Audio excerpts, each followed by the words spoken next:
the memory of the past loop already fading fast. But while it lingers, I know there's hope. We're not doomed to repeat our failures in an eternal loop. This is a spiral.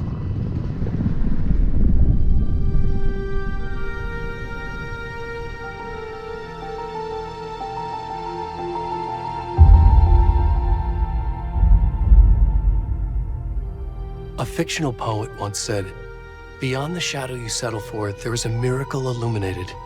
I will not settle for a shadow. I'll find the miracle through the night."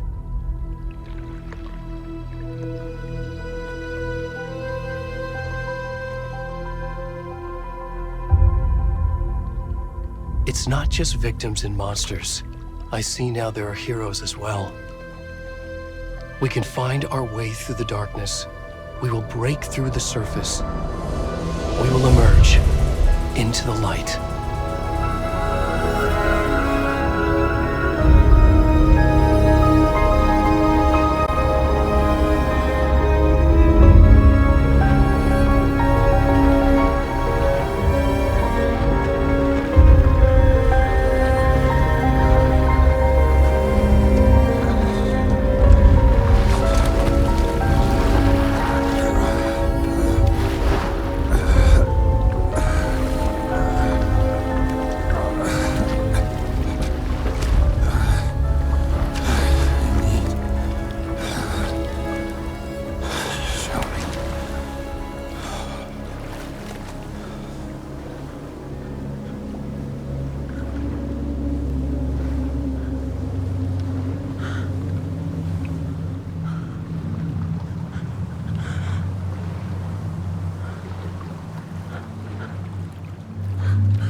Already gone.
Where's the rest of the stuff? I need to finish this. I'm coming. What the fuck? Shit. Stop! Ah! Let's go.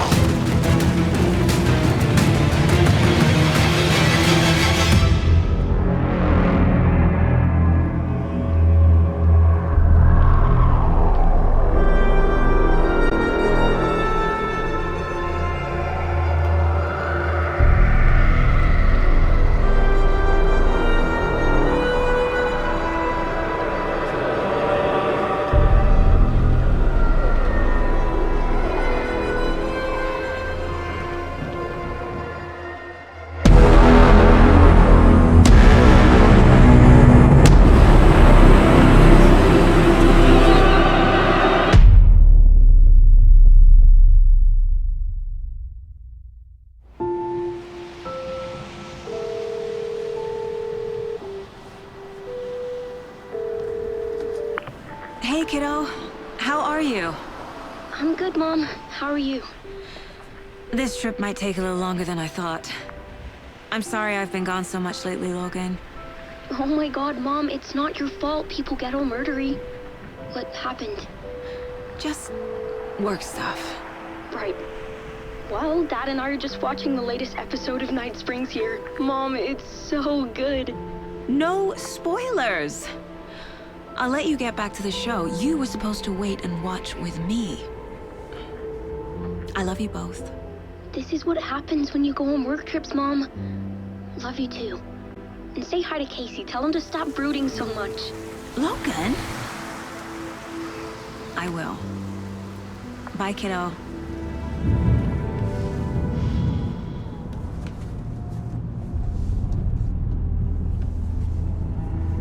Logan thinks you should try cheering up.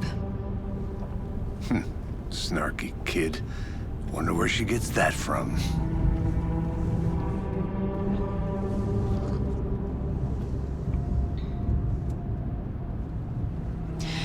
It can't be a coincidence that another body turns up just as we arrive in town. Feels like the killer's leaving us a message. I'm glad you're on this case with me, Anderson. It's right up your alley. You should take lead. Think of me as the backup. Okay. Any words of advice? Nothing that would cheer anyone up.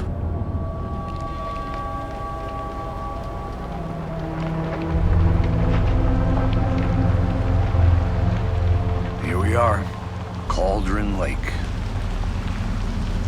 Time to get to work.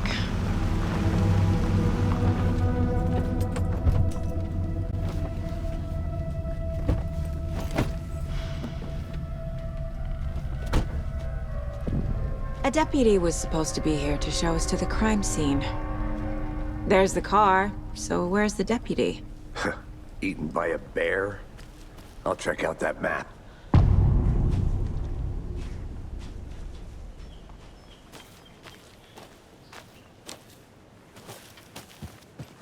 Worth memorizing before we get swallowed up by the trees.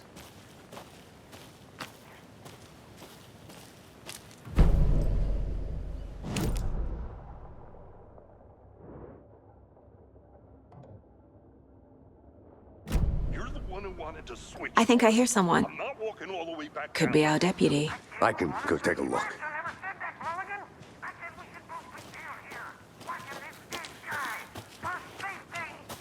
Quit your belly aching, Jordan. I'm up here now.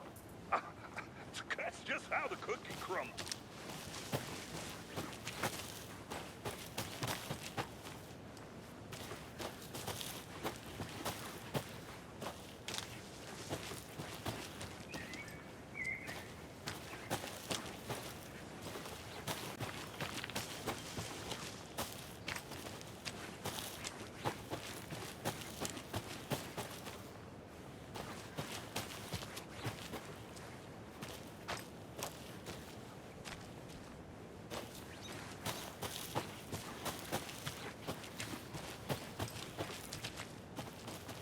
The Federal Bureau of Control? That's a new one. Toxic volcanic gas, huh? The FBC is an obscure branch. It only shows up for unusual cases. Well, what's so unusual about volcanic gas? Beats me. Locked. They really don't want people coming in here.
Good to see you still in one piece, Anderson.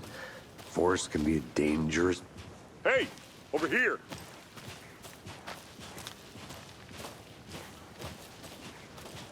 Hey there. Agent Casey, right? Sheriff Breaker said you'd be coming by to take over the case. You're half right. Anderson? Saga Anderson. I'll be leading this case. Seem to already know my partner, Alex Casey. Shoot. Sorry about that, ma'am.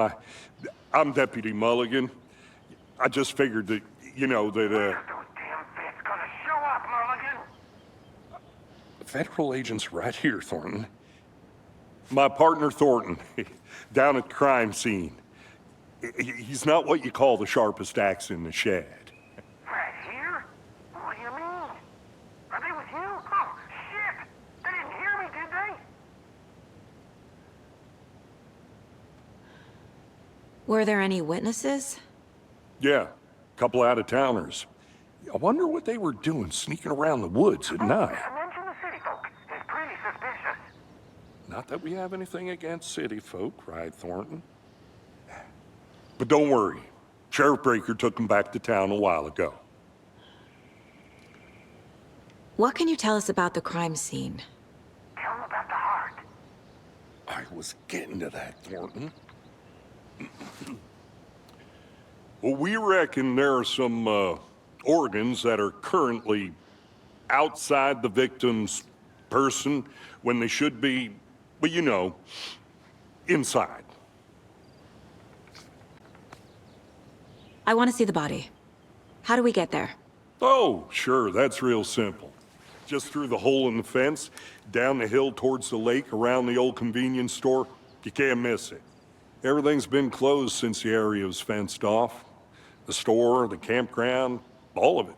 Mulligan, tell him I'm here waiting. I'll show him around. They got it, Thornton.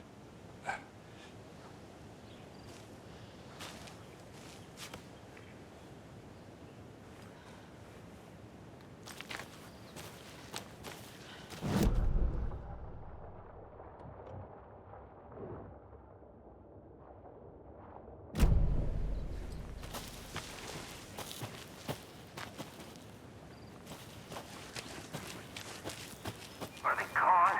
These fucking out-of-towners. We can handle this ourselves if they just stay the hell out of it.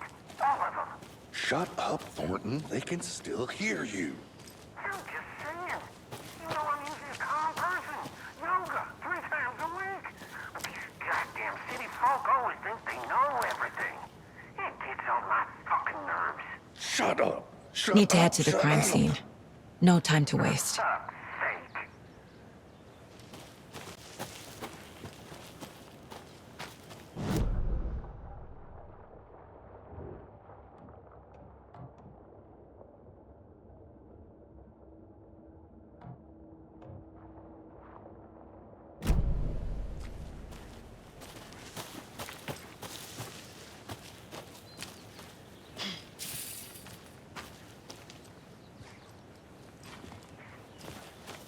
Before we get to the crime scene, there's time to review the facts of the case so far. Make sure I'm seeing the clues clearly.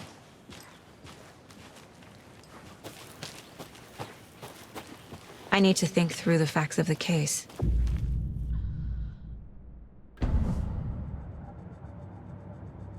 The Mind Place. My version of the Mind Palace technique. To sift through clues and work the case. Building the Mind Place again for each case. Using each field office as a model in my head. The facts are on the board. Everything we know about the previous murders. Worth taking another look.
I see you're already hard at work, Anderson.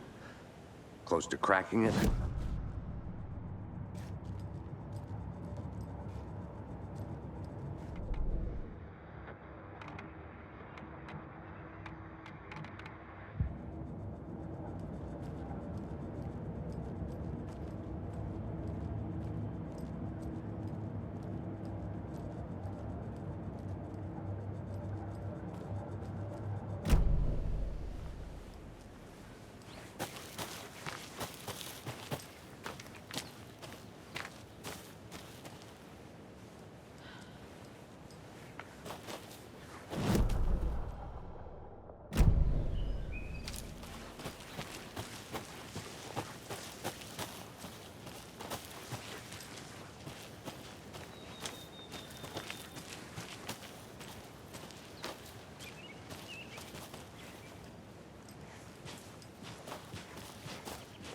Hey, Casey. You putting me in charge. Why now? Look, Anderson, you're a better detective than I am. You've cracked cases that have the rest of us baffled. I don't want to slow you down. Are you thinking of retiring? You know what happens to cops who say this is their last case. Mm-hmm. Real funny, Anderson.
I'll be back in a second. Roger.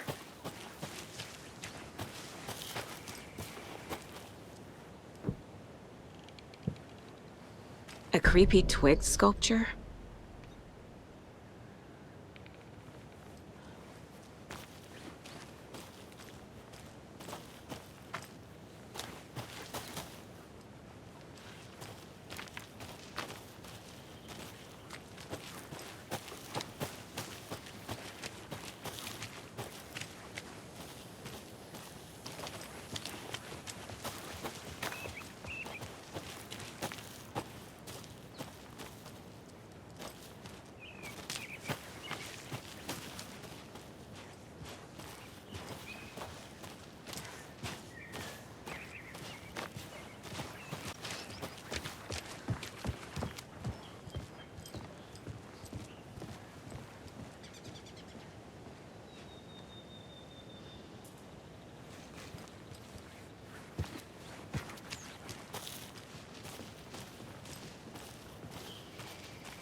Stairs are out.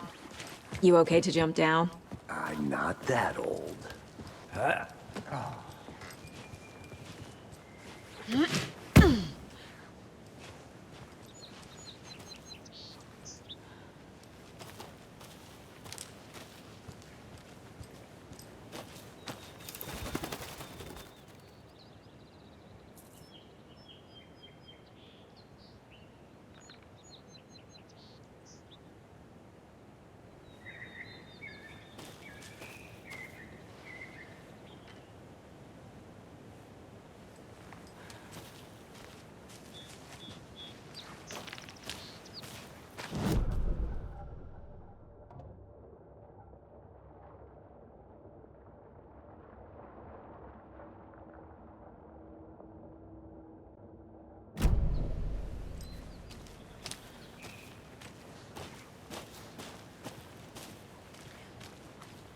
Fucking nature. Gives me a headache. There's too much sky.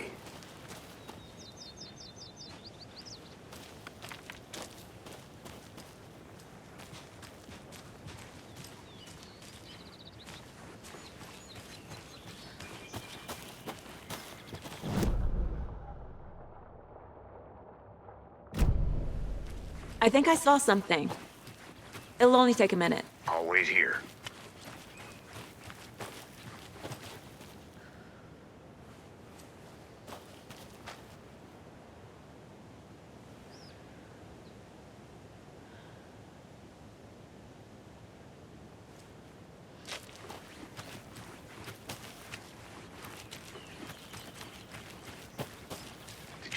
lost, Anderson. I'll look around. See you in a bit. Take your time.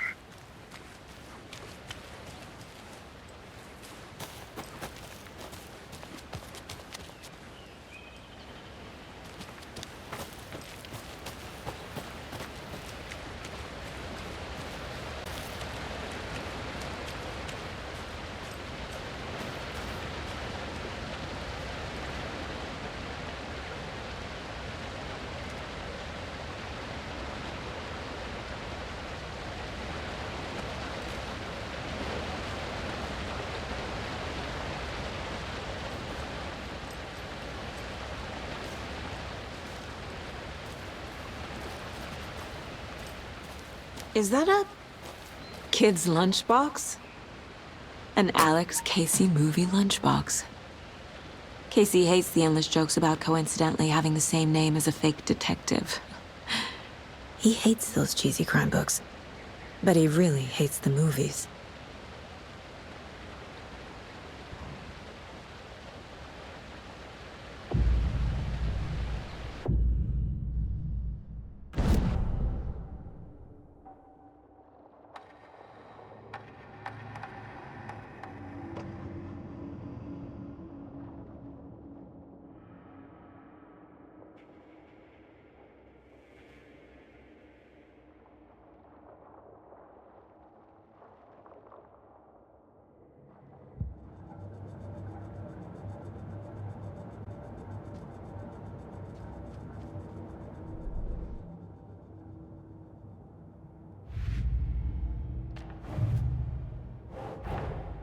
Finding a Casey movie lunchbox out here can't be a coincidence. Another message?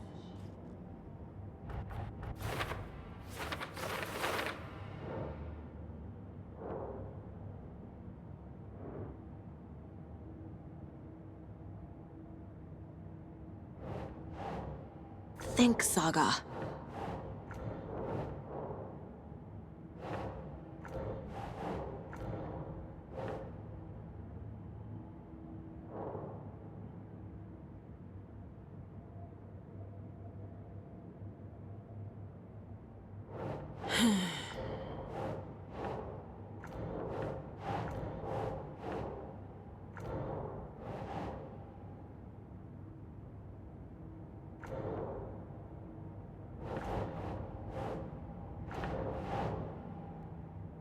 Oh.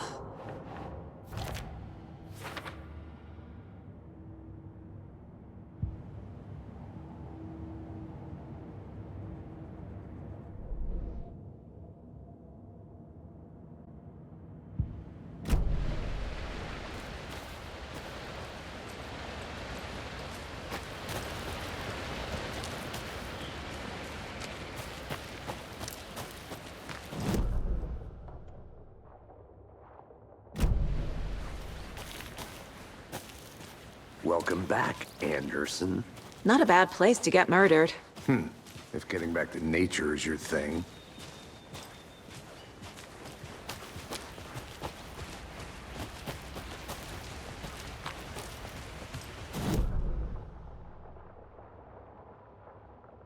Damn. Should have brought an umbrella. I like the rain. The only thing around here that feels like home. You think the local law had the sense to put up a tarp? If they did, next coffee's on me.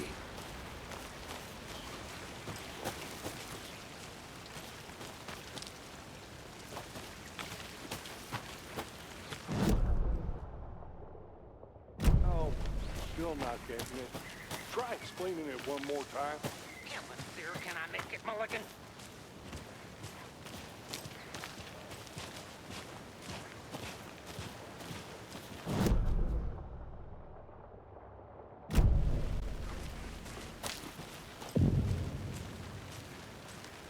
Hey! Deputy Thornton, I take it. That's me, at your service, ready to get this case solved. Now the body's behind the store. Come on, I'll show you.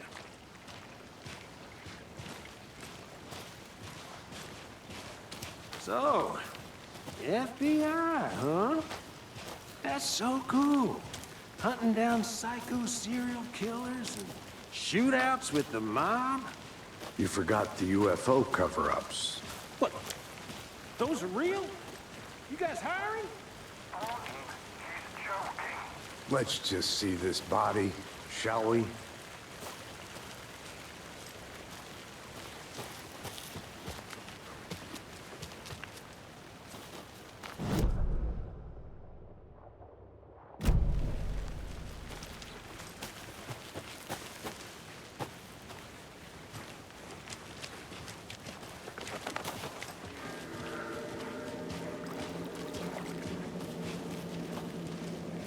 Now this is the scene of the crime. We found him on the table. Now he didn't touch nothing, you know, procedures and stuff. Thanks, Deputy. No tarp. You owe me a coffee. Okay, let's start by examining our guest of honor. Does this fit the MO of the previous murders?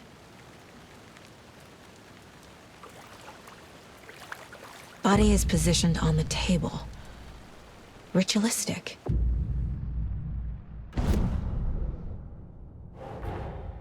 Another body turns up just as we arrive in town. Coincidence?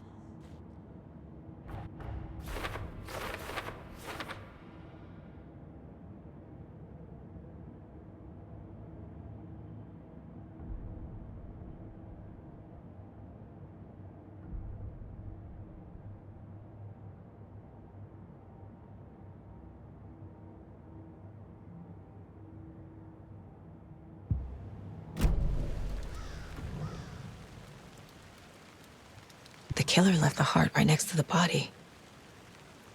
Bruising on the wrist from the cargo straps holding him down. Incised stab wound. Chest cut open. Heart removed.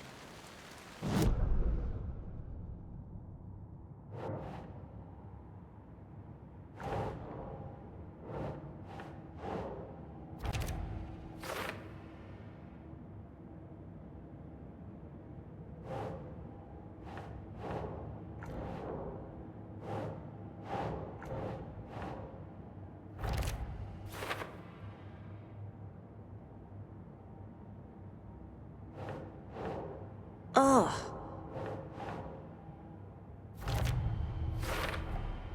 Heart removed from chest, strapped by the wrists. Definitely matches the previous murders. But this time the heart and the straps were left behind. More clues to work with. This makes 4 murders that we know about.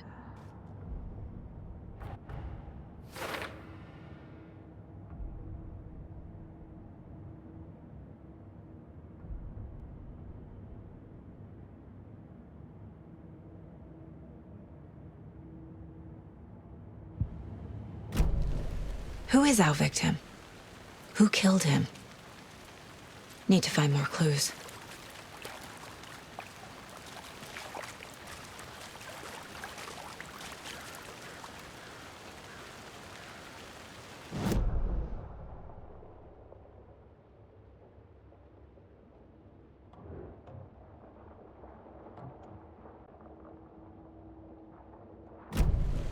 Was he killed here or brought here after? For display. I want to walk around for a minute. You know where to find me.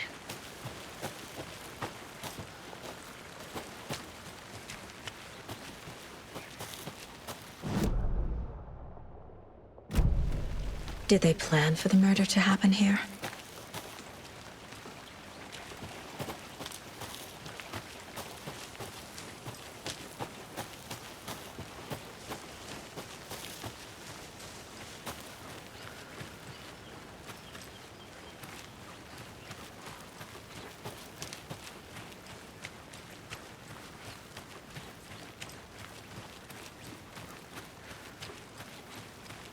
A lunchbox again. Who's leaving these out here?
Anderson.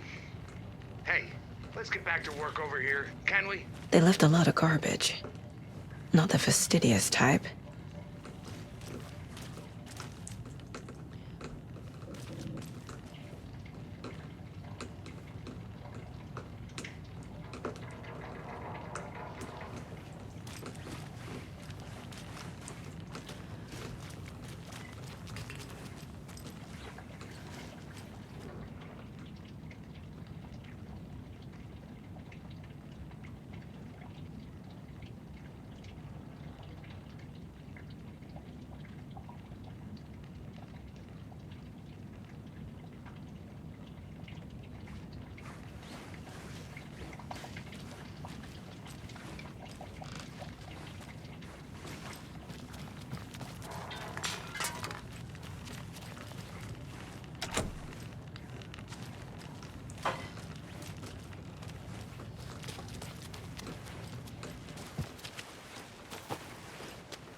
Wonder what's inside. I should take a look around for a way to open this thing.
Hey there, Mr. Deer. You remind me of a dream I had.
Hey, Casey. What's the forest's favorite shape? Please, Anderson. Just one case without the A triangle. I don't get it. Yes, you do.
There's another lunchbox.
How'd you get lost, Anderson?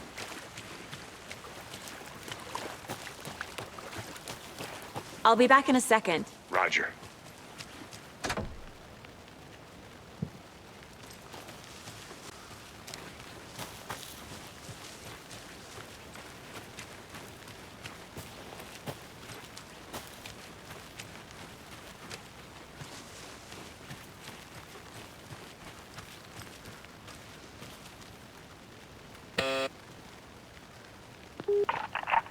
Hello, this is Agent Anderson and Agent Casey, FBI.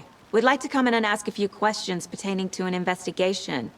The station heads are not currently available. Access is restricted without their permission. Nice talking to you, too.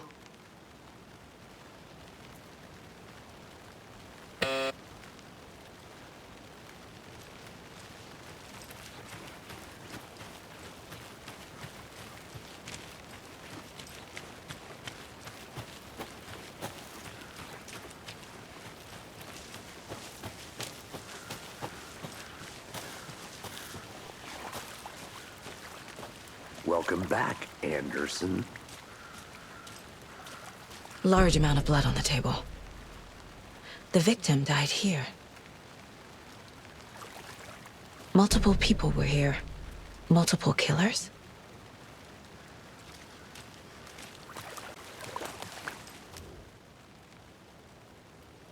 Someone left in a hurry.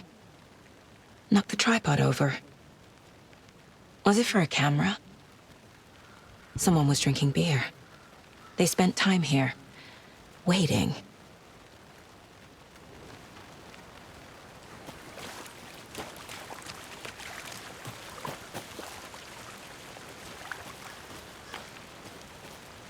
Any idea who the victim is? Oh, I sure do. His name is Nightingale. He was FBI. He came to town about 13 years ago. Now, I haven't heard a word about him since. Well, until now. Nightingale? Robert Nightingale? Oh, yes. You probably knew him. Brothers in arms. Oh, and sisters. So you knew our victim? Well, I didn't recognize him in his current state. But yeah, I ran into him a few times at Quantico. Never worked any cases together.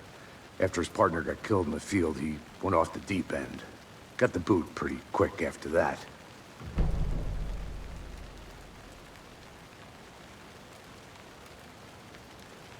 Nightingale went missing 13 years ago, 2010. The same as all the other victims. Certainly fits the pattern. Makes me wonder what was going on that year. Probably something this town wants to forget. So what happened to Nightingale after the Bureau let him go? I only know the rumors. Depression led to booze, booze led to paranoia. He got some wild ideas in his head, chased ghosts until he fell off the map. Guess he ended up here. I bet there's more to that story. But no happy ending.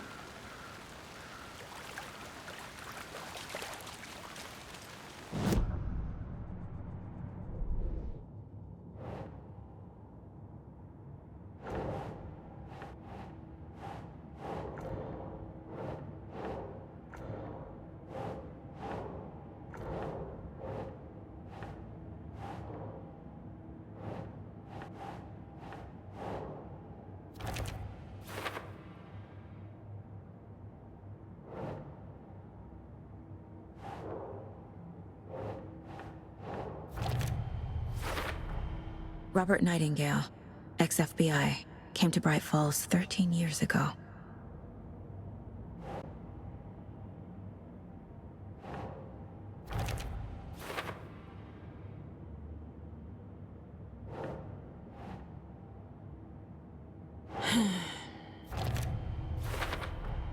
Boot prints indicating multiple killers. Quite the party.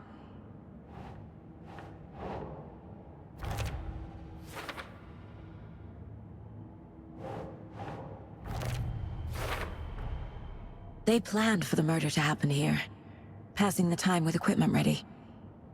They were waiting for him. But why Nightingale?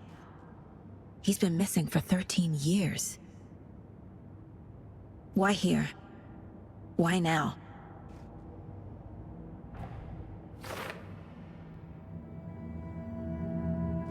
Profiling.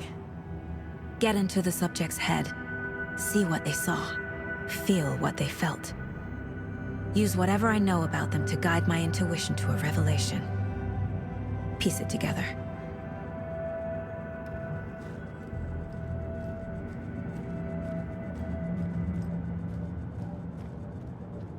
This mug always cheers me up.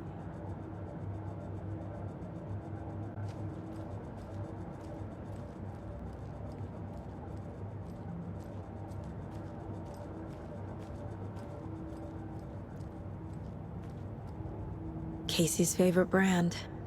Tastes terrible.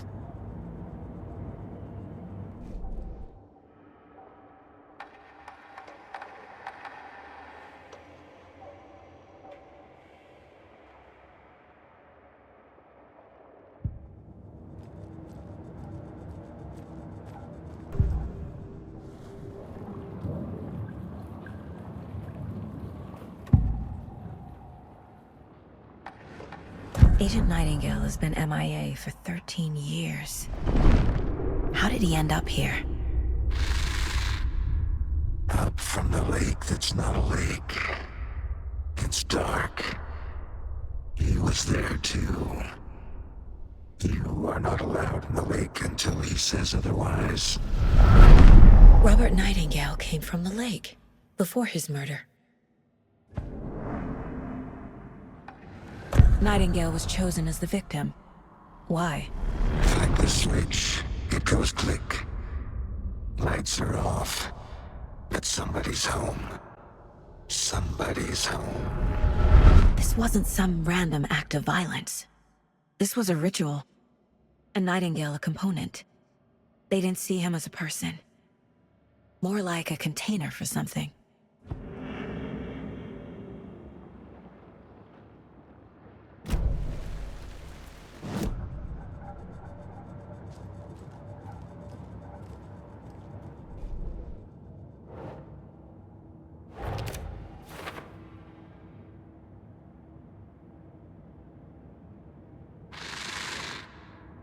Up from the lake that's not a lake. It's dark. He was there too. You are not allowed in the lake until he says otherwise. Oh.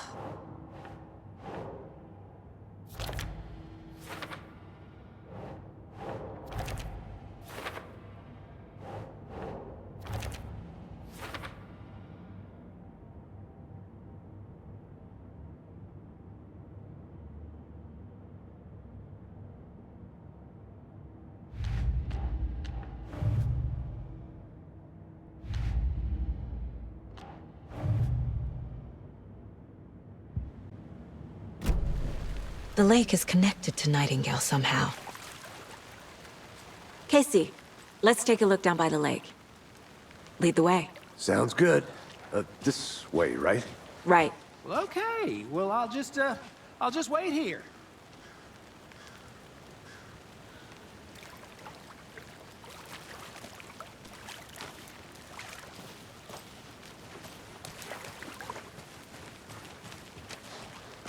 This one of your hunches, Anderson? Did something happen at the lake? I think Nightingale came up from that direction.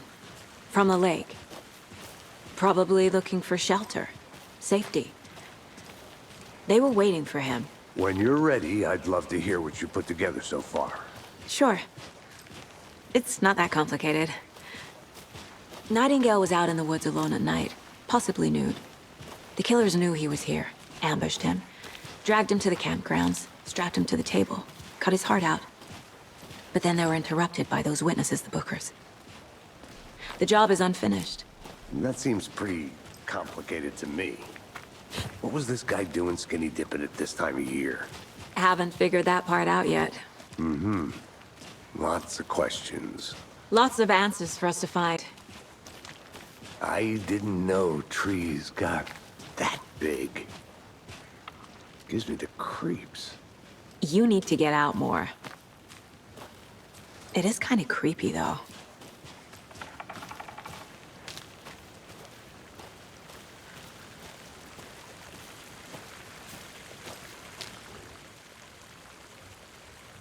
Tracks. Barefoot.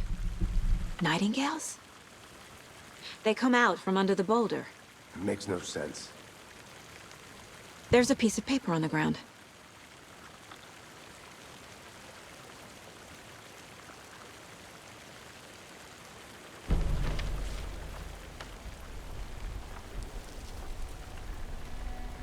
A page full of text on one side.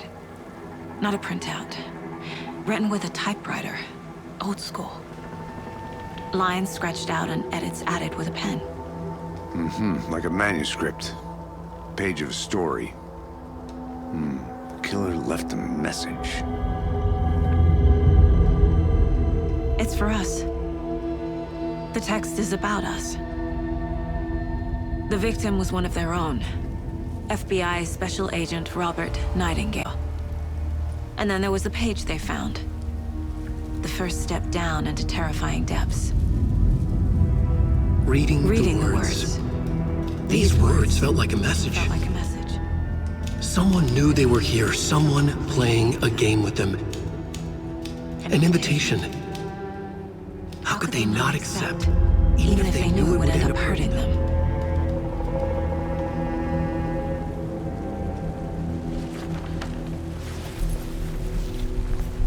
Someone's been watching us. Playing a sick game with us.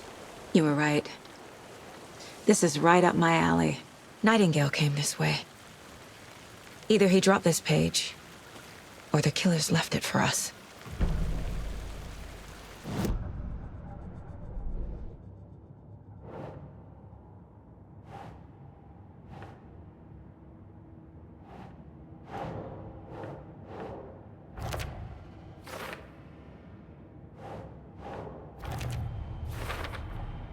I think he came from the lake. But his tracks make no sense.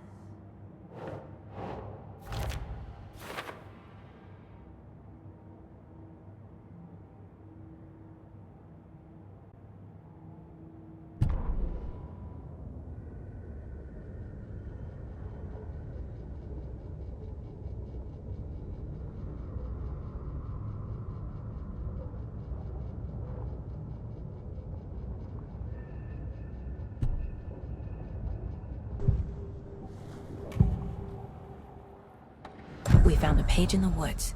A story about these events. What is Nightingale's role in this? I carry his words close to my chest now. Inside, the awful truth. You must dig it out. Something was put inside him. In his chest. I must find out what.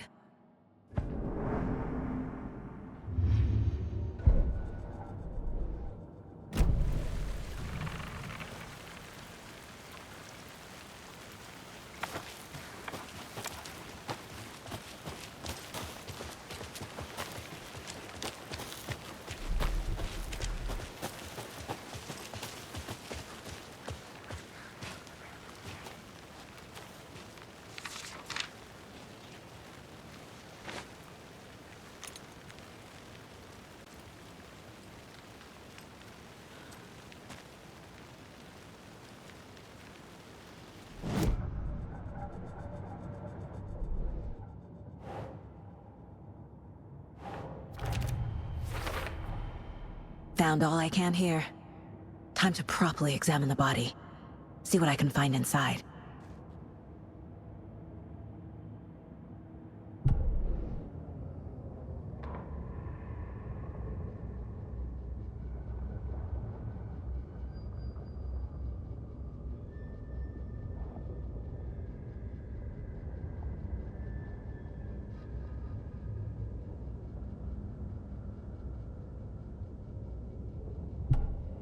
Casey, I think something's been put inside Nightingale's body. Let's tell the deputies to get the body to the town morgue. Okay.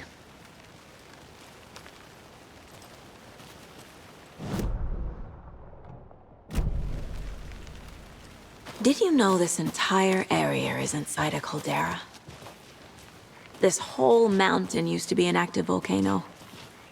Imagine the force it took to carve this crater out of the earth. Calderas are pretty rare, so be sure to take it in. So, essentially, we're standing in the gaping maw of hell. You got it. I used to love geology when I was in school. I helped Logan build a great baking soda volcano for her science fair. Cheating on a science fair? That's almost a crime, Anderson. I'm not gonna say no to quality time with a volcano. I mean, my daughter. Hey, you made it back. Good. I hope you didn't get stuck in any of those big puddles. Crazy flooding down there, huh? Just like I said.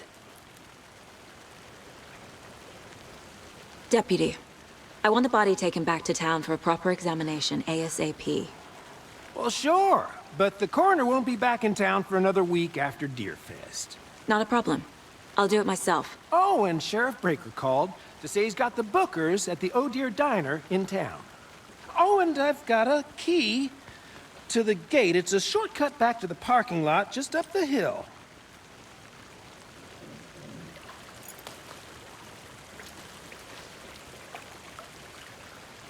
Thanks.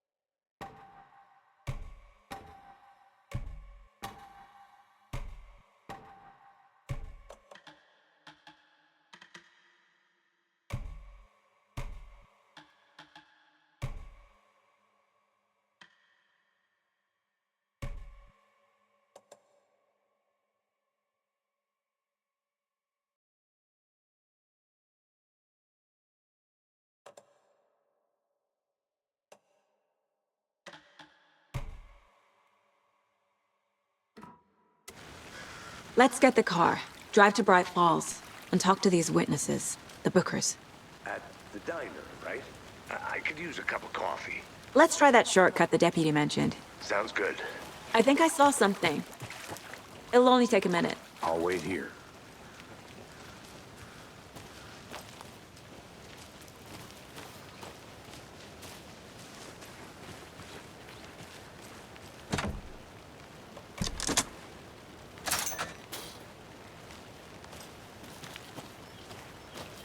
Seems like a nice town so far. Murders aside. Pretty woods. Cute lodge we got set up in. We should go for a hike if we get a chance. Now you're just being mean, Anderson. Deputies aren't exactly up to the task, but hopefully the sheriff will be more helpful. Not a surprise about the deputies. Doubt they see much stuff this gruesome.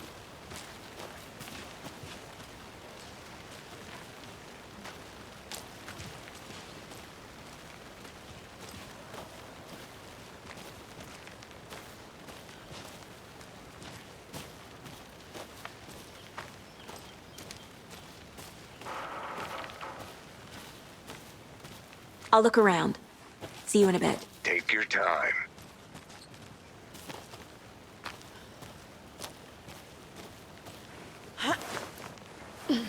Another one of those lunch boxes.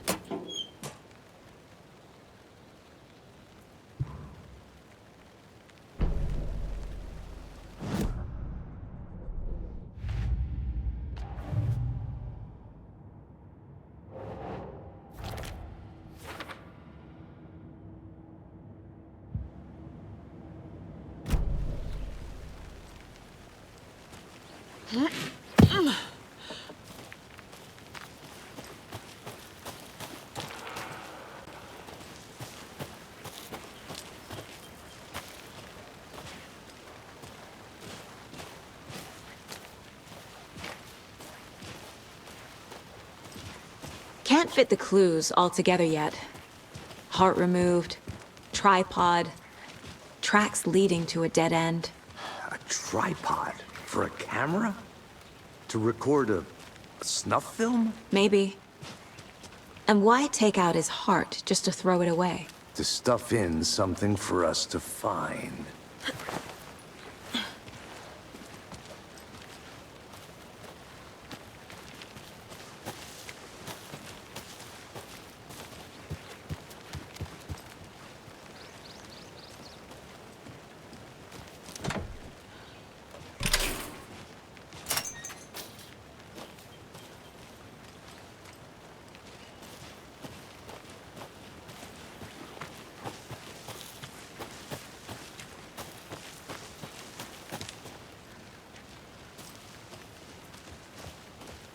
Here we are. Let's drive back to town and meet the sheriff at the diner.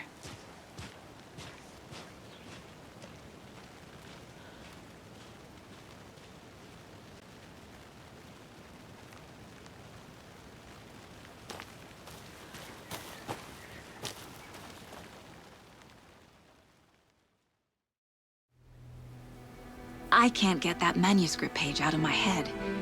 I've never seen killers reach out so directly before. Damn impressive work so far. With your technique, these hunches were moving fast. I wasn't sure about taking a case so far from home, but I'm thrilled to be here for this mystery.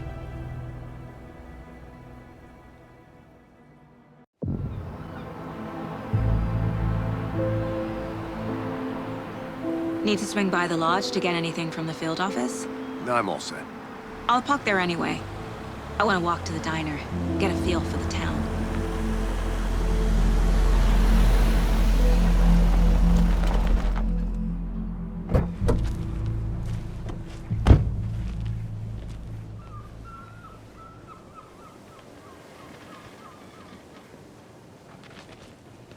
The diner's just up the waterfront. Shouldn't keep the sheriff and our witnesses waiting. I smell coffee.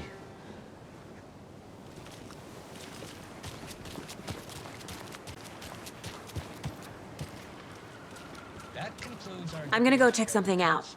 Be right back. Got it. For those of you just tuning in, you're listening to the Pat Maine Radio Hour, brought to you by Davis Family Moose Jerky. And what an eventful day here in Bright Falls. By now, we've all seen the FBI setting up shop in town, and I'm sure you're all asking the same question I am. Did they bring all this darn rain with them? Deerfest is right around the corner, and we're all crossing our fingers for sunshine. So, I reached out to our top meteorologist for a weather update. She never responded. But I have her Uncle Tapio on the line from Watery. Tapio, are you there? Yes? Great. And Tapio, what kind of weather can we expect today? Rain. That definitely seems to be on the menu. How about over the next week? Also rain. Right. Care to elaborate? Any chance the sun will poke out in time for Deerfest? No. Well, Deerfest is coming, rain or shine. And that parade lineup is looking dandy as ever. Yes, I like this parade because they're one float in the shape of a swan. Long neck and everything. A very large swan. Ah, so you're a fan of swans. No. Right, well, that's our time. We'll be right back after this next song by the rock and roll sensation, National Nightmare.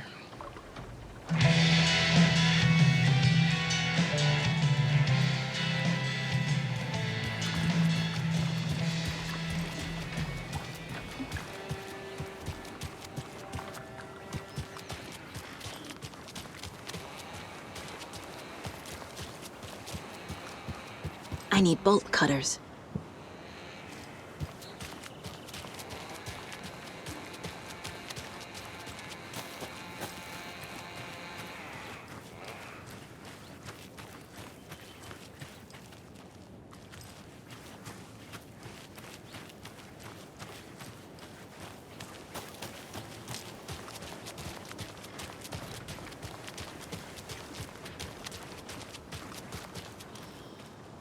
Hello. How are you?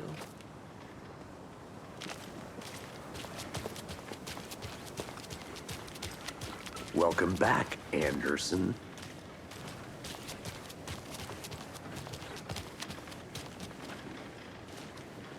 Hi. Any interesting guests lately? Any good finds? Zilch, but someone left a gross surprise under their bed for housekeeping. They went nuts. So, that's what all that screaming was about? Either that, or the couple on their honeymoon.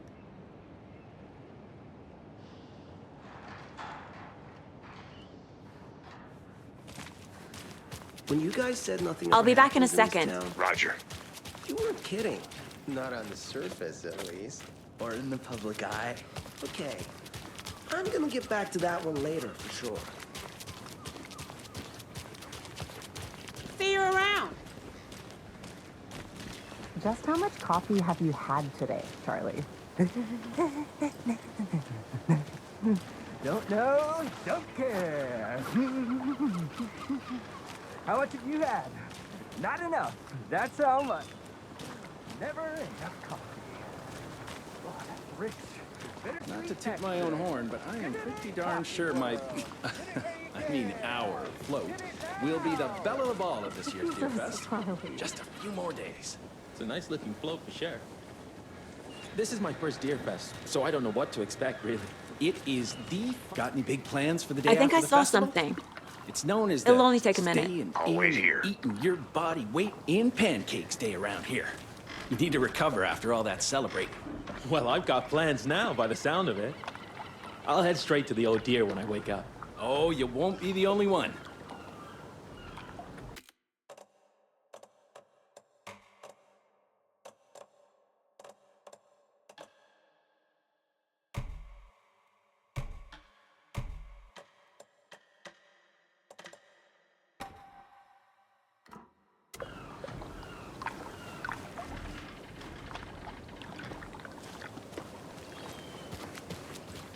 Oh dear.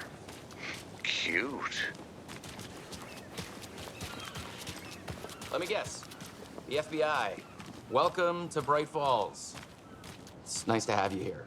I got you both some coffee. Oh, it's Washington's finest.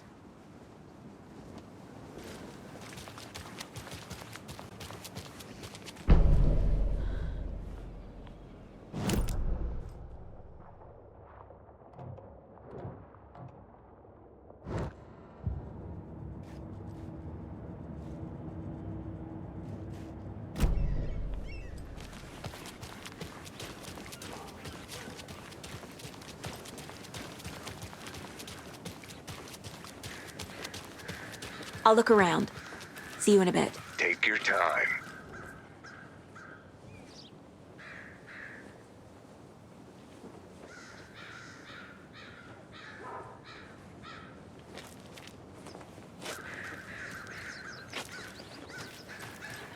Tweet, tweet, my sweets. Now, why'd you go and do that? Stomping around like that and scaring the poor little things. If not for the birds, I might just go a little nutty. A little cuckoo, if you will.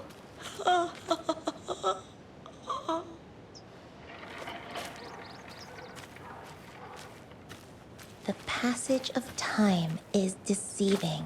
The days of our lives are fleeting, And they end in the end. They end.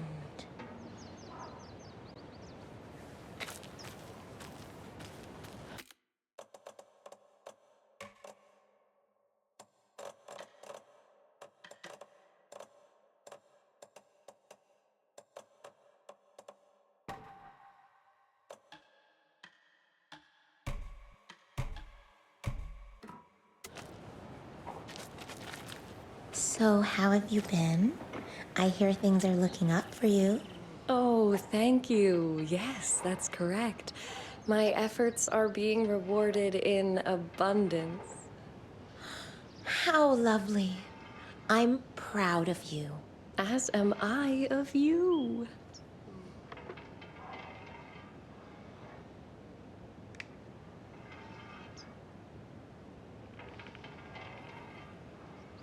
Days of our lives are fleeting, And they end in the end. They end. So, how have you been? I hear things are looking up for you. Oh, thank you. Yes, that's correct.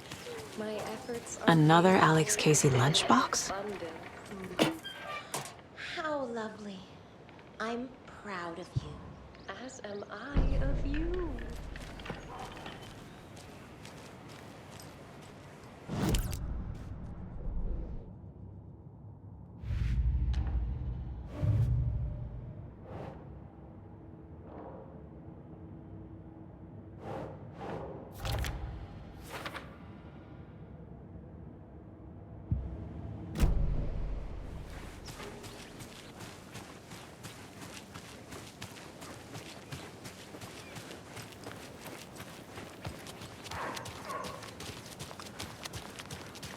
Welcome back, Anderson.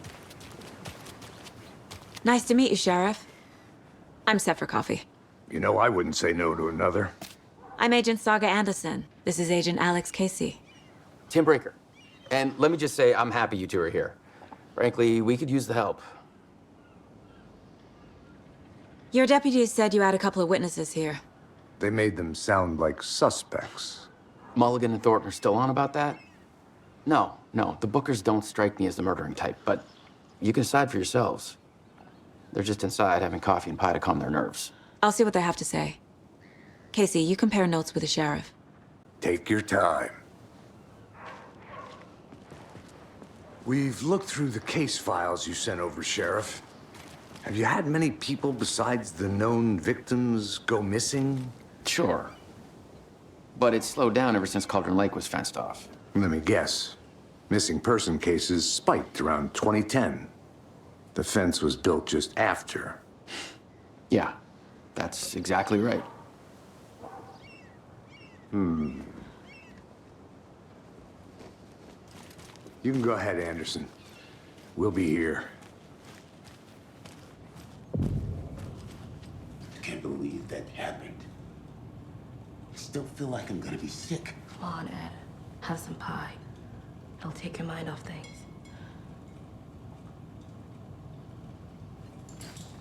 Hi. Excuse me. I'm Agent Saga Anderson. Are you the Bookers? That's us. I'm Tammy, and he's Ed. Hello, officer. Just Saga is fine, Ed. So, are we being charged with anything? Because if not, we'd love to get back to our hotel and decompress after what we saw. Take a bath, scream into pillows, that kind of thing. We're not charging you.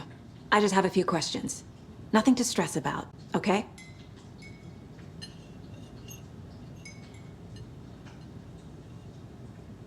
So what did you see in the woods? This naked dude came out of the lake, and he was acting crazy, shouting weird shit at us. He must have been on something. Unless skinny dipping at dawn is a thing around here. Then we heard shooting. We ran into these psychos in deer masks. They were tearing into the naked guy with knives, like some kind of satanic cult. And then we bolted and called the cops.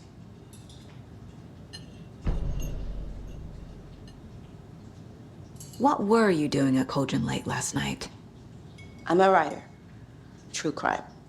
We're here from New York, doing some research on a famous novelist, Alan Wake, who went missing here. I was down at the lake, getting some details. Perfectly legal. What makes you say it was a cult? The masks and knives aren't enough. They were shouting, "Cult of the tree, the cult of the tree, cult of the tree." Oh, and then we found out. The whole thing was terrifying. That's all.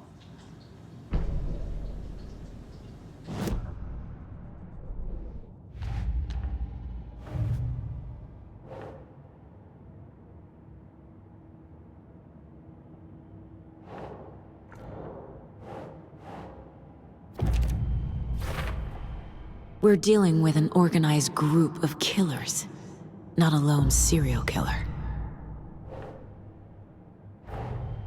The cult of the tree is behind these murders. This case just became much more complicated. I'll need to start a new file. But it's my first cult case. Exciting.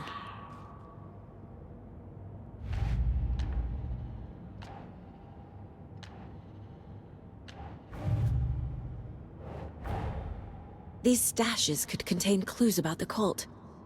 Better keep an eye out for more.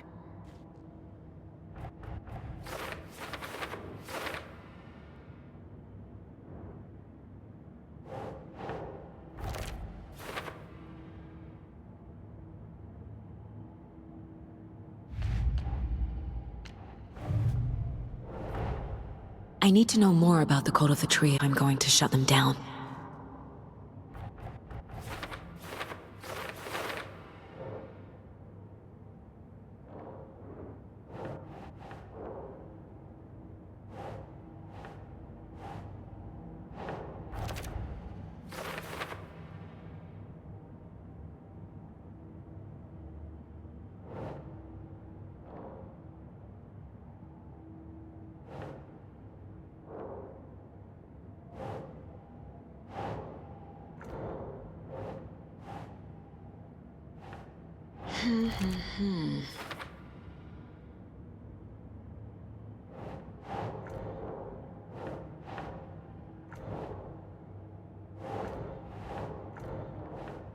Doesn't make sense.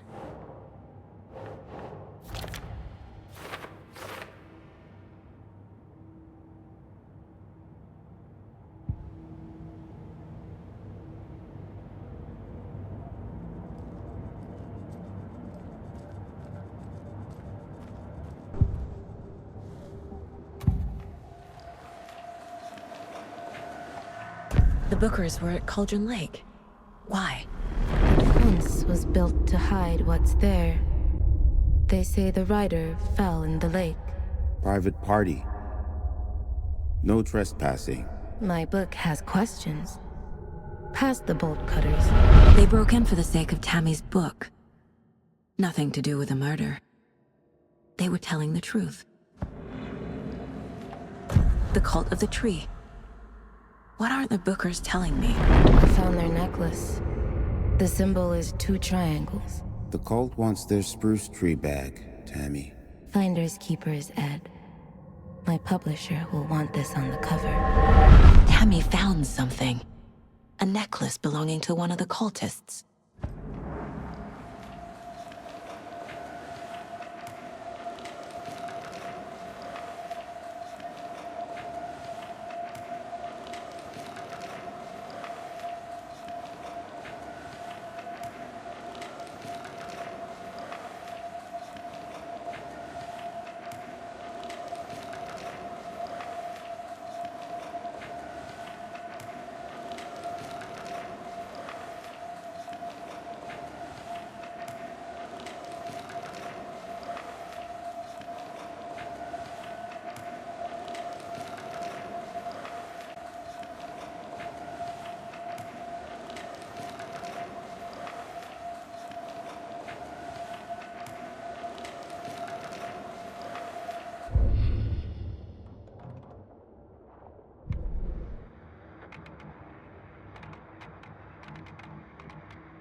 I need the necklace Tammy found.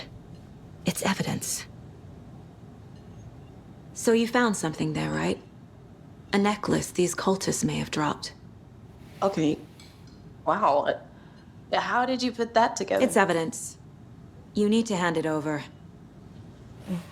Okay. Told you not to keep that thing, Tammy.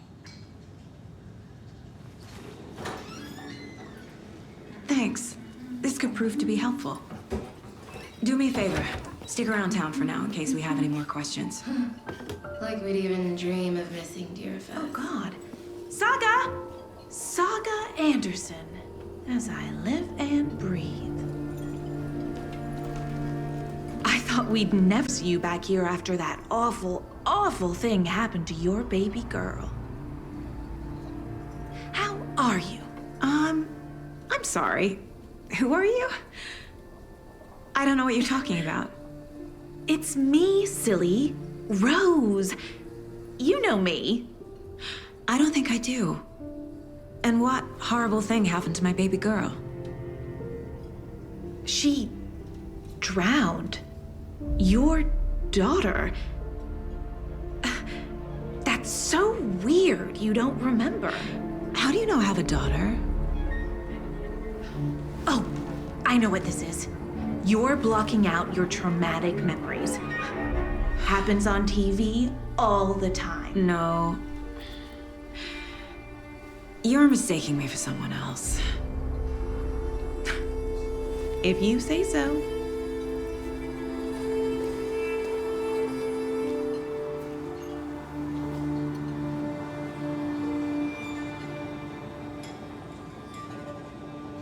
Good to see you.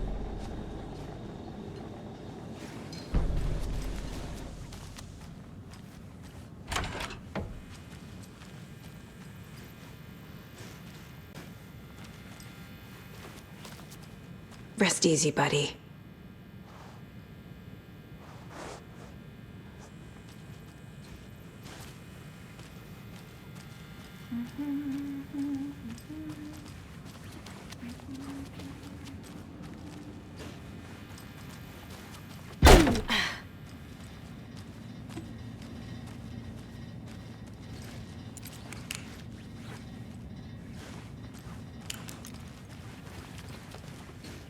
It won't open.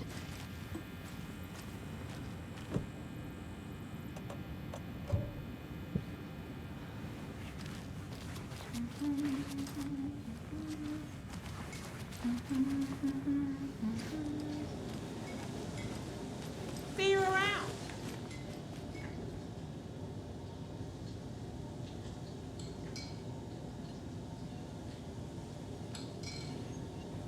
How can you be so calm? Corpses are part of the job. Can't dwell on it too much. Good day. Seen anything out of the ordinary in town lately? Suspicious people in deer masks? No one's suspicious, but soon enough there'll be lots of happy people wearing deer masks for Deerfest. Practically everyone will be wearing one. Good to know. So, Rose, help me out. How do you think we know each other? We all know each other around here. It's been a while, but I never forget a face. Or a coffee order. Guess I just have one of those faces.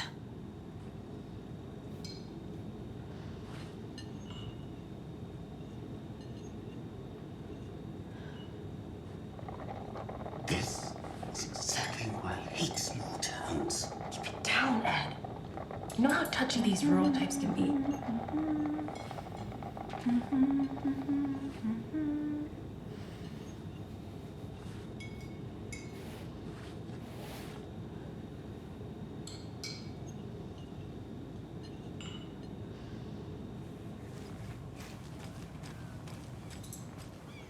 All set? My guys have Nightingale at the morgue if you're ready to go take a look. Let's go. Well, Casey, I got a lead. Looks like we're dealing with a cult. The cult of the tree. A murder cult. Fuck. Have you heard of this cult of the tree, Sheriff? Only the urban legend. If you're in the woods at night, the cult will get you. That sort of thing. We're not gonna find out you're the Grand Wizard or something, are we? I played some D&D back in the day. Wizard was always my favorite class. Morning, Sheriff. Looks like you have some guests. Ah, morning, Ted. Yeah, real important guests. Deerfest. Always draws a crowd, right? Too true. More the merrier. Have a good one, Sheriff.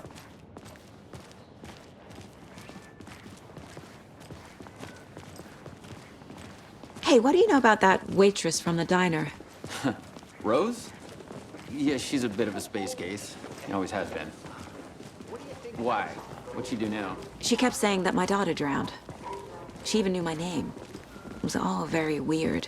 Rose has a talent for saying the weirdest thing possible. But it's best not to take it personally.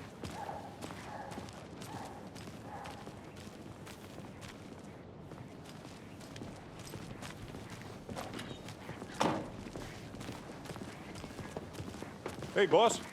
Corpse is downstairs ready to go. Yep, in the morgue, all prepped. I'd like to take a closer look as soon as possible. Lead the way, Sheriff. Oh, this is the Bright Falls Sheriff Station. Anything you need, just let us know. We appreciate the support, Sheriff. I'll be right with you, sir. Yep.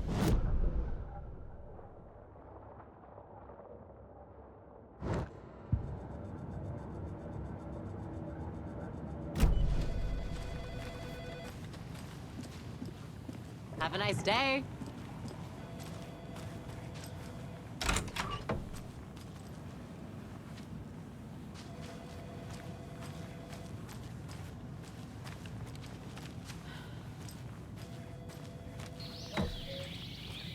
Oh dear, I am a tourist, and it appears that I'm lost in the woods.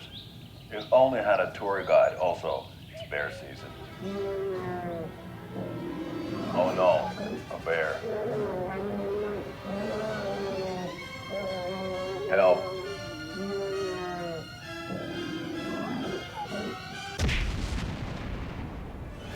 Did somebody call for a tour guide? Oh, wow. Koskela Brothers Adventure Tours.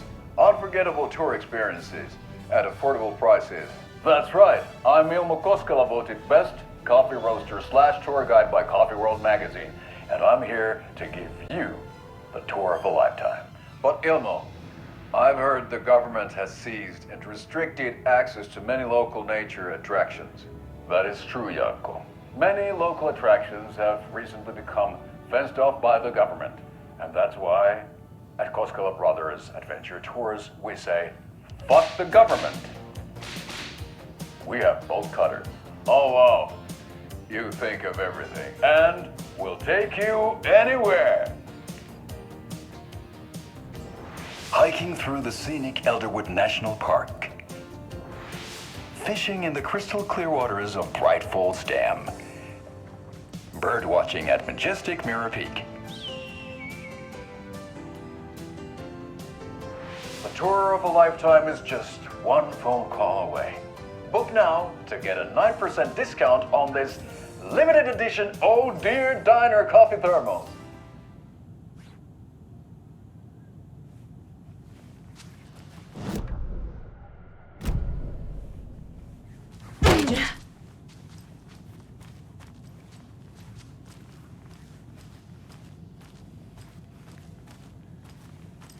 So we share a morgue with the funeral home next door. It's a shoestring budget. I guess you guys don't have that problem, though. Our only coroner rotates between a few other towns, and he's away this week, but you can handle this, right? I'm qualified to perform examinations. Yes.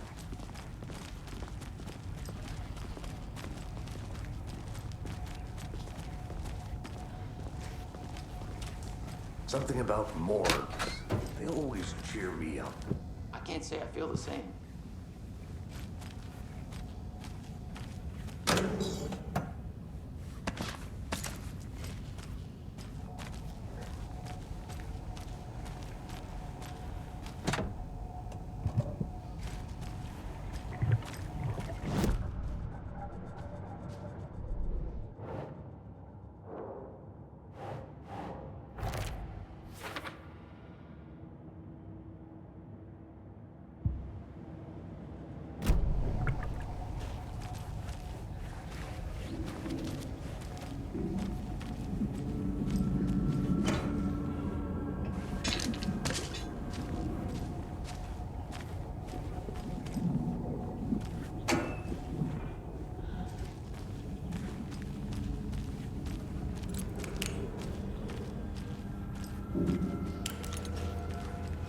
I can't force it open.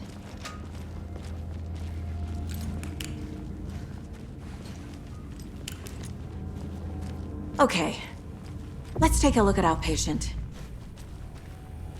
I'll start with the external inspection before performing the internal examination. What was the cause of death? What other clues can the body give me? The body shows signs of being submerged in water post-mortem. It doesn't add up. This looks like text. A tattoo? Nightingale didn't strike me as a tattoo guy. Defensive wounds. He put up a fight. There's writing on here. Can't make it out. Writing? How'd they manage that? Aha. They did leave something inside his chest.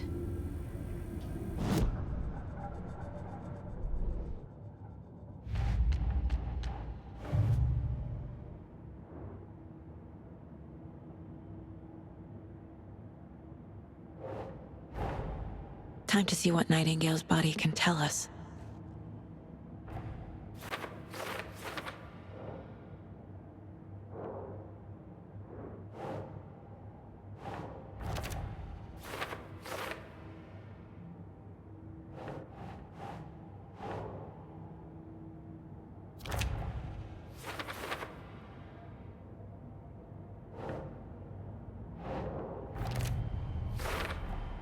Text is smudged. Looks inverted. Heart can't have been marked before removal.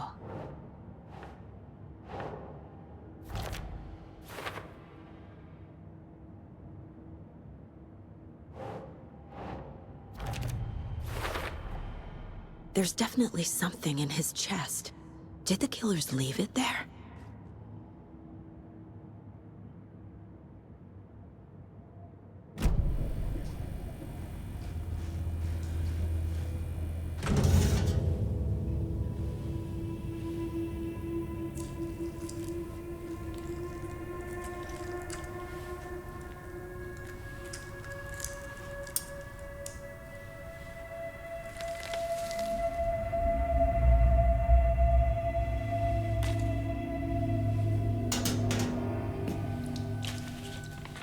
It's the same type page we found at Cauldron Lake. Nightingale hunted Saga. Didn't see her. The Taken could not see into bright light. Light hurt them, made them vulnerable. Nightingale had no heart, but here he was, killing. Someone's created a fucked up fantasy about us. Hey, hold on. We found these kinds of pages. I didn't think they were relevant to this case. I have them right here.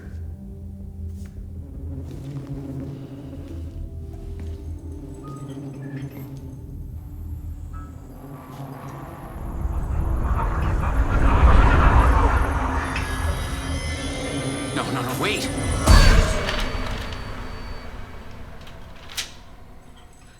Sheriff? What the hell?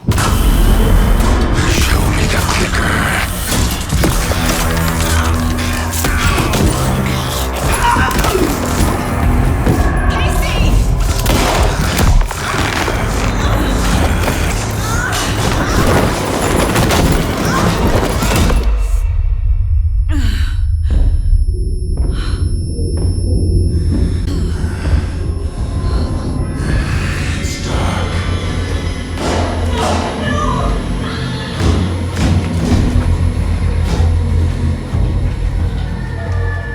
Didn't see her. Could not see into bright light.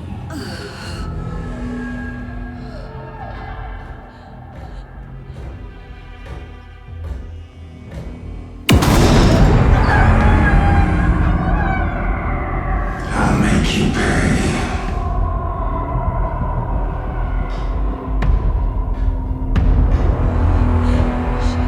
Shit. He's coming. No weapon. The page said to get into the light.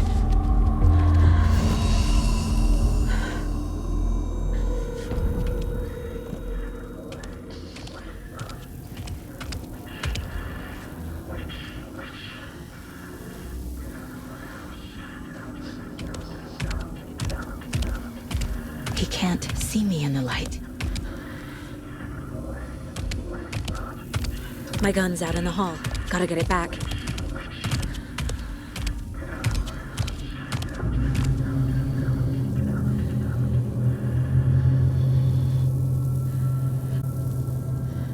Gotta move.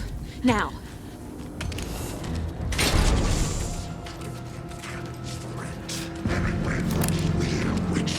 Get out of my house. He's behind it. Here he was. Waiting for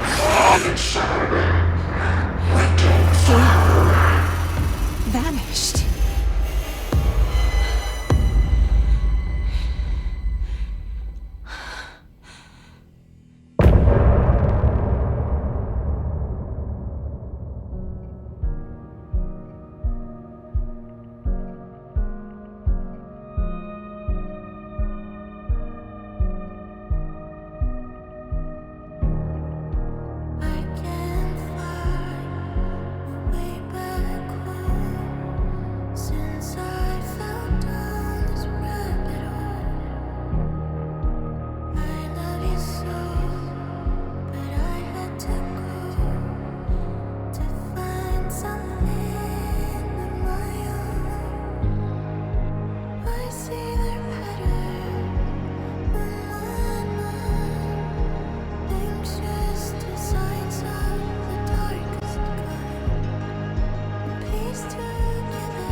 for you. Gonna sleep is from your crystal heart.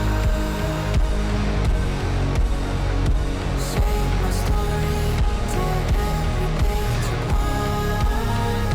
Inside is when you left your mark. We burn away the shadows, we strike a spark. Follow you to the dark. Follow you to the dark, dark, dark. Follow you to the dark. Follow you to the dark, dark, dark, dark. Follow you to the dark. Follow you to the dark, dark, dark.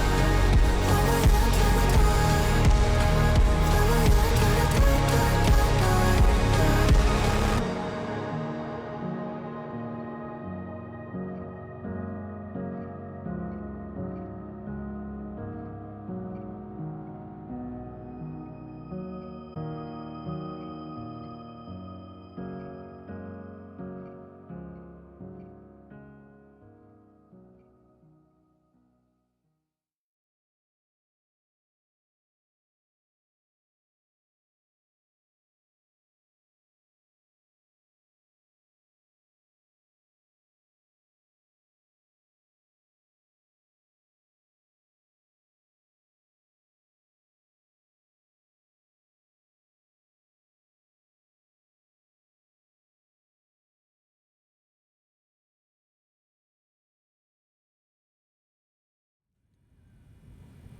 He didn't have a heart, but he still got up.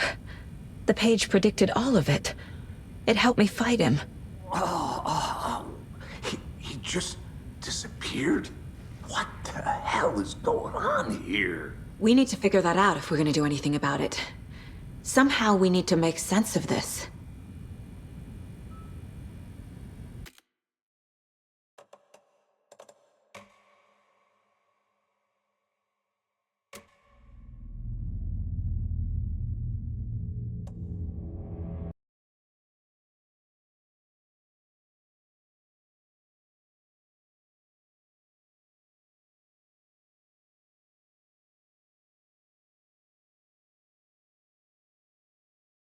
He didn't have a heart, but he still got up.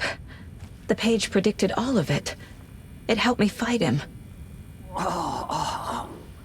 He just disappeared? What the hell is going on here? We need to figure that out if we're gonna do anything about it. Somehow we need to make sense of this. Right before things got crazy, Sheriff Breaker just vanished. Maybe the sheriff knew more than he was letting on. He seemed anxious, like he dreaded what was coming. One more mystery. There's no rational explanation to what we just saw. I'd love to blame this on mass hallucination caused by inhaling volcanic gas, but we both know that's bullshit. This was supernatural. Well, I'm glad you were the one to say it. Now we can figure out a way forward. The victim of a ritualistic murder turns into a monster. Is there a connection? Looks to me like the cult of the tree is performing rituals to create monsters. Maybe. We need to start with learning this cult's goal, their purpose.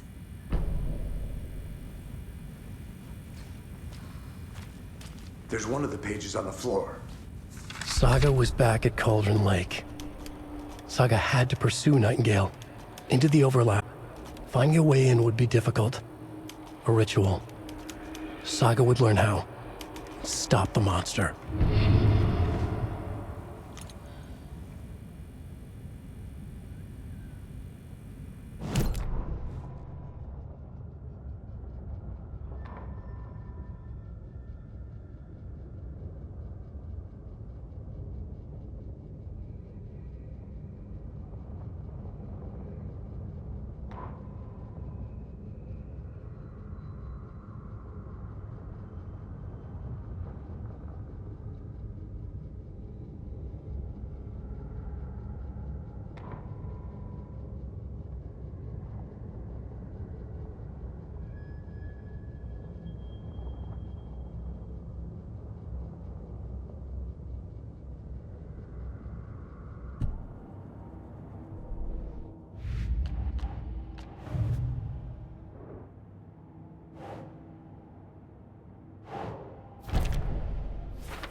Think.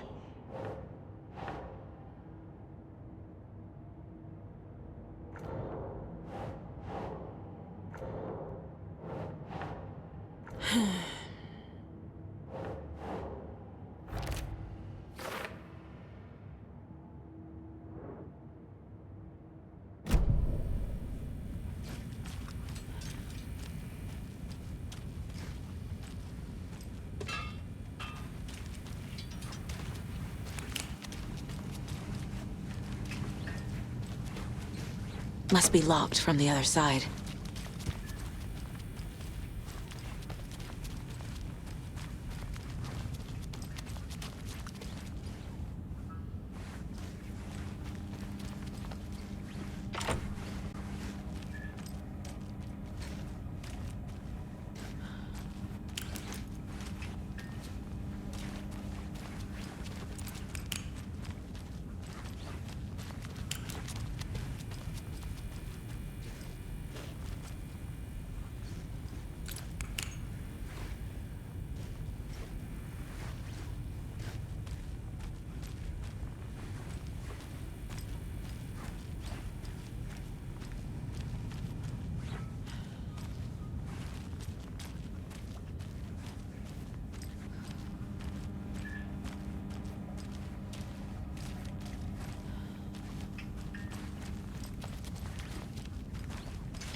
Can't be opened on this side.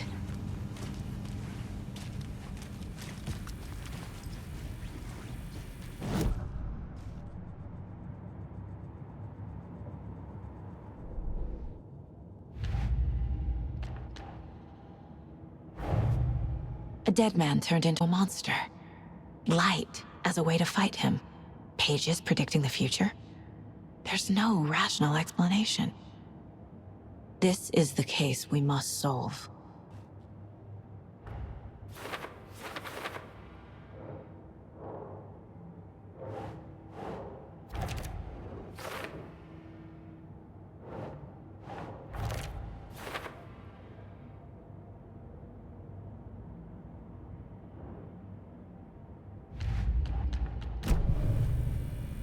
The page places Nightingale back at Cauldron Lake. Calls him a Taken. We need to head over there, stop him, before anyone else gets hurt. Okay.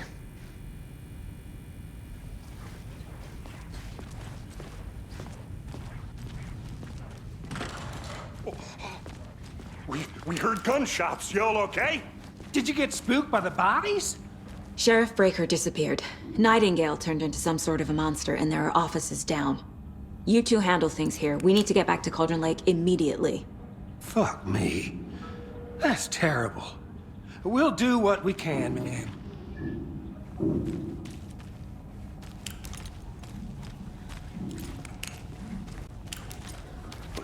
That's crazy, right, Thornton?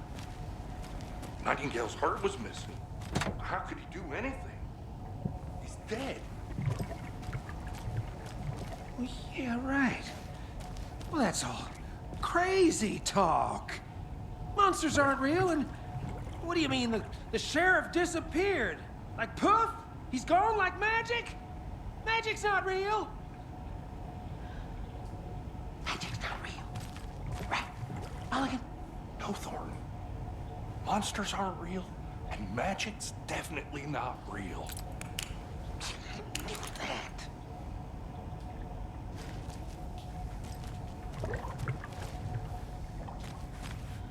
I need bolt cutters.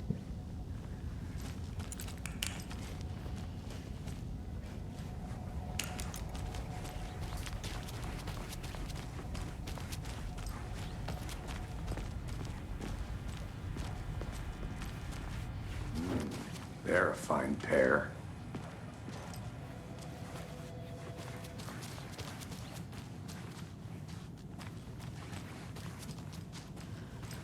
Hey, how are you doing?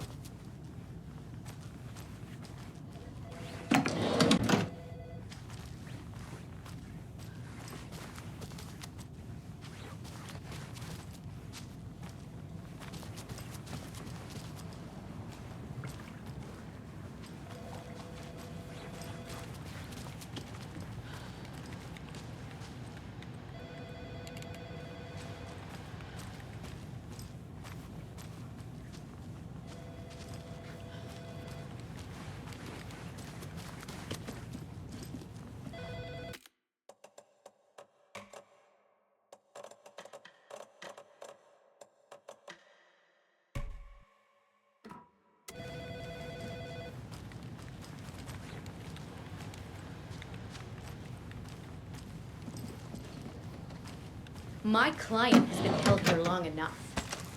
Are you gonna let me speak to them or not? Just a moment, ma'am. Someone will be right with you.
How many times do we have to do this, Walter? Huh? I'm at my wit's end with you. I want out! Something bad's going down. I can feel it. Let me out!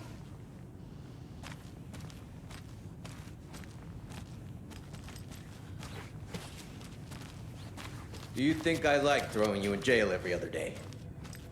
No, I don't. Do you have any idea how much paperwork you're causing me? What's a lot?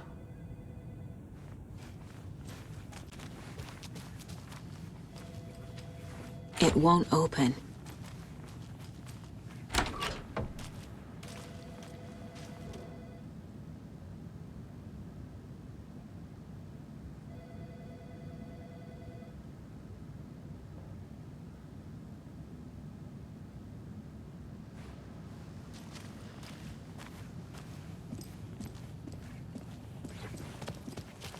Nightingale and his cult are dangerous. We need to be prepared in case things escalate more than they already have. Can you call it in, KC? Smart choice, Anderson. See you around. Yeah, Agent Casey here. Yeah. We need backup. The Bright Falls case. Whoever you can spare. ASAP. Think we'll actually find Nightingale at the lake? The pages haven't been wrong yet.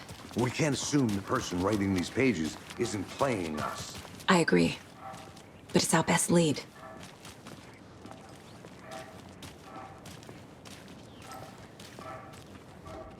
Mercado won't roll over on the issues.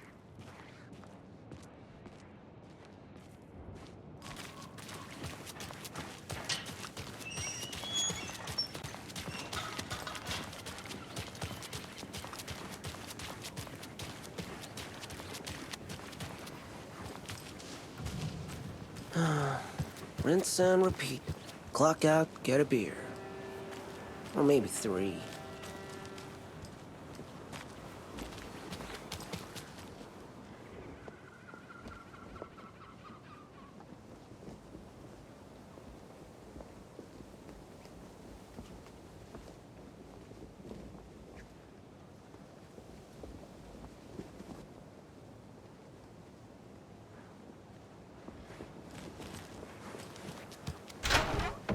So what's good here? Any nice restaurants? I'm a bit of a foodie. Well, the restaurants and shops in town are closed at the moment, unfortunately. They'll have a grand reopening right after Deerfest, though. So if you're sticking around till then. Oh, I don't think I am. Whatever a Deerfest even is. Oh. Well, there's always our own restaurant at your convenience. Hey, how's it going?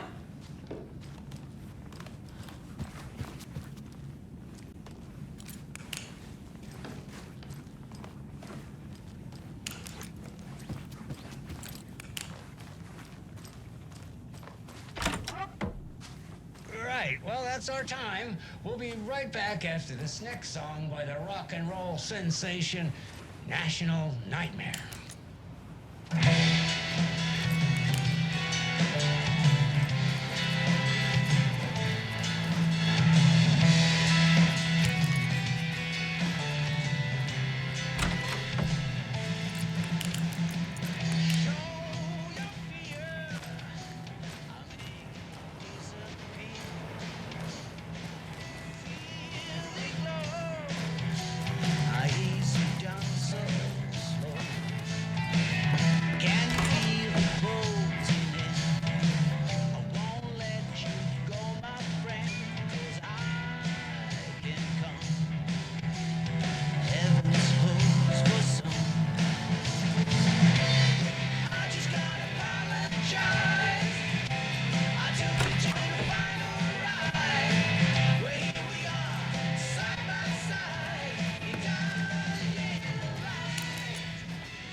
I can't get through this.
I feel bad for these guys.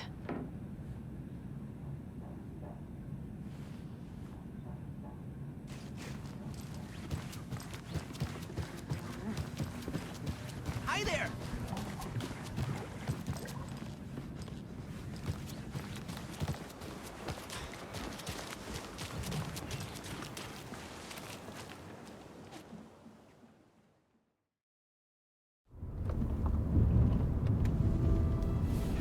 I need to come clean, Anderson. I know why Nightingale was here 13 years ago. He was chasing a writer, Alan Wake.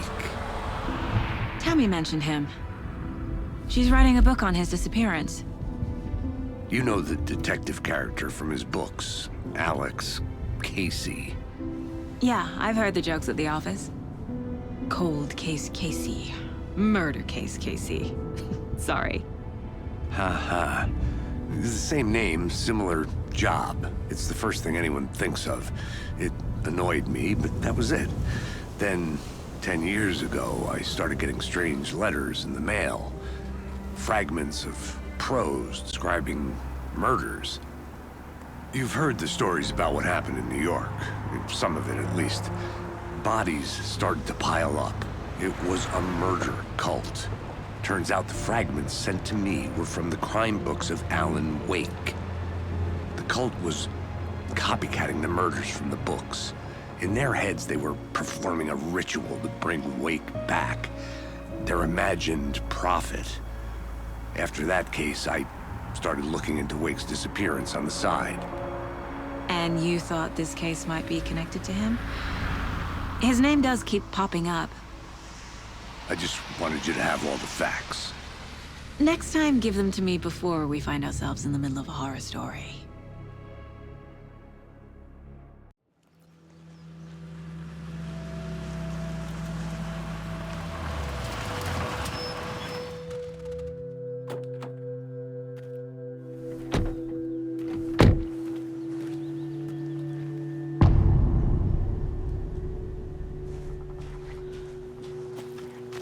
The page says Nightingale's in something called an overlap. Need to figure out exactly what that means. I'm happy I'm not in charge of this mess. Thanks. Let's start looking for Nightingale where he was killed. The writer of these pages knows what will happen. Because they're behind this, or because they can see what's coming. Impossible things are happening here. A world operating on different rules. I need to understand this strange logic. To see the clues. To solve the case.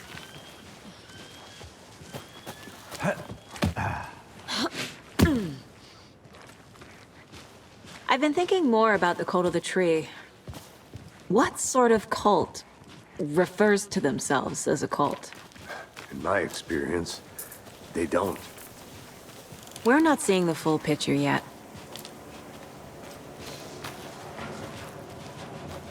Hey, hello there. How are you folks doing? Those restricted area signs. Hello. Don't do it. Saga Anderson. Are you two supposed to be here? I'm Ilmo Koskela. Fantastic to meet you. And yes, Stephen here hired me to show him through the woods. He's in town on important government business. Fixing this impressive piece of hardware. I work for the FBC, ma'am. I'm authorized to be here. And I bet you two are here about that murder. Nasty stuff. How's it going? How did you hear about the murder, Ilmo? Do you know anything that could help us? People tend to tell me things. The Koskela brothers are kind of a household name around here. Speaking of, if you're looking for some fun, stop by Watery. Just down the road from Bright Falls, there's our Coffee World amusement park. There's sauna ja vihta. And we offer a variety of guided tours, hunting, fishing, hiking, whatever strikes your fancy. You name it, we probably got it. What is this thing? It's just a monitoring station, ma'am. The Federal Bureau of Control checks volcanic activity and air toxicity levels. No need to worry, though. It's mostly for research purposes. That's one gorgeous sweater, Saga. Looks Nordic. I bet a family member made it. My mother made this sweater for me. How do you know? I knew it. My mom used to knit those sweaters for me and my brother. Watery, my hometown, was founded by Finnish immigrants. So between your name and the sweater, I figured your family might be from Finland too. Suomi, Finland. Pulla, Karjalan piirakka. Close. My mom's family is from Sweden originally. I don't know much about them beyond that. The sweater is just something to remember her by. Stephen, we're investigating a murder that occurred nearby. What can you tell me about your bureau? Nothing that isn't classified, I'm afraid. But I don't know anything about a murder. Operations here are run by a different department. I'm just here to make some repairs. The wiring on this thing frays every couple months. Yep, that's the raccoons. They grow real big here with teeth like you wouldn't believe. Can not run through a garbage can. That's all for now.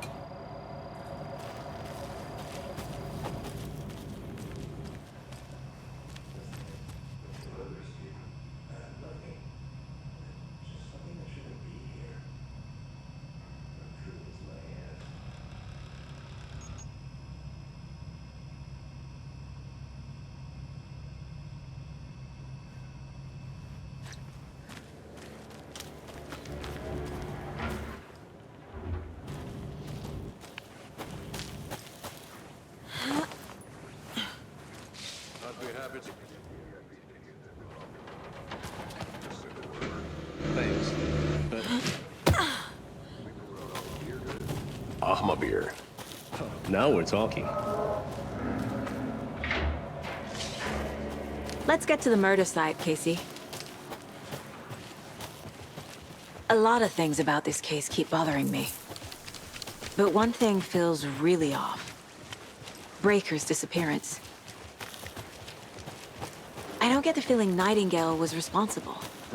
He was about to give you more of those pages. Something didn't want us to have them? Or was protecting him from Nightingale? Spontaneous combustion? I don't know. Not the kind of disappearance we normally solve.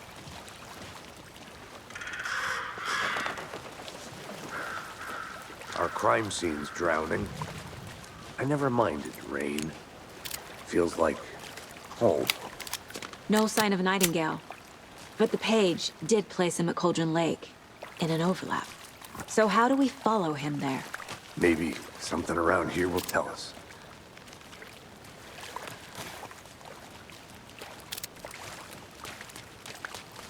We've seen this symbol before. Good eye. Bare feet. Nightingale. I'll see where these footprints lead. Can you comb through the crime scene one more time, KC? Just in case? On it. If anything comes up, I'll radio you.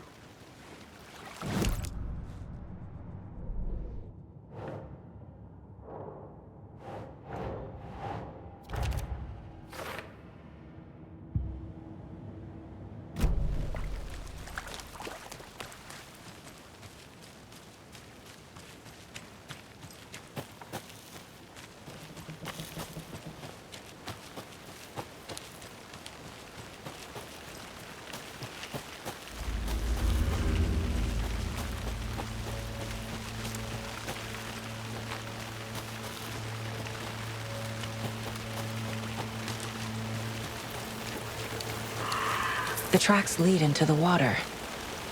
Where'd he go from here? I can feel something. A presence. Nightingale isn't far. I know Nightingale is somewhere around Cauldron Lake. The tree was a threshold.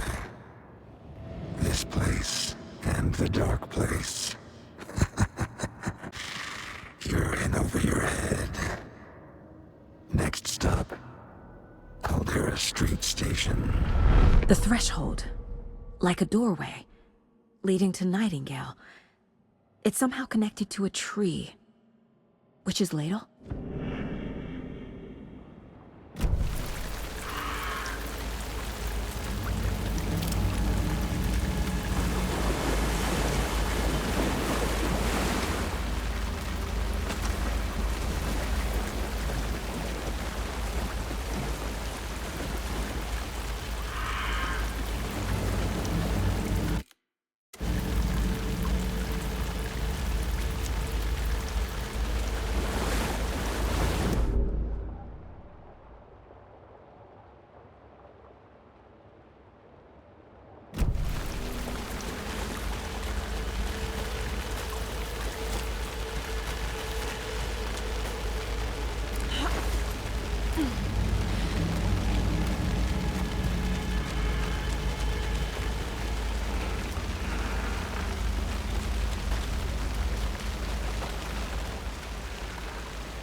What is that?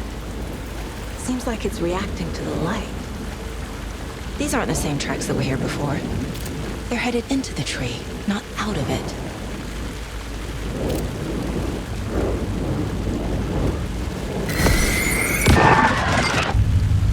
My flashlight burned the dark stuff away. It was covering another page. The fuse was in place. Saga stepped into the witch's hut. Inside, a bright light. There were objects that stood out to Saga, as if the light had manifested them. The witch's hut. Okay. I trust the pages to lead me to the overlap.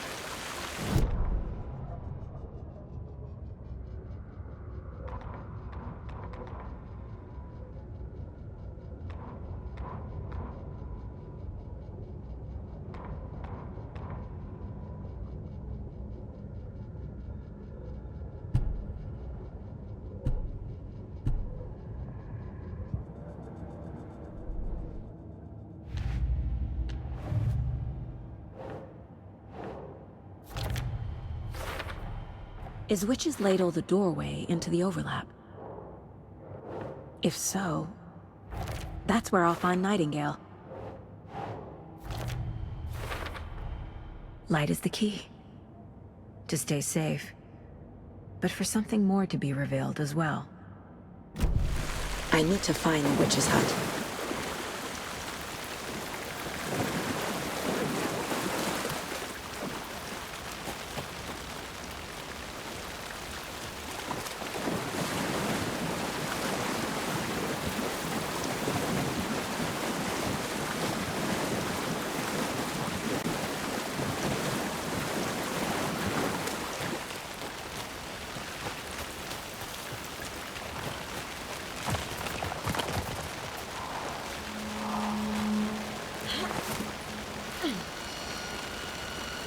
This is the witch's hut.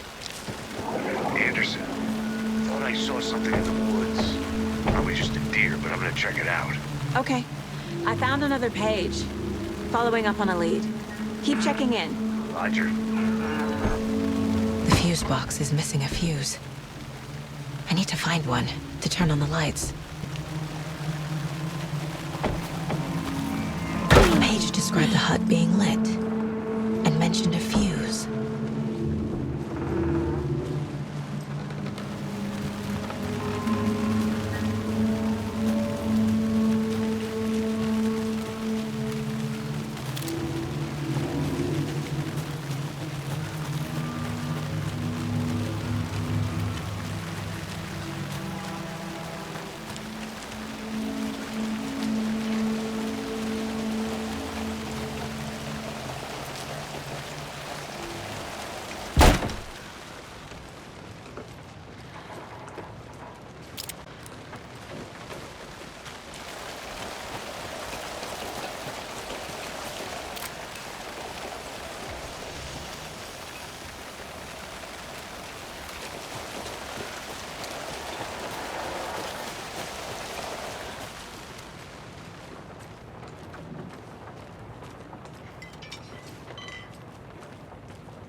This fuse is busted.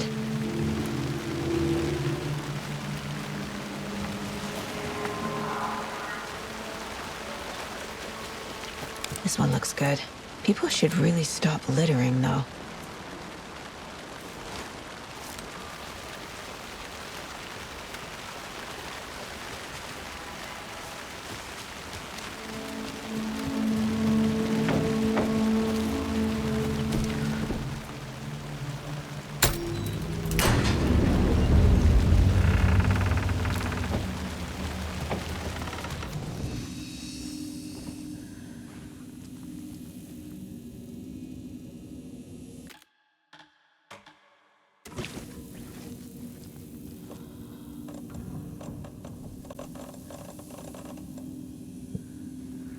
Another page. Making progress. The image of the witch in the sign. Saga addressed the witch. The smudged line on the heart. The second part recited from memory. I brought you the heart, witch. Show me the terror. Saga pushed the heart through the hole in the sign.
The page from the witch's hut seems to be describing some kind of ritual.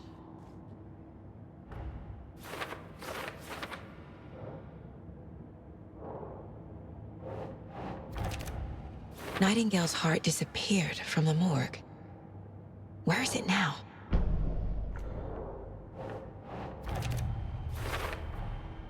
To get into the overlap, I need to find Nightingale's heart. Read the line imprinted on it, plus the line on the page to the witch's ladle sign. Then push the heart through the hole in the sign.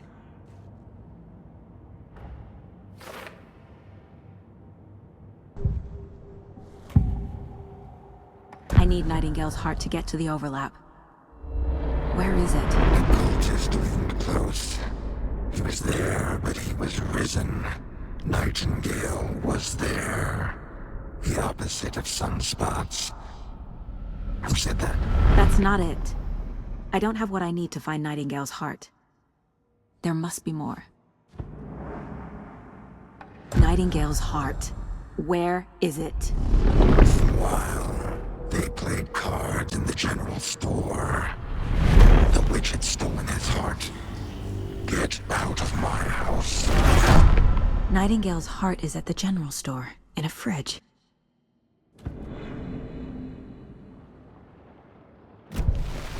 I need to check the general store for the heart. Casey, I'm headed to the general store. I think I know how to get into the overlap. Roger that. I followed some ATV tracks in the woods and got a bit turned around. Did you get lost? I've only been lost once in my life, Anderson. The years I spent with my ex-wife. I'll find my way back, don't you worry about it.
Saga edged toward the broken door, her gun ready, flashlight aimed ahead. Nightingale said it would be here. The Cauldron Lake General Store was overgrown, left to rot.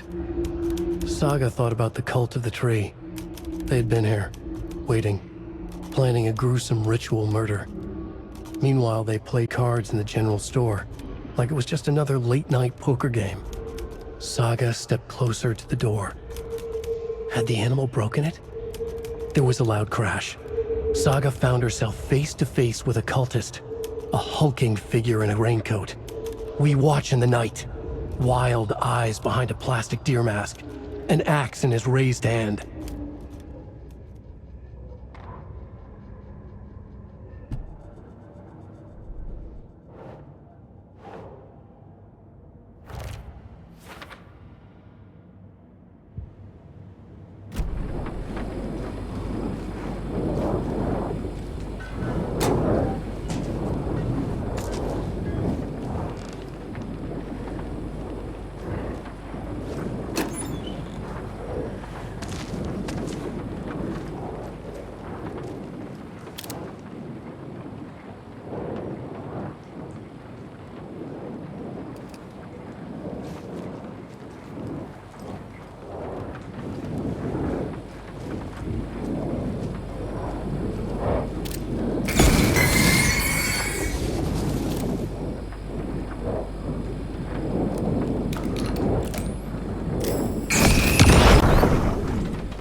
The text on the heart is clearer now. Legible.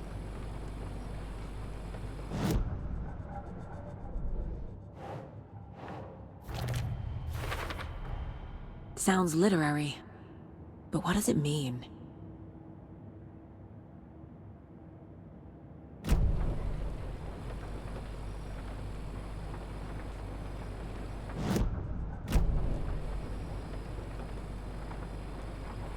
I feel like I recognize this.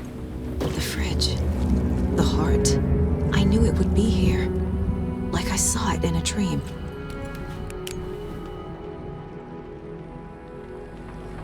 And now I need to give the heart to the witch. Makes total sense.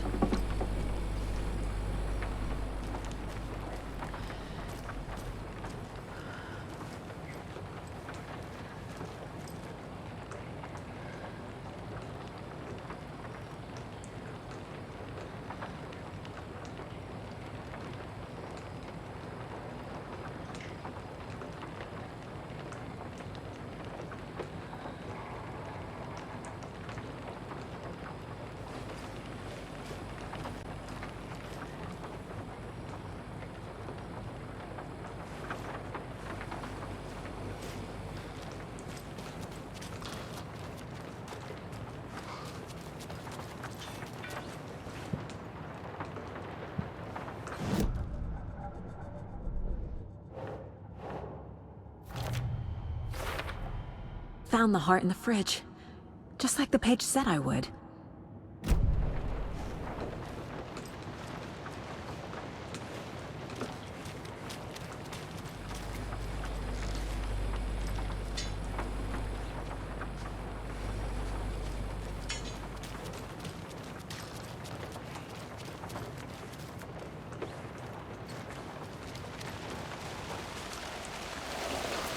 Casey, there are cultists in the area.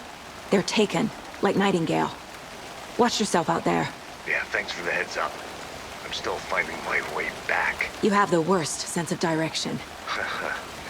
Any city in America I can get through drunk and blindfolded. It's these damn trees. Okay. I'm en route to Witch's Ladle. I need to perform a ritual to open the overlap.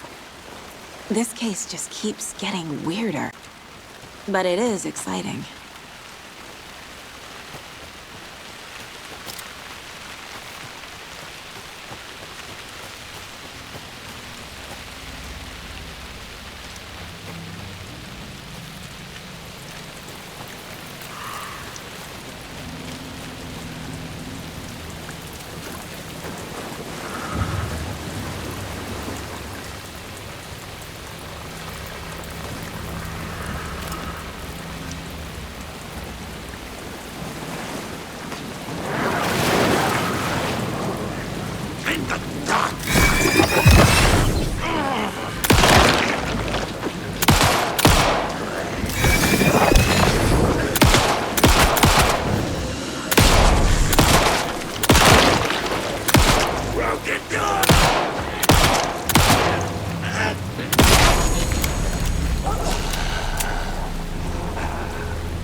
have crashed on the far side of the mirror.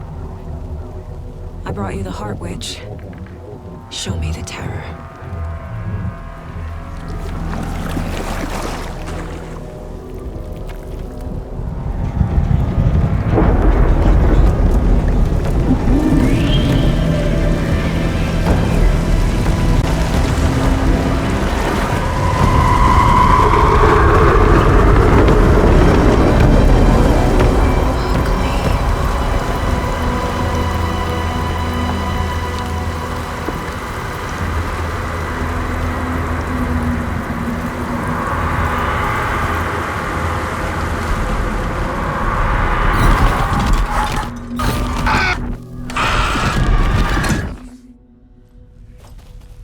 Casey, I think I'm in the overlap. Are you still on your way? Casey! Casey, do you read me? Fuck. Okay, Saga. Going in solo.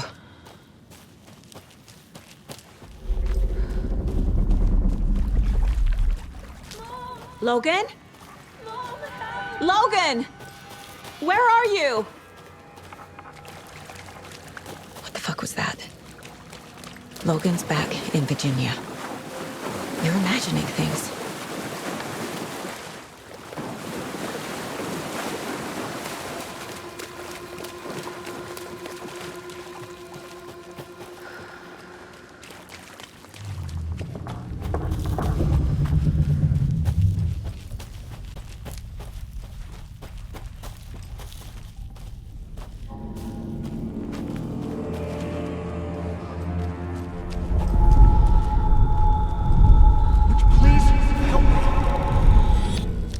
What was that?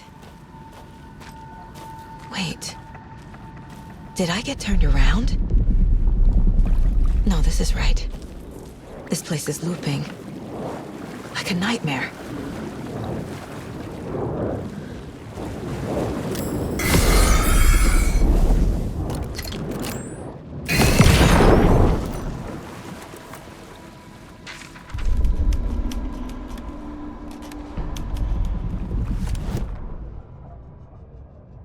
The rider went into the lake, banished the dark presence. Taken still lurked in the woods. The dark place receded. The current pulled back those with darkness inside, into the lake. Nightingale was there, one of them. The dark presence, Jagger had taken him. The witch had stolen his heart. They sank beneath the waves. The dark place, wandering in the shadows, muttering to themselves. It's dark. I'm lost. Where am I? Who am I? I can't remember. It's cold. Premium cabins for rent in Bright Falls. Who said that? Can you hear me? I need help. Please. Stop this. What did I do? You must dig it out. Their shape shifted. Echoes of the writer's dreams. Fading in, fading out. The next story and the story after that. The writer was writing again.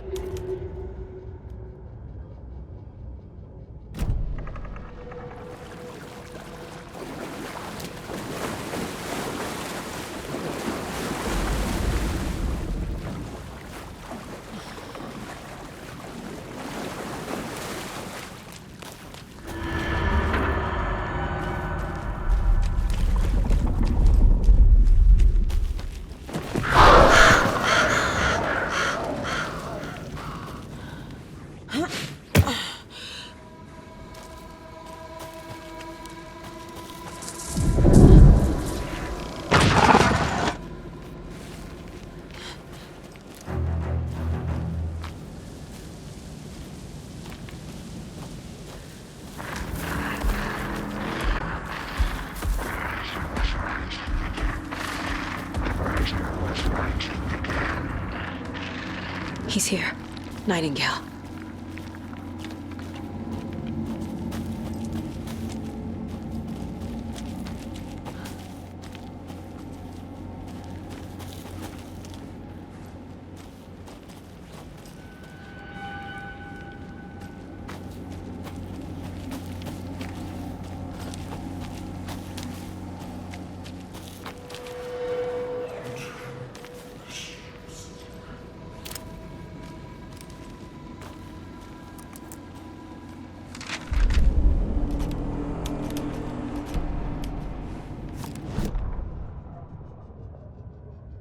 He'd been on the trail of the writer forever. The writer he despised. Hemingway, Bukowski, Wake. I'll get you. I'll find you. I'll make you pay. You're in over your head. He descended into the tunnels, from the Dark City, into the ocean of darkness. Next stop, Caldera Street Station. Something, a presence, rumbled. Not a train. Shadows shifted on the platform. The writer's cult waited for him there. The cult of the word. Occultists lean close. I carry his words close to my chest now. You're not allowed in the lake until he says otherwise. He'd be caught, murdered.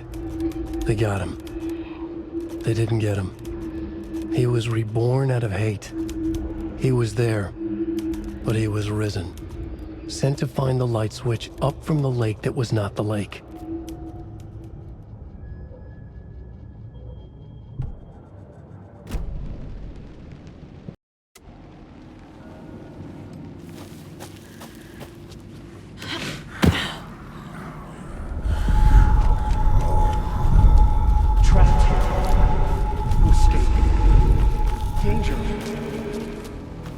Who is that? It's like they're coming in over a bad signal.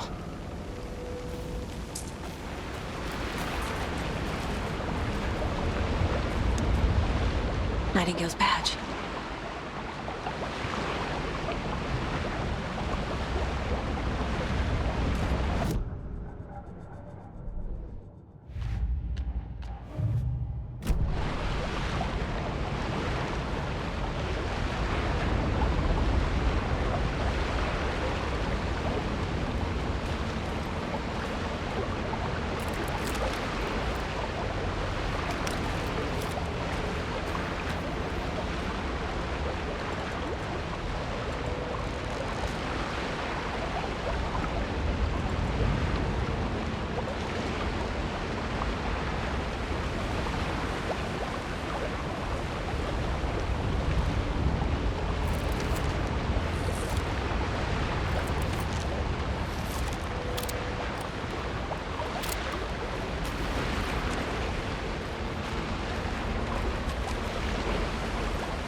Who are you? What is this? Who are you? Hear me. I'm Saga Anderson, FBI. I can hear you. Cauldron Lake. Yes, I'm at Cauldron Lake. Where are you? How to escape. In danger. The dark presence. Danger. Thanks. Got it.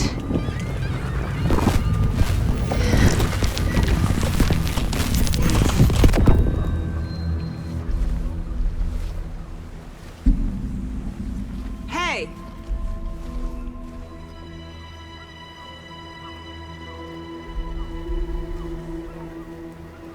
Are you okay? No! It's my fault! It got out with my face!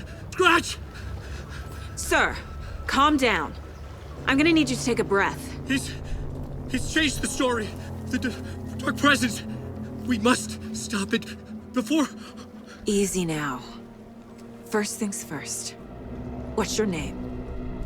My name is Alan Wake. I'm a writer. I've been... Wake? Where did you come from? You've been missing for 13 years. 13.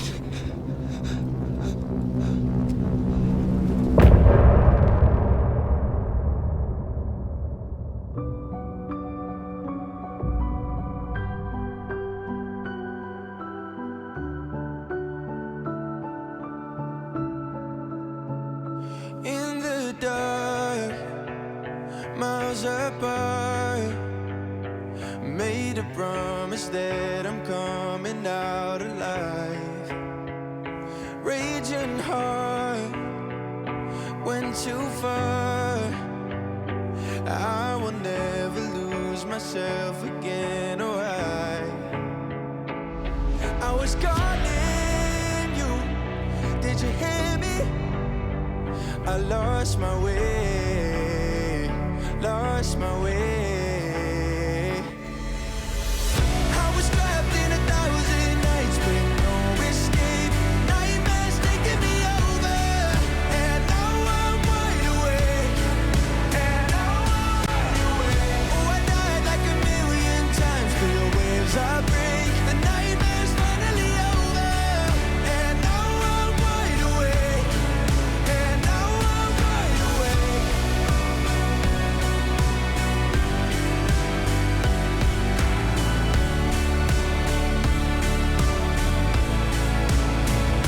Blinding lights, burning eyes. I can see myself and I don't need to hide.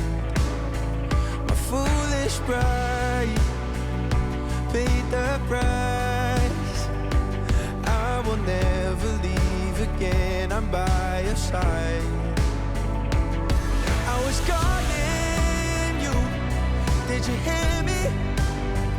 I lost my way, lost my way. I was trapped in 1,000 nights with no escape. Nightmares taking me over, and now I'm wide awake. And now I'm wide awake. Oh, I died like 1,000,000 times, feel waves I break. The nightmare's finally over, and now I'm wide awake. And now I'm wide awake.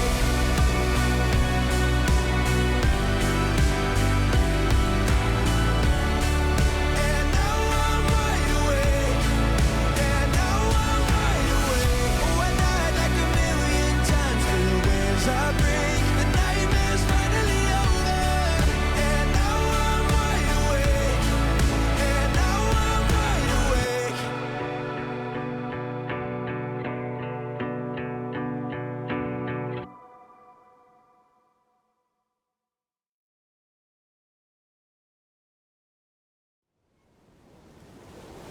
Anderson, where did you go?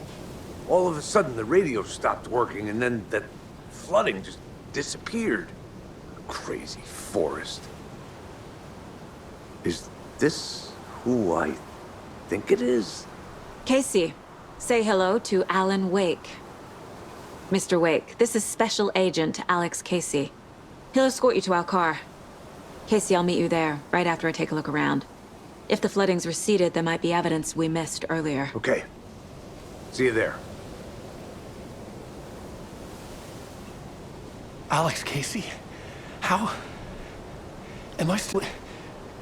Is this the dark place? No, it can't be. I got out. Yeah, the PI from your books has the same name as me. Great. Moving on. It's a bit of a hike to the car, Wake. Get your bearings, then we'll head out. I need another minute. Cauldron Lake. I thought I'd never see this place again. Take your time. But you should know these woods aren't the safest. Yeah. It's getting dark. You have a flashlight? It's not safe without a light. I have a light. And a gun. You can relax, Wake. And pages. If you see pages of writing anywhere, you must take them and keep them safe. Our lives could depend on it. They have vital information.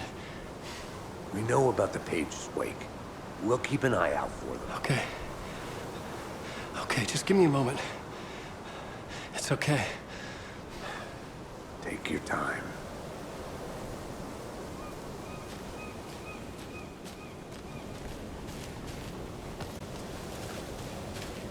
Should look around. With the flooding gone, could be further clues out there. The flooding disappeared very suddenly. I wonder if there's any connection to the overlap. To Nightingale.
A locked box. Is that the cult of the tree symbol on it?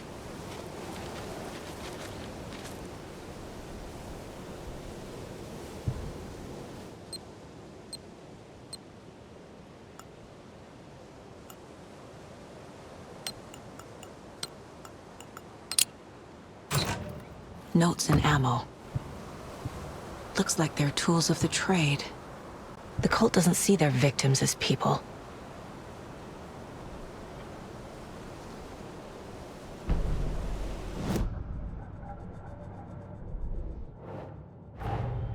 Nightingale goes missing for 13 years, shows up murdered, and then turns into a monster.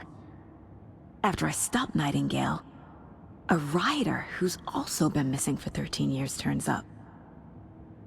What's the connection? What kind of case is this?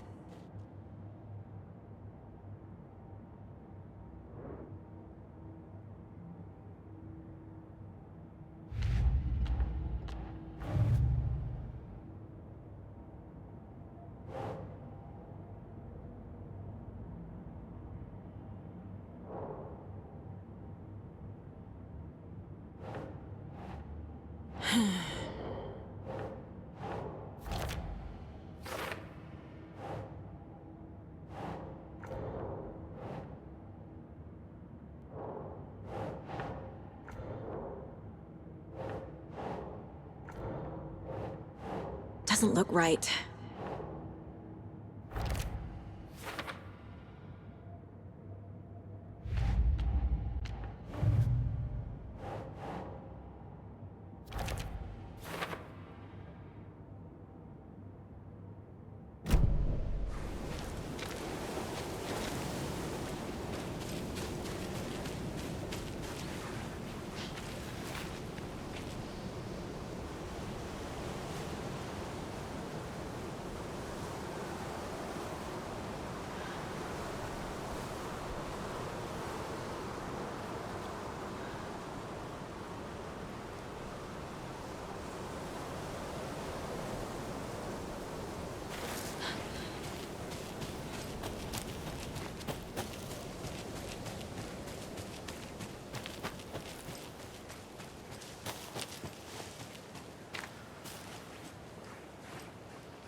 Are turning into monsters.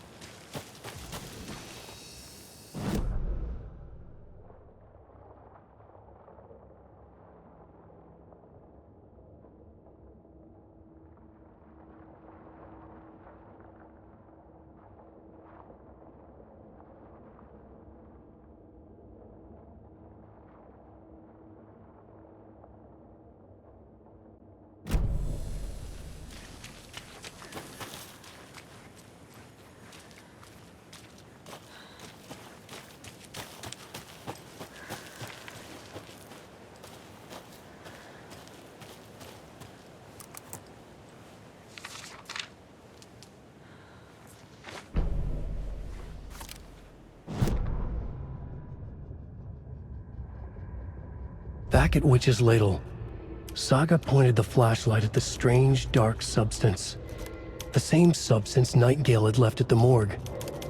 There was something hidden under it. She strained to see. The opposite of sunspots in her eyes. Blacker than black. Suddenly a change. The light reacted to the substance. A feedback loop surging up her arm. Saga squeezed the flashlight, willing it to penetrate the dark matter. Burn it away.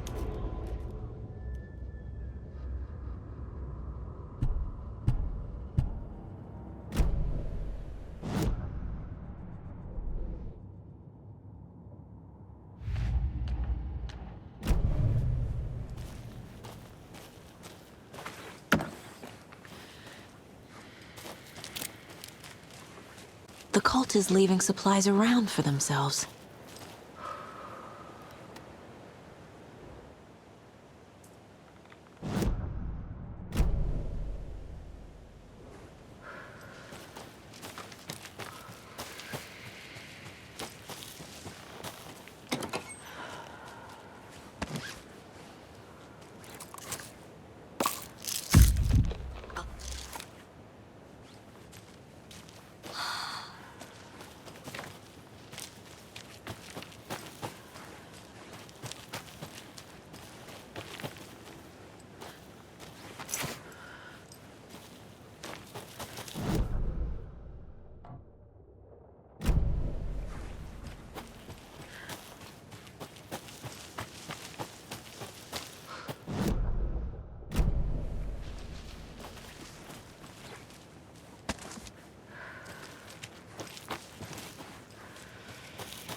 There's something written here. A poem? Or a riddle? Reminds me of the nursery rhymes I read to Logan when she was little.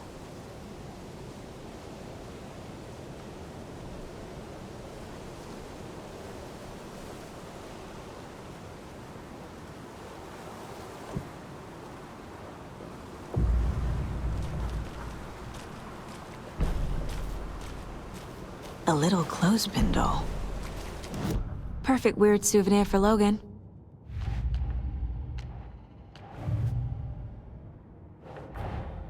Creepy dolls, mysterious rhymes. No weirder than anything else going on, I guess.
Something feels different. I should look around. A charm. Cute. It'll go great on the bracelet Logan made for me. Huh. That was strange. Gotta keep an eye out for more of these rhymes. Overgrown!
We've reached the car, Anderson. How's it going down there? I think I'm done here.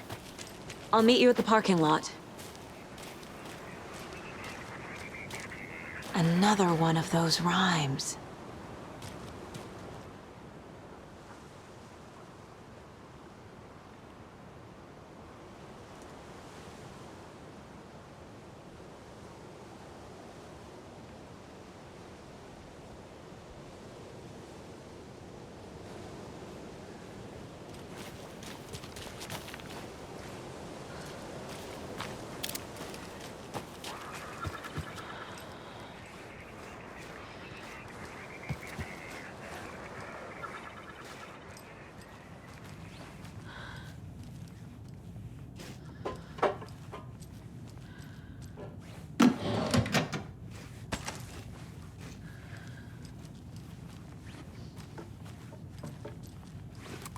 You were a handsome deer.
Nope.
have a weird feeling something's changed. What is this?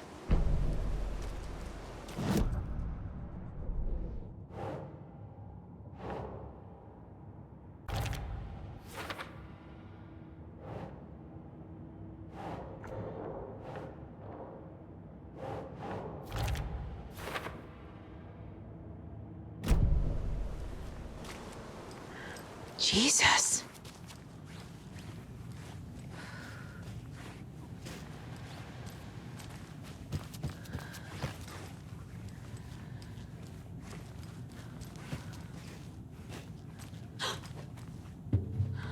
Another charm for my bracelet.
The FBC is definitely playing with things they don't fully understand.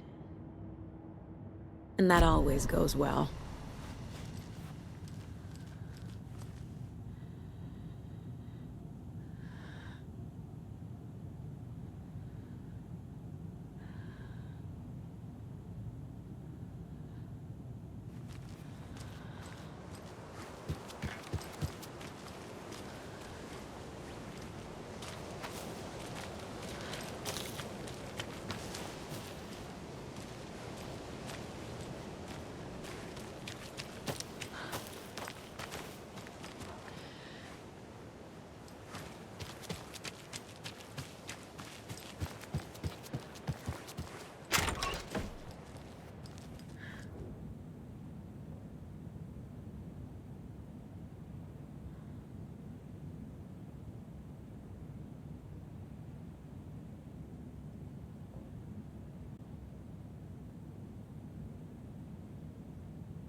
An overlap of the dark place needed a push from both directions to manifest itself.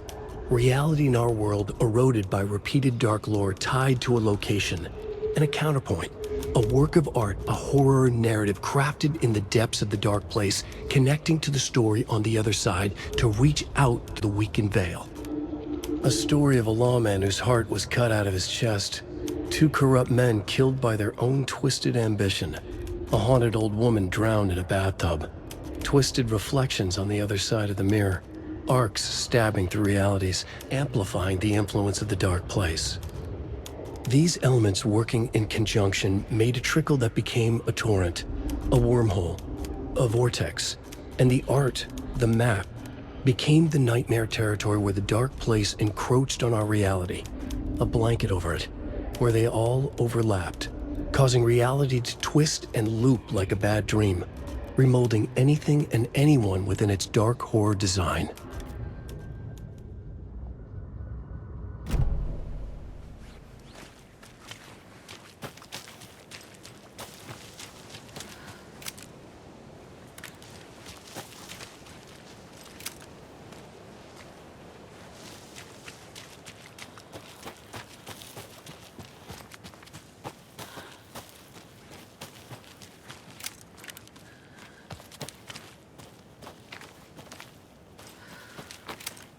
More of those kids' lunchboxes.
There's a rhyme over here.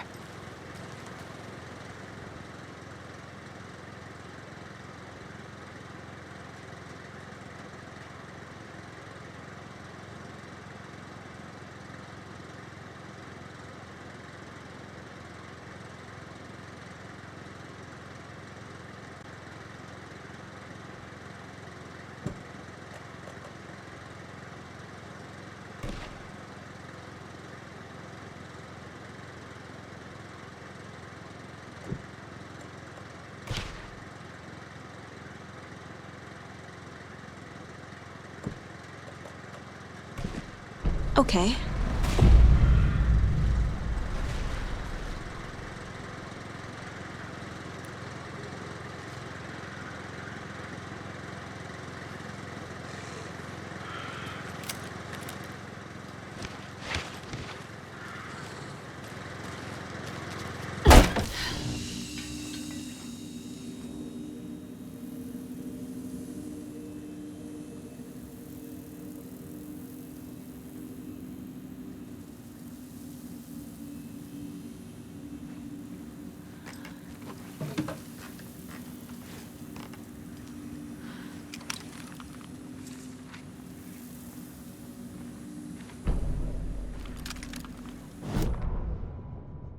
Children in Bright Falls all grew up hearing stories about the cult of the tree.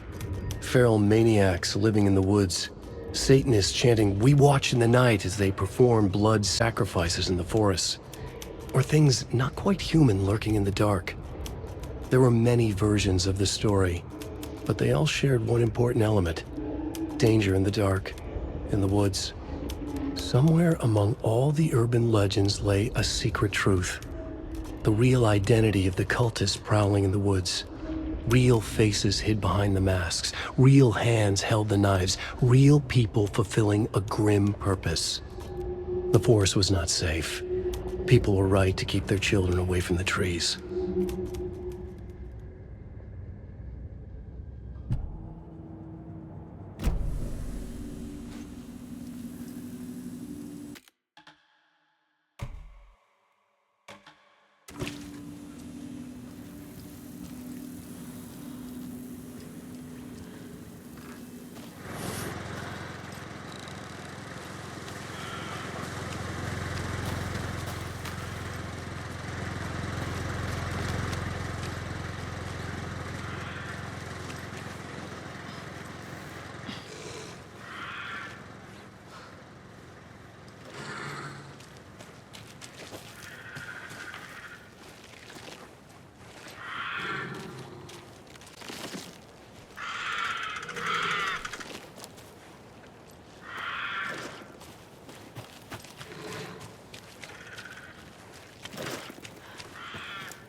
Another charm.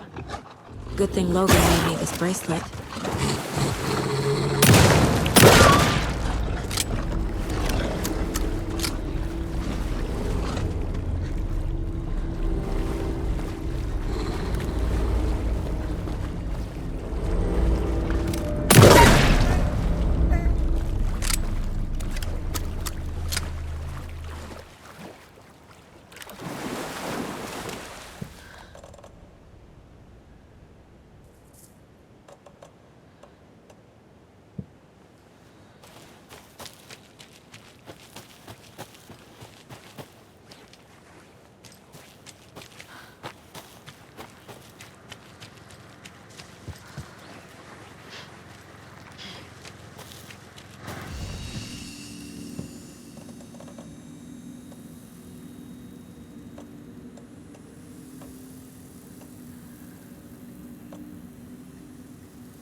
Another locked box.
Another lunchbox.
I can't leave here yet.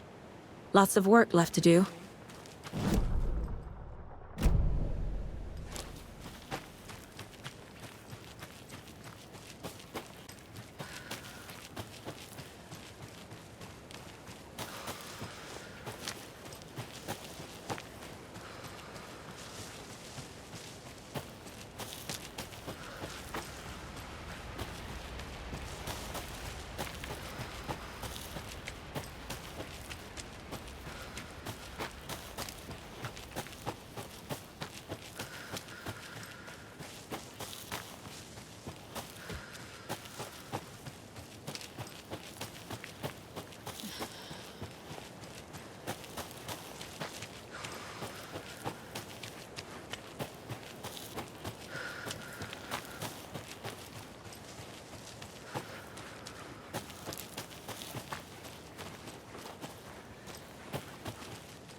Warning. Activity detected. AWE. Event in progress. Cauldron Lake. What's an AWE? Casey, what exactly does the FBC do? After New York, when I started looking for our friend here, their name came up. I pushed them for any files they had on him, but got stonewalled. They have a reputation of showing up for weird shit. They have a presence here, and now we find our writer. How about that?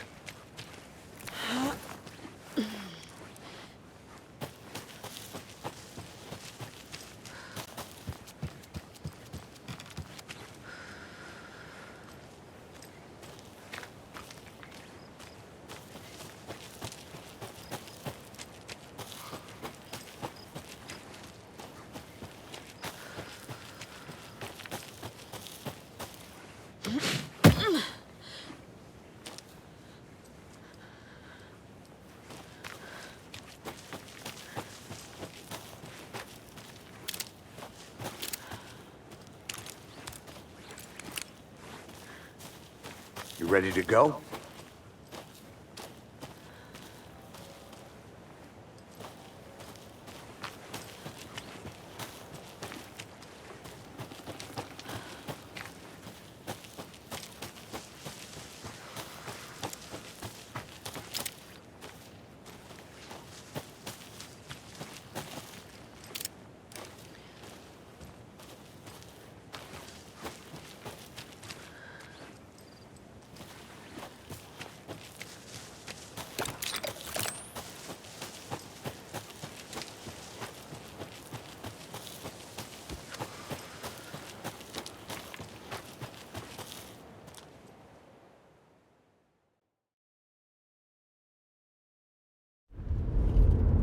Mr. Wake, we're taking you back to our field office in Bright Falls.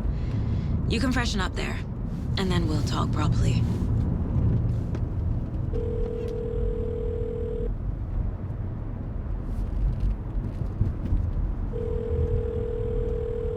Hey, Mom. Before you say anything, I'm totally fine. Don't freak out. Dad shouldn't have even texted you. Logan? No one texted me. What's going on? I'm totally fine. I slipped, that's all. God, it's not the end of the world. Put your father on the phone. Okay. Dad, it's Mom. Don't worry, hon. Logan slipped in the shower and bumped her head. She has a slight concussion, but I'm keeping an eye on her. Lucky I heard her fall. She could have drowned. Jesus, David. Why didn't you call? I tried. It didn't go through. She's fine, really. But what about you? You sound stressed. No, it's, just weird case, that's all. Well, if you need a hint, my years of board game victories on me, Colonel Mustard did it. I'll keep an eye out for him. Love you, Dave. Love you too, honey. Want to say bye to Logan? Just tell her I love her. Bye for now.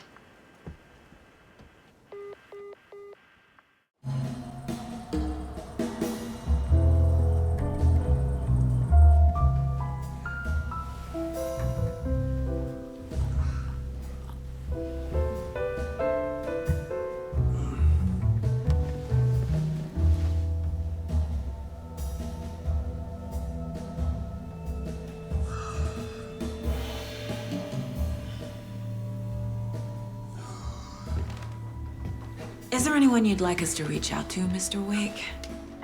You've been gone a long time. No. No. They'd be in danger. It'll come for me. Okay, let's talk about something else. Robert Nightingale. Do you know him? You were both here in 2010. The Dark Presence got him back then. That's the last time I saw him. 13 years. Fuck me. Tell us about the pages. You had what looks like a title page with you. Return. Is this the name of the story on these pages? The writer's name has been scratched out pretty violently, but your name can still be made out underneath. Scratched out. Yeah. Scratch.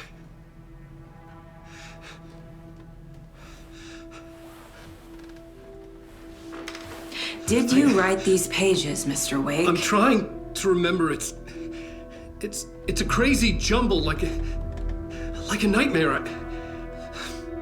It doesn't make sense.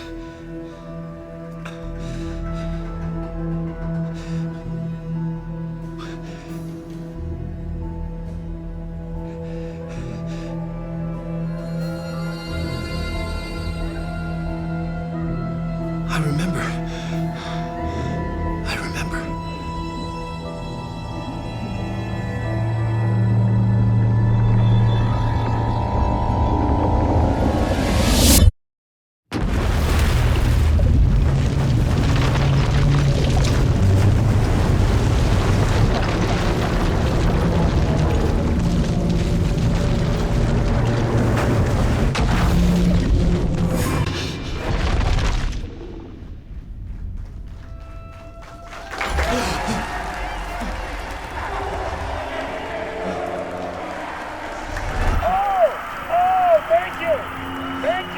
Thank you. Welcome. Well, we have a great show for you here tonight. Alan Wake is here. Alan Wake, one of my all-time favorite writers and guests on the show. He's here to talk about his latest book. And as usual, our house band, Old Gods of Asgard, is here. Take it away, you crazy Vikings! Was I on a talk show tonight? Waking up in places with no memory of how I'd gotten there. It was out of control. I didn't need another mugshot in the fucking tabloids. Had I already done the show? Was that a recording?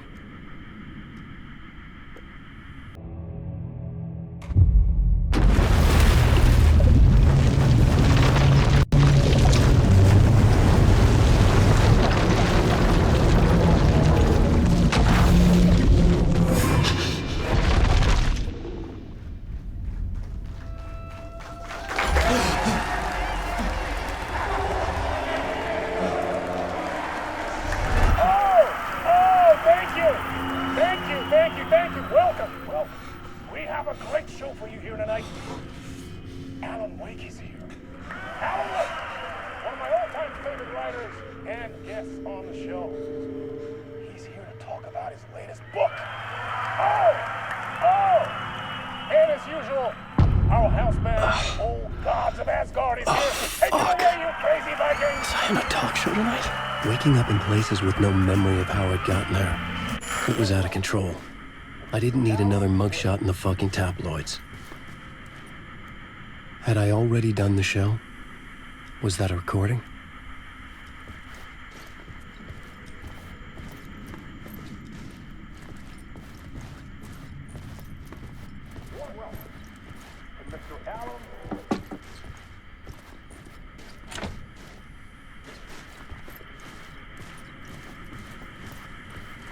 I felt a strange pull toward the TV.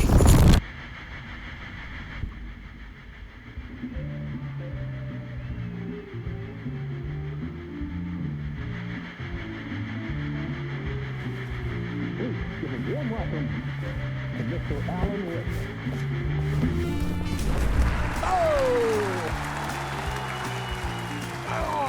Good to see you, Alan. Great to see you. Welcome back to the show. Come on, sit down. Woo! Oh, man. It is so good to see you, Alan. This must be an exciting time for you. Tell me, does it ever get old? So does what get old? Publishing a new book. Are you okay there, my friend? You look like you've been cooped up in the writer's room for a few too many years. This is exactly how I feel. You know, I've waited so long to get my hands on the sequel to Departure. You left us on quite the cliffhanger. We've all been dying to know what "it's not a lake, it's an ocean" really means. You and me both. Well, our way's over. Your new book, Initiation, hits the shelves tomorrow. What? That's exactly what every reader will be asking. This book is mind-bending. It's so cerebral. I mean, how would you describe it? An auto-fictional thought experiment? A horror story? A postmodern detective story? Wait. This isn't right. I haven't written anything. He's so humble. Okay, you got me. Good prank, very funny. But yeah, sad to say, I've not written this. I'd remember if I'd written a book, right? Or maybe it was written by your evil double. Well played, man! That is spot on! Playing the role here. Pretending the world of the book overlaps our own. That's very meta indeed. You see, Initiation tells the story of a fictional writer named Alan Wake, who is trapped in a nightmare, desperately trying to find the manuscript of a novel he has forgotten he has written. The book is set in New York, but it might not be New York at all. He is tormented by his dark doppelganger and guided by visions of a fictional detective he has written. That's right, Alex Casey is in this book as well. I guess we'll just keep doing this the whole show. The joke's on me. But isn't that what you sign up for with autofiction? No, but seriously, I found the structure of the reality you build in the book fascinating. It reminded me of The Matrix. I mean, the writer is physically in his writer's room, trapped there, and he projects himself out to this dark dream of New York through the story he is writing. Like astral projection. Did I get that right? Yeah, that's exactly right. Go on. I should be taking notes here. This is great stuff. Notes to that other Alan Wake in that room writing this as we speak? Are we all in your story, Alan? Wow. No, I wish you every success with your new book, Alan. I hope it's as successful as your best-selling Alex Casey series. Initiation hits the shelves tomorrow. After this, I'm sure we'll all be eagerly awaiting the culmination of this hero's journey trilogy of yours. A book called Return, perhaps. Man, thank you for one of the strangest interviews of my entire career, Alan. All this talk of meta-narratives. I kept expecting to disappear once this scene ends.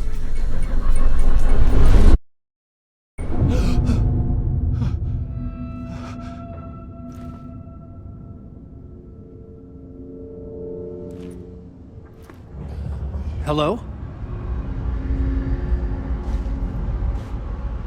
I'm losing it. Something's not right here.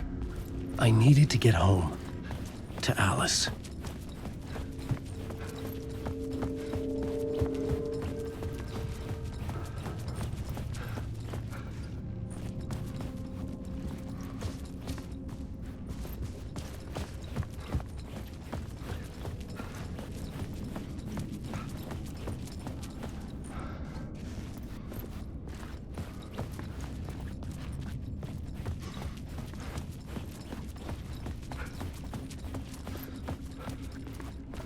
What the hell was that interview? Some kind of joke? Initiation? I never wrote a book called Initiation. This felt like a bad dream. Could make a good horror story.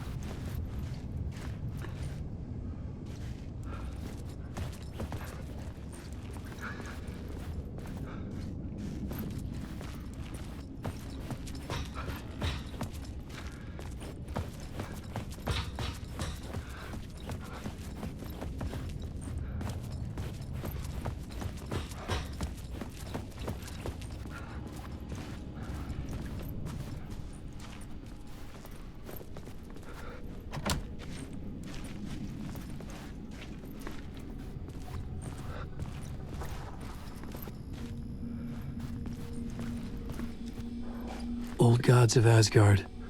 That name sounded familiar.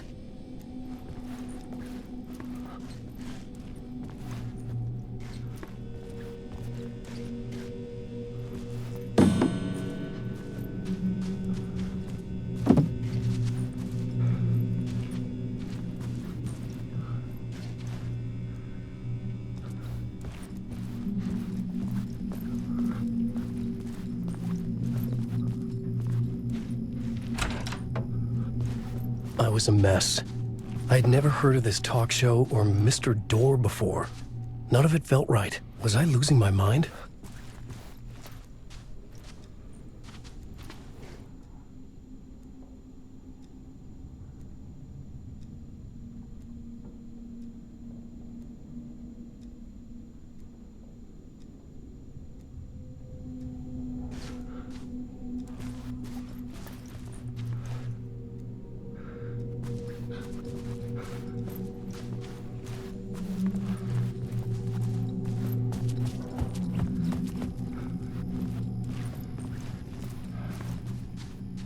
Hey! I think I've been locked in! Anybody? Fuck. Now I have to find the code myself. Great.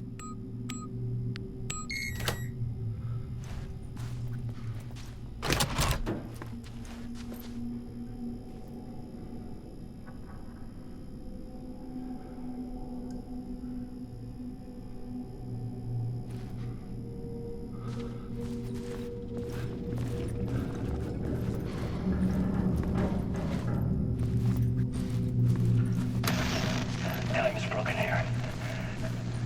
Maybe time never worked the way we think it does. It loops around, and yet it goes forward. A spiral. I thought I was finding remnants of the earlier loops, earlier drafts of my writing. The murder sites that I had left clues, mementos for myself to guide me on, but maybe that's only part of it. If time is not a straight line, then there are loops beyond these loops. Vast complex superstructures beyond what's happening to me now, ahead of me. And I'm there as well, a version of me, something I have become, some elevated, enlightened virgin, an archon, a demiurge, a demon of some sort, playing a secret game, building something, his past self upon to get him there. A deus ex machina pushing me there. I hate the idea, a crazy, intrusive thought. And yet, no crazier than anything else here.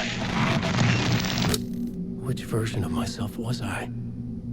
Where was I in this grand loop?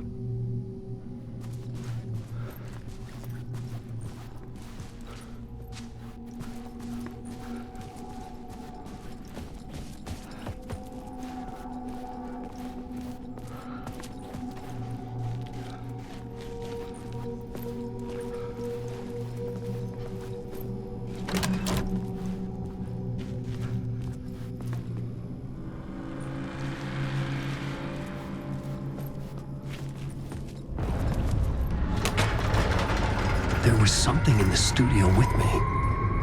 I had to get out.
Waking up from the nightmare, I felt like a drowning man gasping for air.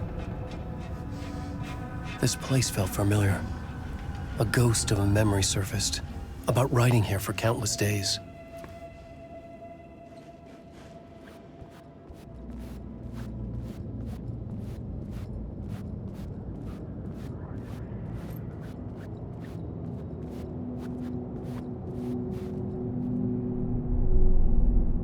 Board for mapping out a story. On the index cards, the nightmare that just happened to me. A summary of the story so far. But other notes as well. Warnings. I had written them. I couldn't remember what it all meant. The name Scratch filled me with dread. I could trust these words. I had to act on them. You must write to escape.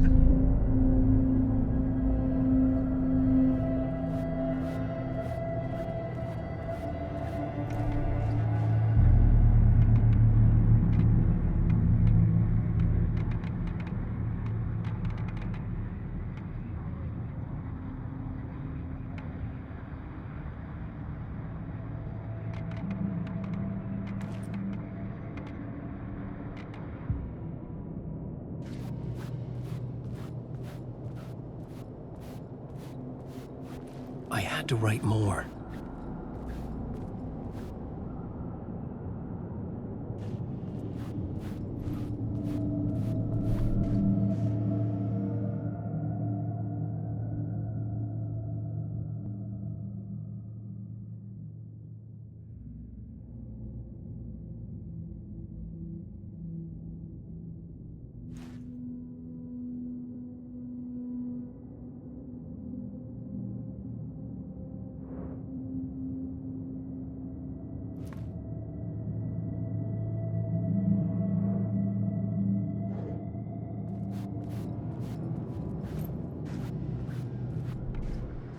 I had to keep writing.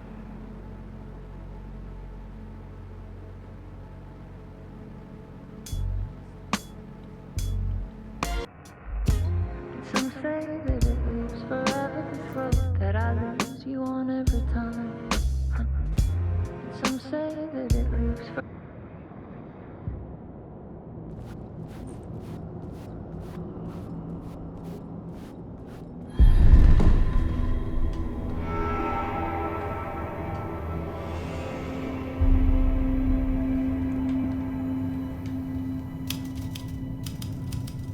I didn't remember much, but I knew my thoughts and ideas could manifest as reality in this dark place. I'd use my writing to project myself out of this room, like a deep sea diver to go deeper and explore the depths of this prison for a way out. This room was my boat. Writing was my lifeline. I would start again at the talk show.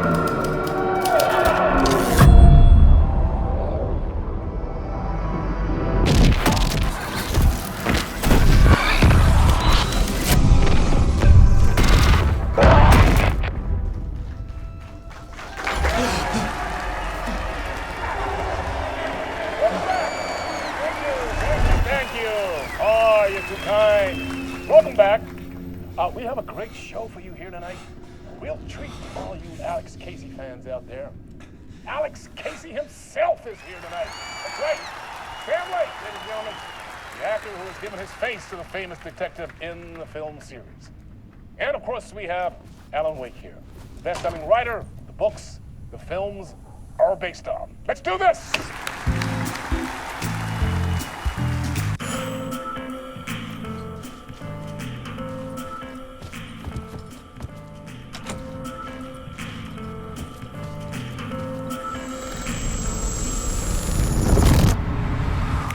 Welcome back to the show. So, Alan, as the creator of the character, how do you feel about this? Sorry, what? I know it can be an awkward question with the man sitting right next to you, but I mean, how do you feel about him in the role of Casey? Does he look the part to you? He looks exactly like I always imagined Casey to be. It's uncanny. Thank you. That means so much to me. I'm a huge fan of your books. So, what's the problem, Alan? Because on more than one occasion, you voiced your reservations about the adaptations. It's not that. They're their own thing. They've gone with choices that are different from mine. I feel protective about my stories, and these adaptations... I don't know. I guess I just wish I could have been more involved in making them. Well, in that case, you won't have seen this either. We have a clip from the new film, Murder Case Casey. Should we roll it, or do you want to say something first, Sam? Nah, just roll it.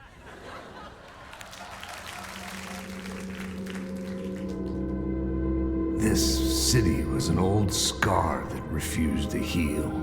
The rain made it fester. It needed the sun, but there was only the night. I was tired. Insomnia covered me like a plastic film. I was watching the world through a rain-slick window, my own reflection haunting the view. I was trying to track down a missing writer. My only clue was a table lamp, shaped like an angel, the only thing to shed light on this sordid mystery.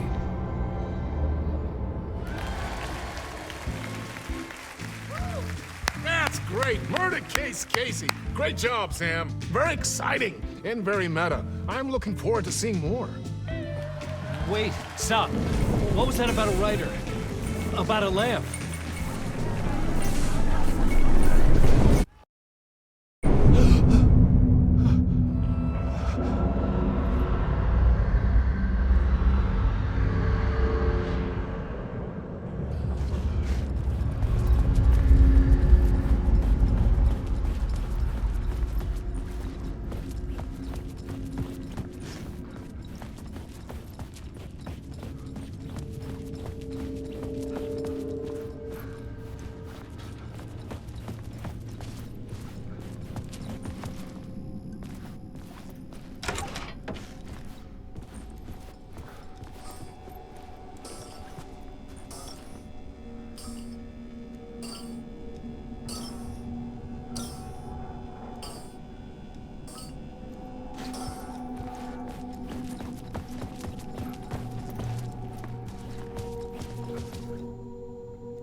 Hello?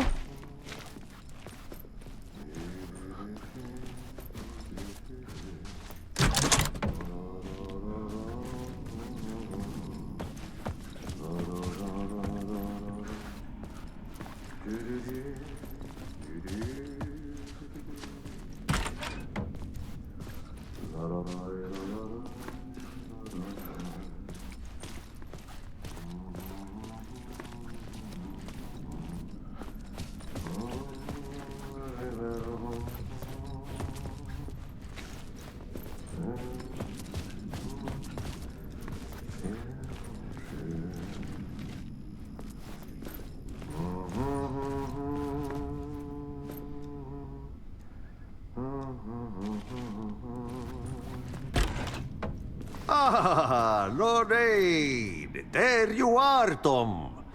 Oh, not so much evil that not a bit of good as well.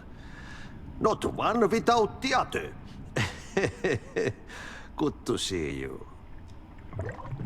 Hey, I can't seem to find my way out of here. Can you point me to the exit? No totta helvetissä. Of course, Tom. The work will instruct its maker. I was gonna get something from the basement for you, but you can get it yourself now. The more cooks, the worse the soup. Have we met before? Are you trapped in the dark place too? You remember Ahti, the janitor. You can't be lost if you don't worry about where you are headed. So don't worry, Tom. The sun will shine even into a heap of twigs. Just remember to turn on the lights. It won't take long when you get to work. What do you want me to get from the basement? And my name's Alan, not Tom. Ja, mutta katoppa kun a man, but a man with a tool makes two, Tom. Eikö niin? And a man with a tool can build his own exit. It's in a shoebox, in the basement where you left it. Safe as in the Lord's purse. Here's the key.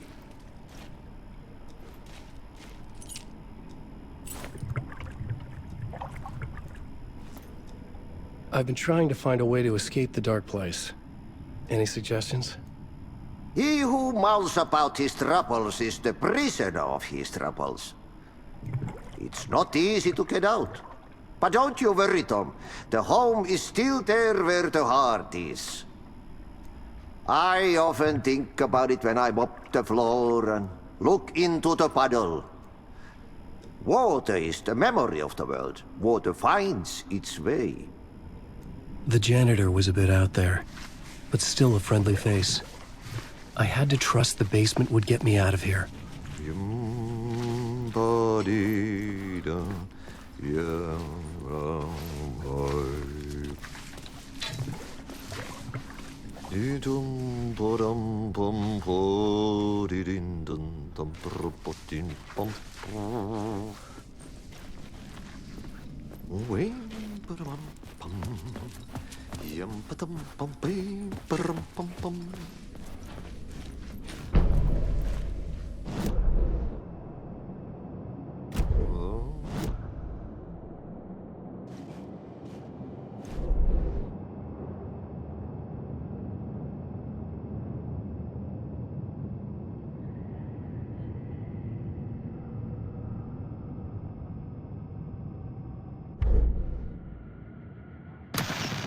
Time is broken here. Maybe time never worked the way we think it does.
show host?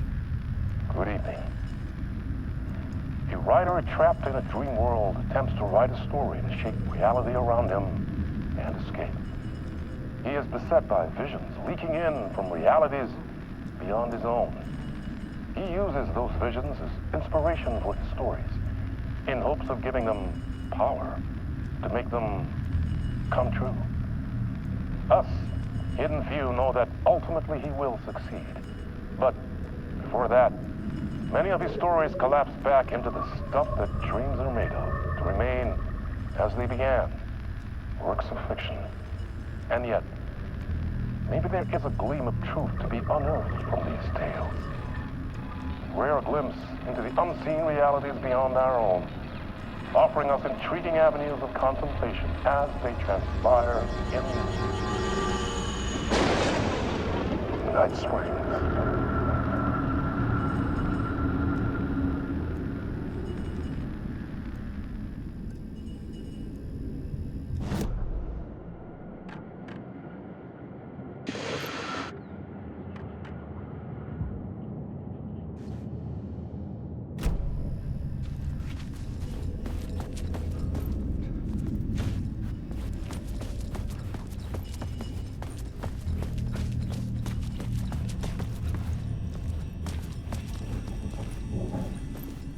An old lamp in a shoebox.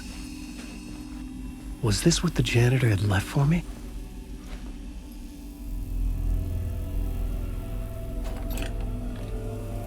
The lamp felt significant. A tool for bringing light to the darkness.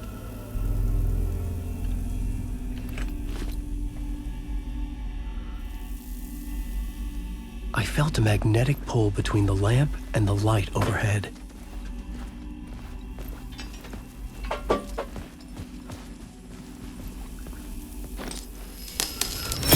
Whoa! When the light jumped into my lamp, the whole room changed, like something in a dream. Opening a way forward, the lamp was humming.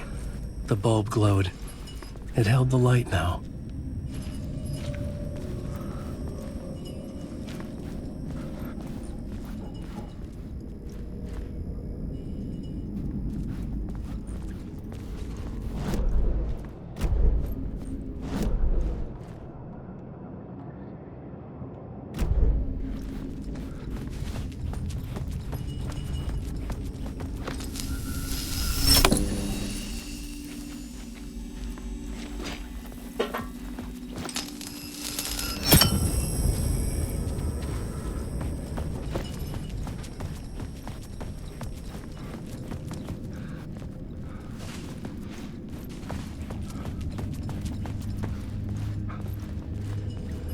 I felt another surge from the lamp.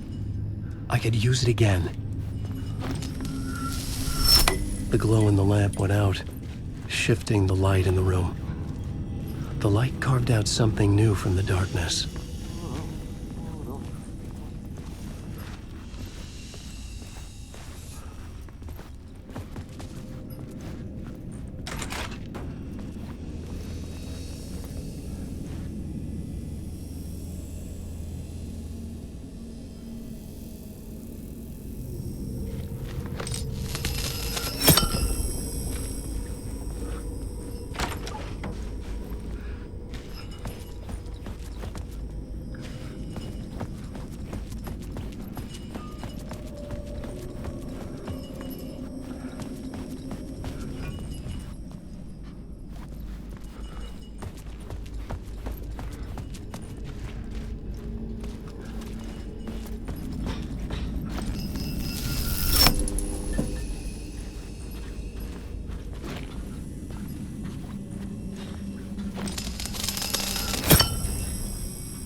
I needed to find another way out.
place wants to drown me. I'm losing myself. I have to fight it. I have to remember the clicker, the light switch. I lost it, but I have the lamp now. The lamp the switch was cut from. This place is a nightmare. Not real, and yet more real than anything. The danger in the horror reel, it feeds off my mind, twisting whatever it takes into psychotic reality. I'm trapped here. I write to escape. I've tried this many times, written countless stories, forgotten how many. I keep failing, but I must keep trying. I use the story to dive deeper. Every word I write is a step forward on this spiral in the darkness. I dive to the body to find the answer, the map, and the key, and the compass. It's combined to form a door leading out. But how do you open a door that's not a door? At the bottom of an ocean that's not an ocean, and a lake that's not a lake.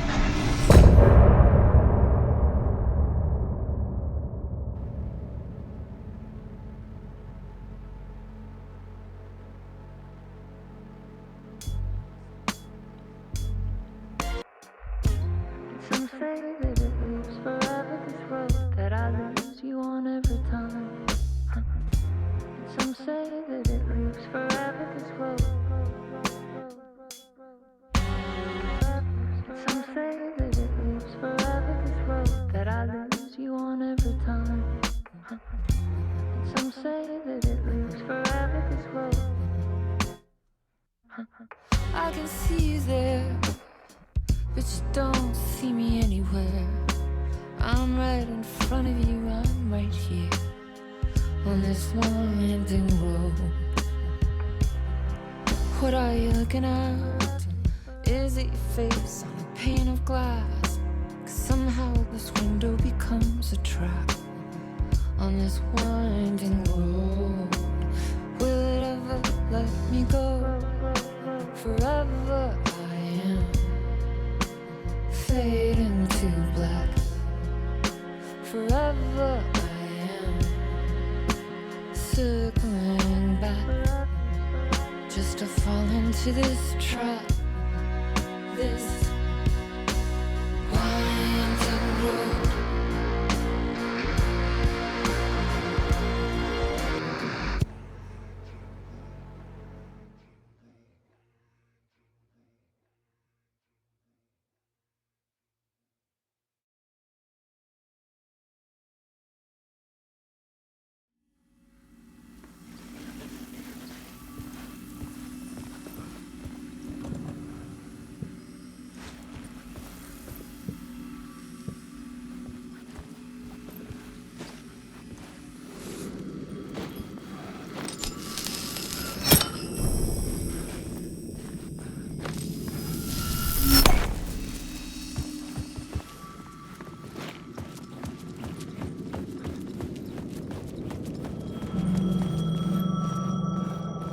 The payphone was ringing.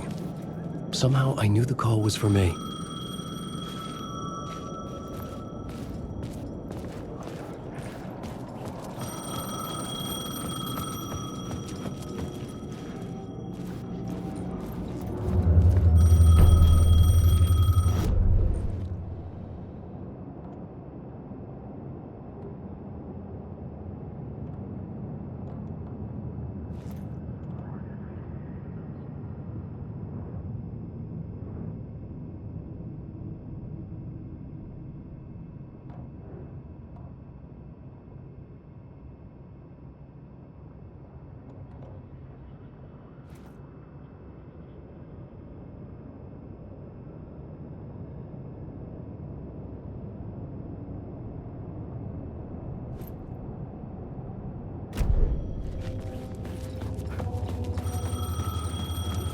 The call was for me. It was something important. I needed to answer.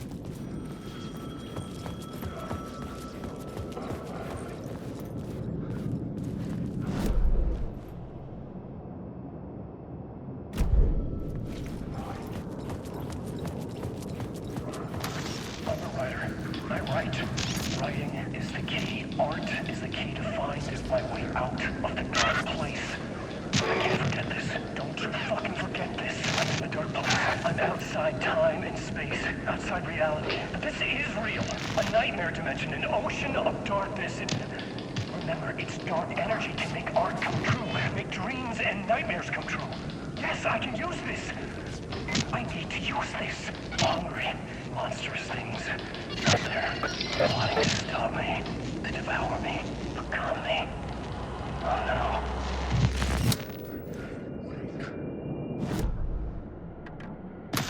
I'm a writer. I write. Writing.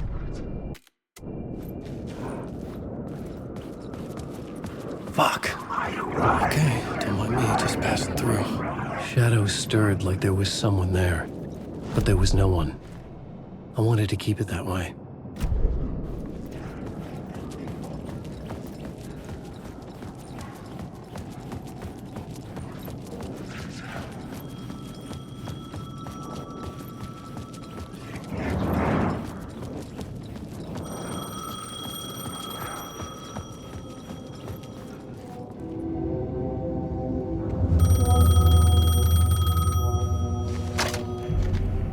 Hello? Alan Wake? Yes. Do you know who I am? No? Who is this? We'll get to that later. There are spies all over. Shadows. A sense of deja vu washed over me. Had I had this conversation before? Alan, listen to me carefully. Caldera Street Station, the subway. You need to go there. I'll call you again later. Make sure to pick up. Do I know you? I know you from somewhere. You've just forgotten again. We're in this together. Don't worry. I got you now. We've been working. Great. I'm losing you. Hello? Hello?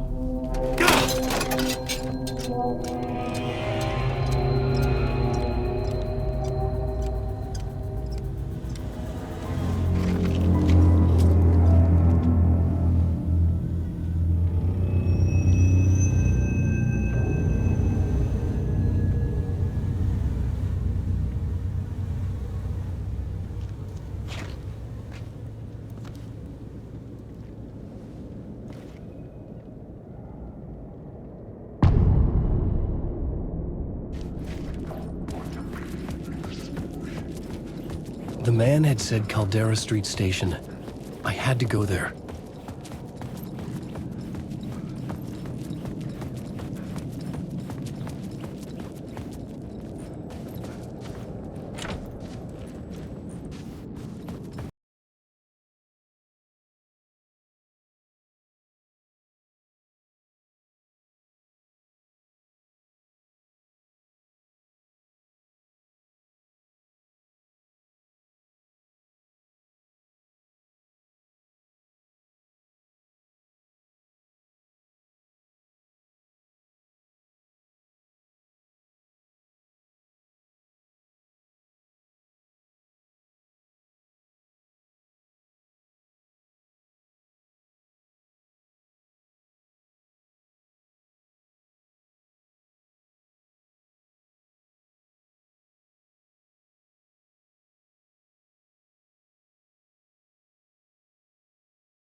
The lamp was dead in my hand. I needed to find a light for it. I needed to find a way around that fence.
It could not be opened on the side.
written books about Heaven's Casey. Rain tried to wash away the sins of this city. But some sins, the evidence of the crimes committed, could never be erased. Not by the rain, or any amount of therapy from Dr. Jack Daniels. It remained bruises under my skin, like tattoos. Bruises in my soul. Scar tissue on my heart. The rain never stopped falling. And I never stopped drinking.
Hello?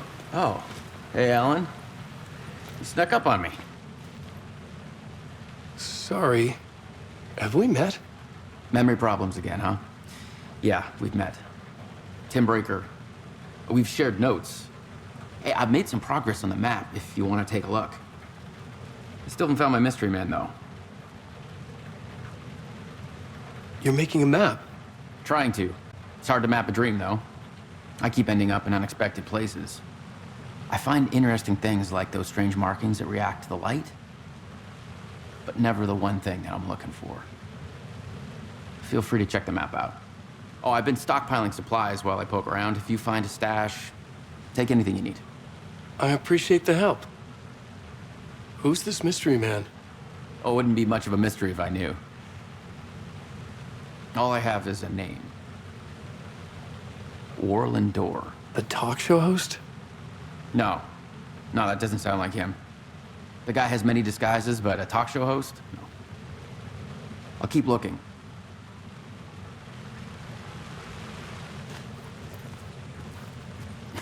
Oh, that's my crazy wall. I'm just trying to make sense of things. Don't judge me. I'll trade you walls any day.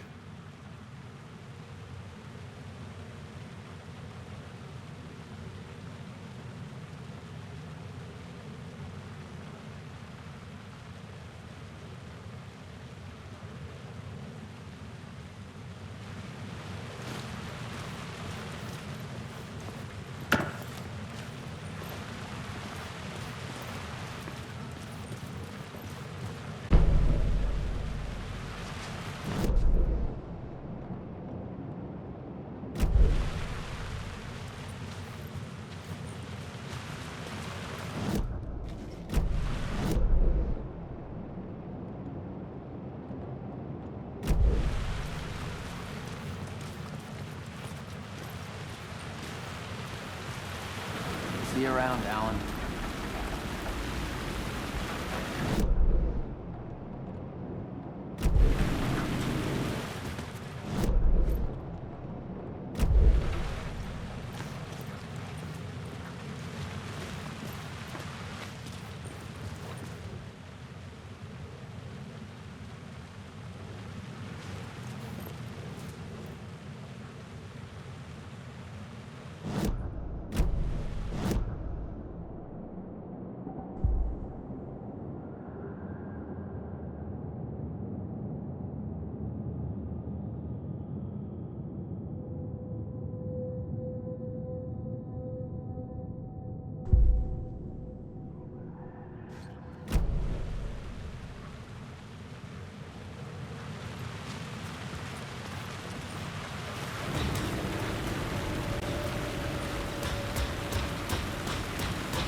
The city was a monster, poised to tear into you the second you let your guard down. You thought you had it tamed, that you knew what the hell you were doing. Your last mistake, unless you got lucky. And you didn't deserve to get lucky. You blinked at the wrong time, let your mind wander, and the fire escape that was meant to be your getaway route was gone.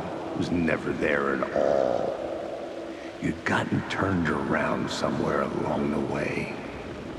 The city was coming to finish you off, and there was nowhere left to run.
I'm also in the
dictionary definition of the word is an enthusiast, a fervent devotee, an abbreviation of fanatic.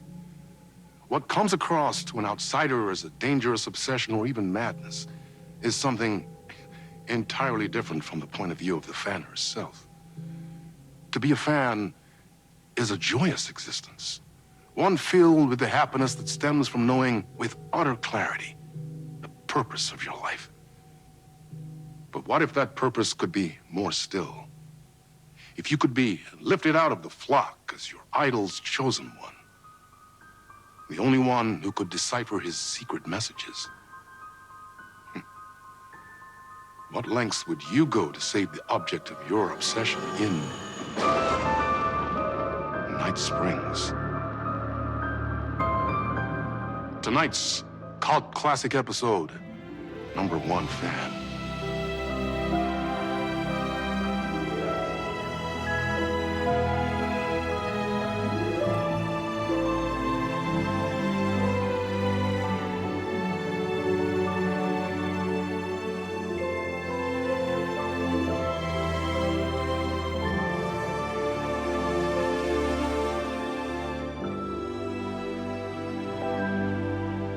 Life's a funny thing. You spend all your time wishing and hoping and dreaming for something, and then, bam! Destiny shows up at your door like a mailman with a package you were pretty sure got lost because you ordered it like 6 months ago. But that's okay. When your destiny has eyes like sunsets and a beard like mahogany-colored velvet, you don't really mind how it arrives.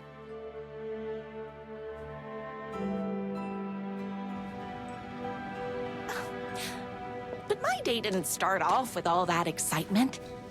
It began like any other day did for this waitress/protector of the town of Night Springs. As always, Night's Diner was the hottest spot in town, so there was plenty of work to do.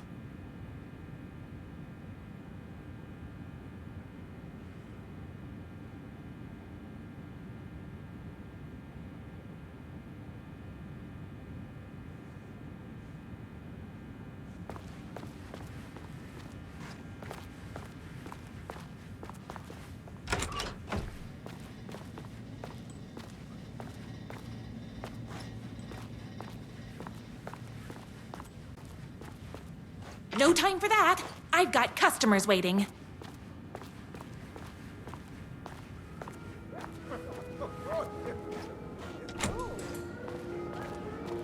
Hey, it's everyone's favorite waitress. Look who it is! Hi, everyone. Could I get another cup of that delicious special brew that only you know how to make? Of course. Who else wants a top up? Me. Right here, please. One for me, please, and thank you. Will do. Let me just grab a fresh pot.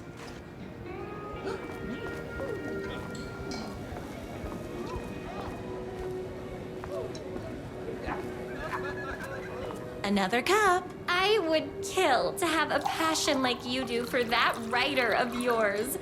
You two are destined for each other. Hot coffee. I heard your fan site for that writer was named best fan site in the world. Congratulations. Thanks. It wasn't easy.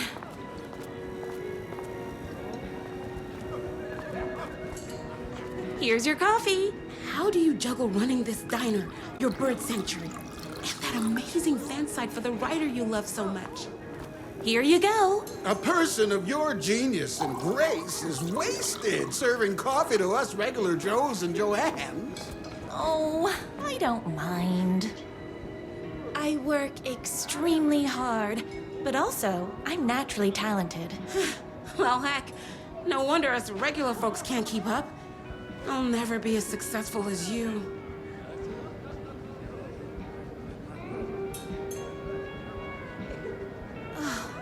Comparing yourself to me won't help.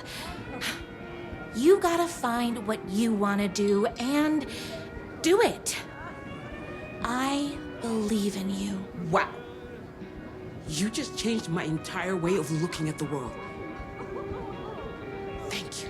No problem.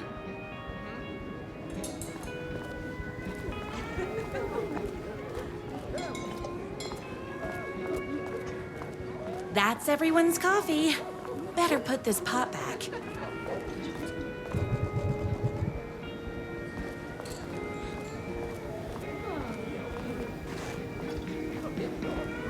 I come here 3 times a day.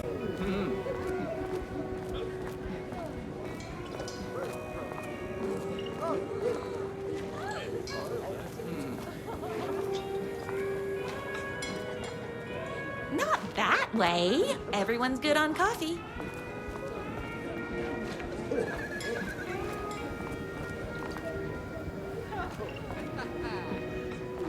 I loved being the very successful owner and operator of the county's most popular diner.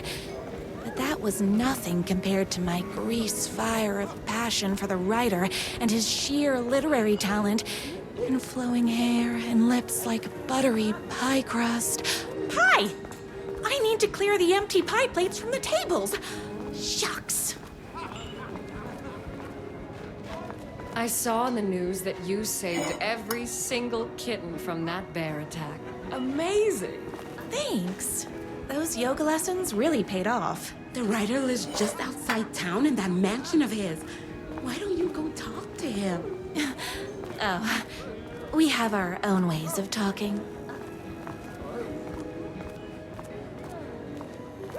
Is Knight's Diner going to enter the statewide pie competition this year? Of course.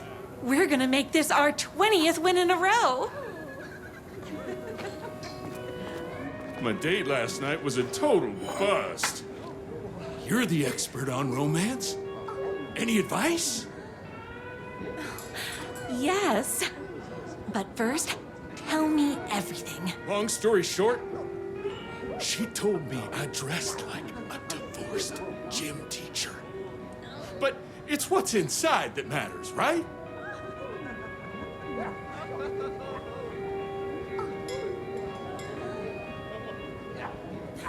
Right. Show them the real you and it will all work out. Talk about that mole you worry about when you're trying to fall asleep. Well, I'll try that. Thanks a million. Don't mention it.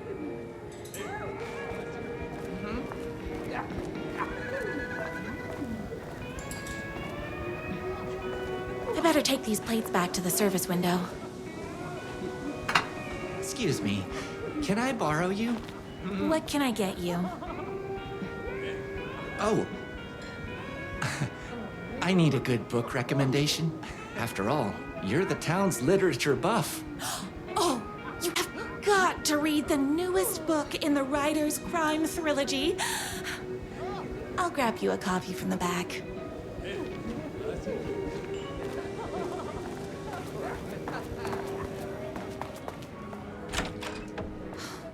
You better not crease any pages.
your favorite writer whose voice you would recognize in your sleep.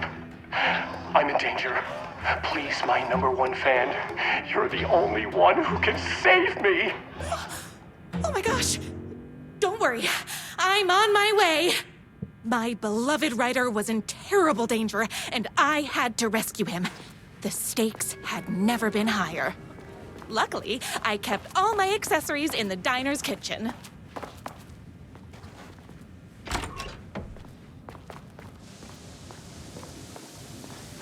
My accessories. Everything a girl needed to claim victory in the battle for love. My trusty 12 gauge, fully automatic. Extreme circumstances call for extreme shotguns.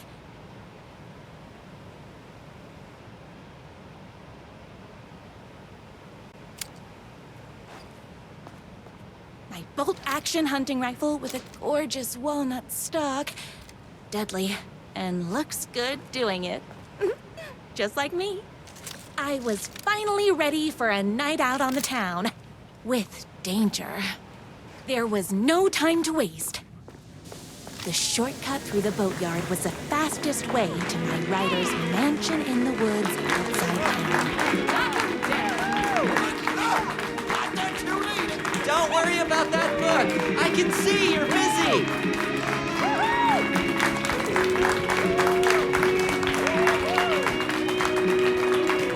I'm so happy for you. No one can beat our waitress. Get out there and bust some heads! The boatyard is this way! You better hurry! Go through the boatyard! It's the shortest route!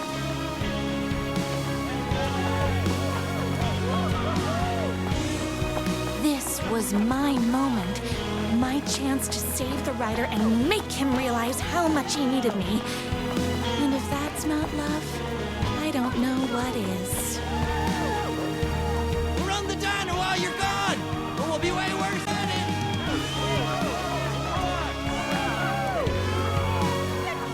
Save literature! You're the only one tough and graceful enough to save. I was leaving my old life behind, like a body left to sink in a lake so no one finds it. Nothing would get between me and my future with the writer.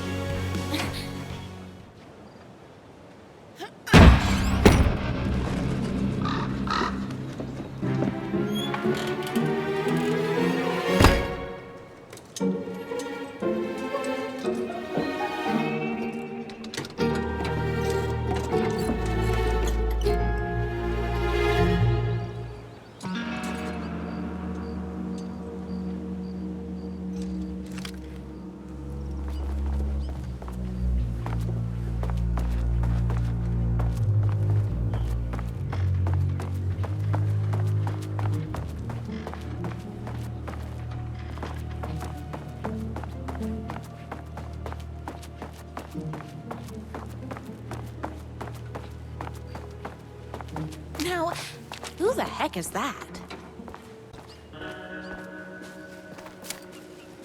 I knew you'd come to his rescue.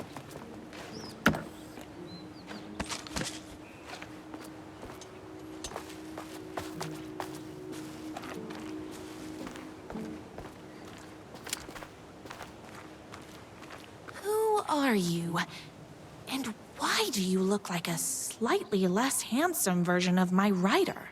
Oh, don't you ever compare me to that worthless hack. Sure, I may be his wild and rebellious estranged twin brother, but we can't all be perfect. I had no idea he had a brother. To think there were two of him all this time. After today, there won't be. No more writer, no more books, no more living in his shadow. But you're his brother. I'm sure you two can talk it out and realize you have so much in common, and after you change, you can move in together. And I'll come over with popcorn for movie nights. He had his chance for popcorn and movie nights, but he wanted to keep everything for himself. Too bad. You know what they say? If you can't join him, beat him. What did you do to him? I locked Mr. Fancy Pants up somewhere you'll never find him. You won't get away with this! I'll stop you! Babe, I got an army of people that hate that hack almost as much as I do. They're ready to die if it stops him from writing another crappy book. What do you got? I have a shotgun! Well, I got a... Wait, that's a real shotgun? Okay, I admit I didn't expect that. But it doesn't matter. You can't stop all of us. Only a monster could be blind to the poignance of my writer's books. And there is only one way to deal with monsters. Between me and my writer. Oopsies! Can't forget the bullets. I ate my spinach this morning, so don't mess with me. Hot sauce. I'm fresh out of bullets. Yahtzee!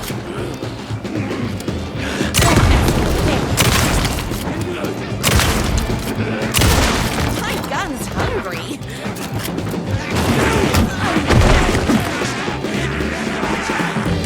Tamales!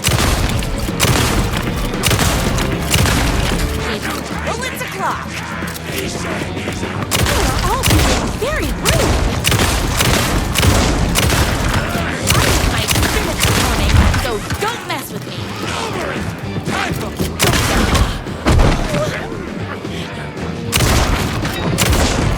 Tamales!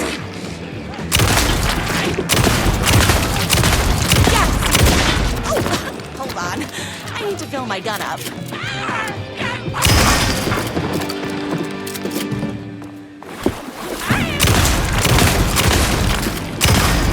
Whoops! Gotta put more bullets in.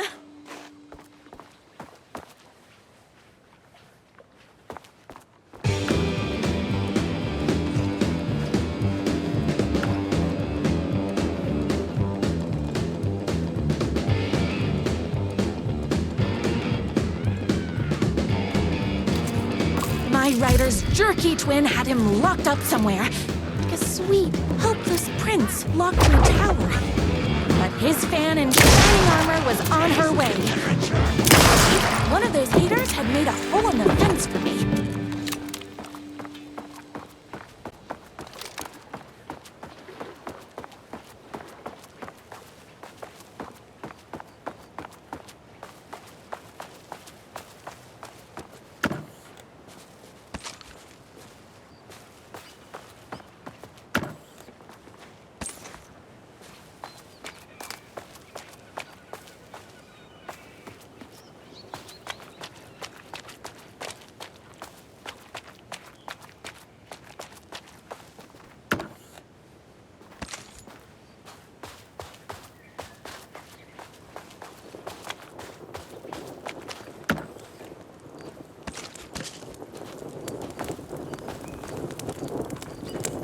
The twins' motorcycle had left tracks in the mud.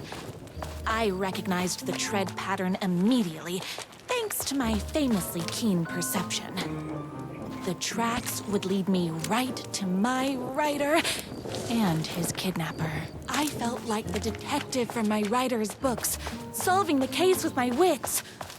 All I needed now was an unlimited supply of black coffee and crippling emotional trauma caused by the untimely death of my spouse.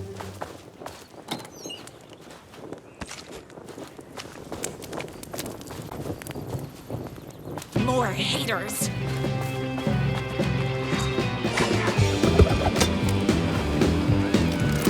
You're all being very rude.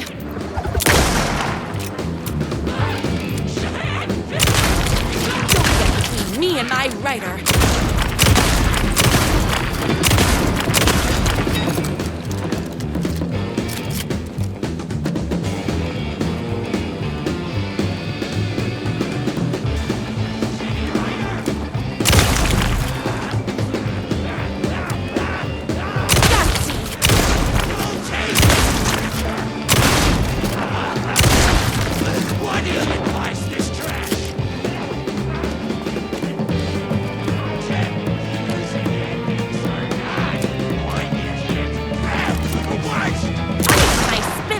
running, so don't...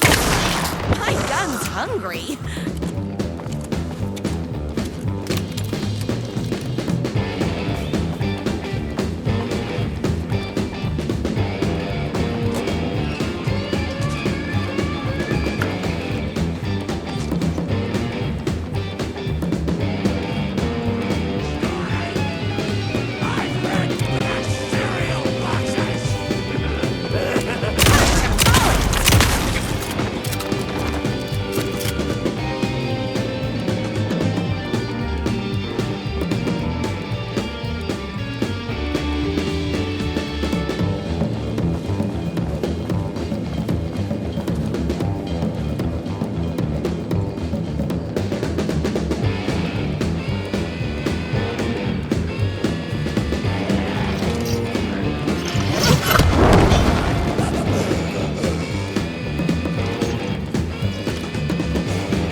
Why hadn't my writer ever told me he had a semi-evil twin brother? He must be waiting until our third or fourth date, surrounded by candles, so he could reveal this vulnerable chapter from the dramatic story of his emotionally troubled past. Oh, that man has more layers than a croissant.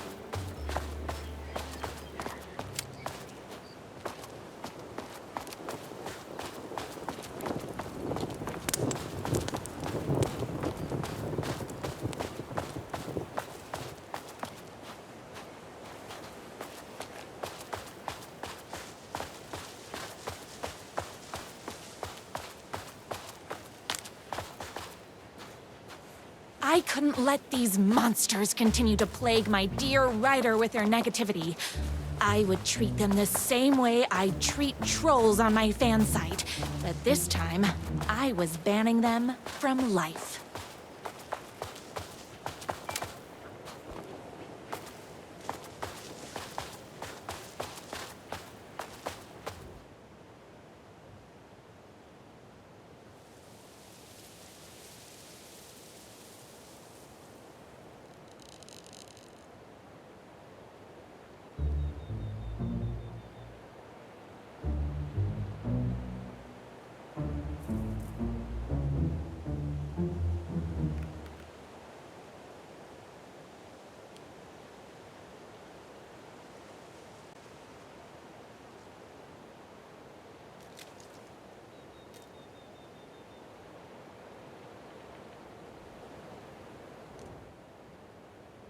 My #1 fan. If I don't make it, then I just want you to know that No. I can't say it. Curse my cripplingly sensitive artistic nature. But I love you because you're sensitive. Just hold on.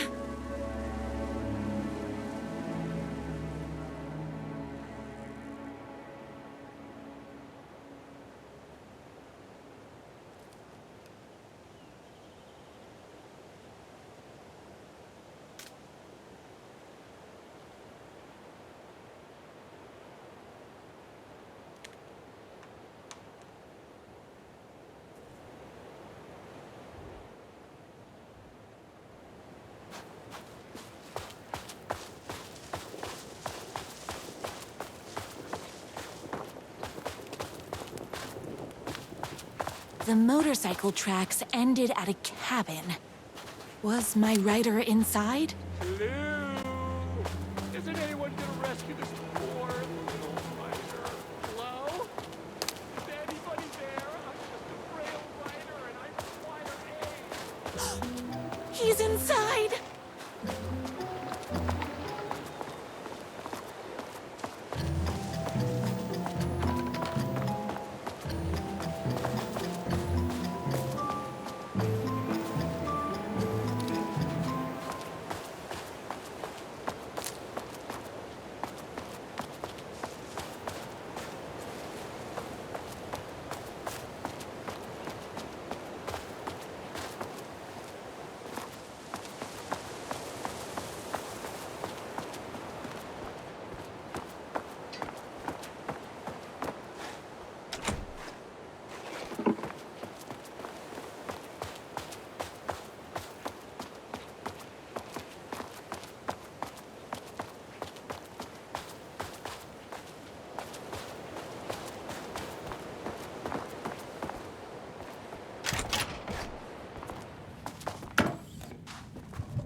I've come to save you! Oh, joy! We can finally be together and sit through beat poetry readings and drink $18 cocktails and have high tea with the Queen.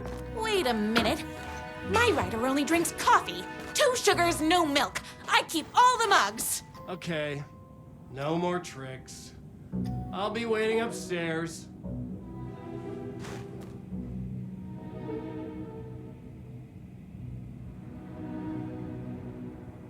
Oh, please.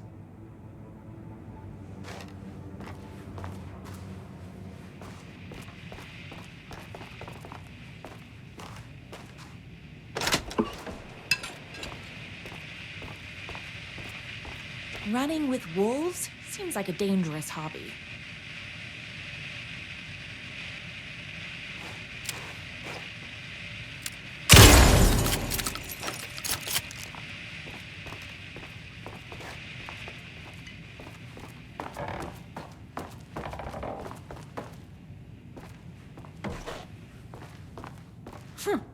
I guess writing doesn't run in the family.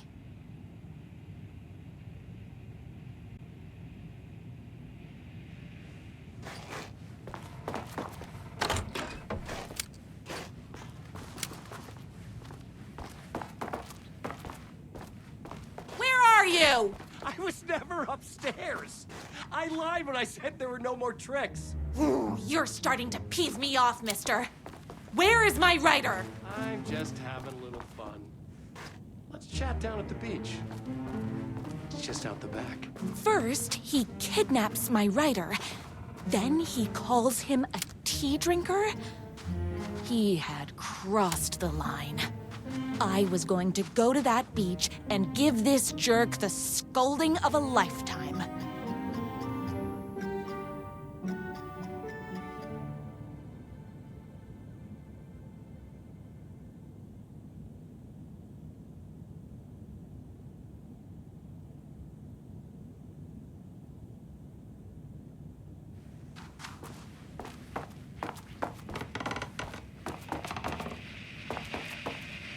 The twin said he was down at the beach.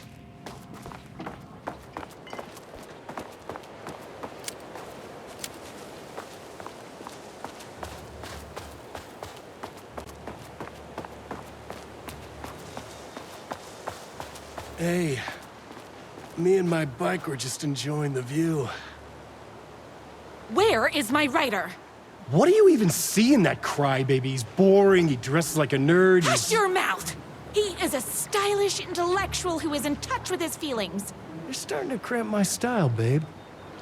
And I'm not telling you where he is.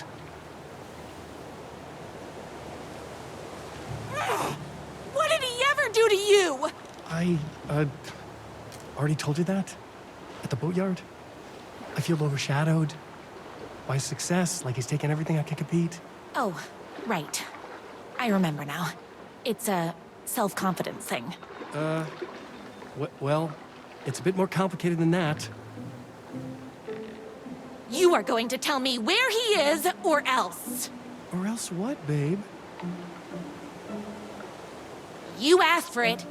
You're rude, you have no manners, your too cool to care attitude is attractive initially, but drives people away after they realize you're emotionally incapable of letting your walls down to reveal that you are a vulnerable human being just like everybody else.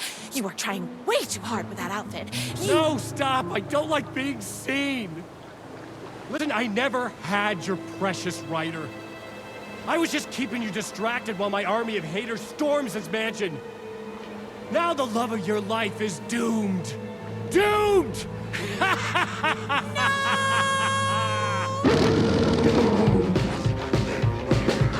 He tricked me, even with my famously clean perception.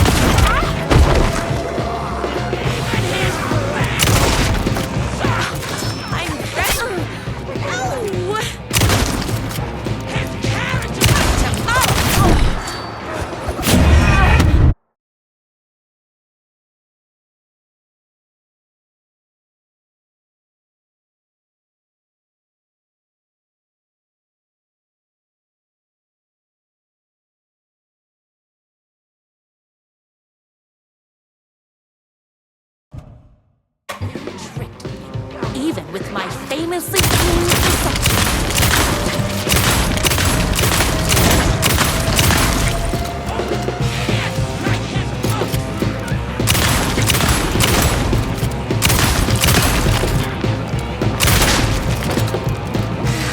I had to get to my writer's mansion as fast as my chunky meals could take me.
My gun up.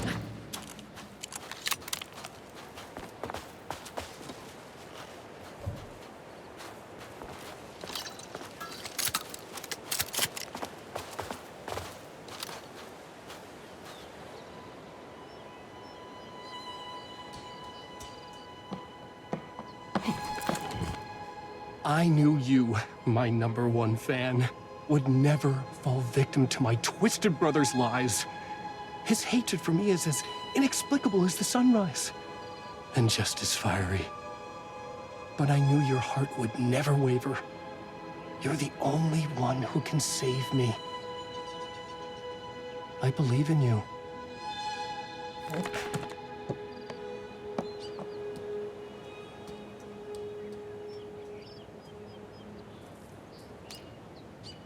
My writer believed in me. We were kindred spirits. We fit together like a bicycle chain and that spiky wheel thing the chain fits into.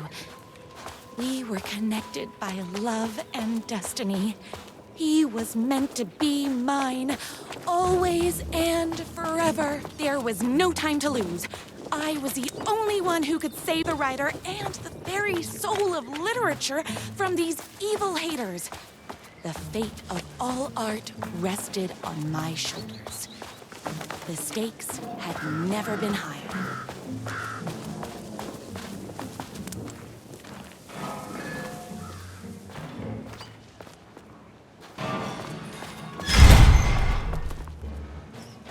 If I have to stop you myself, I will. Unlike him, I'm not afraid to get my hands dirty. Son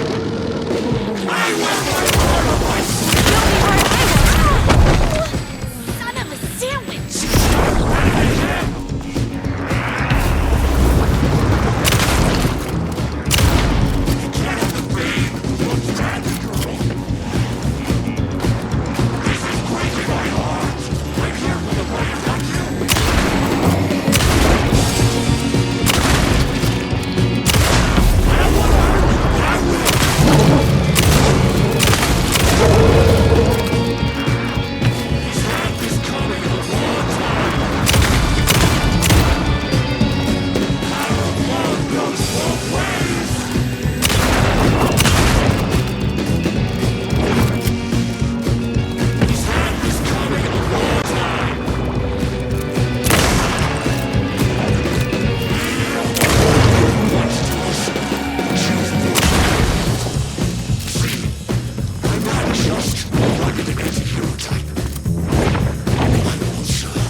I should have known, but that won't stop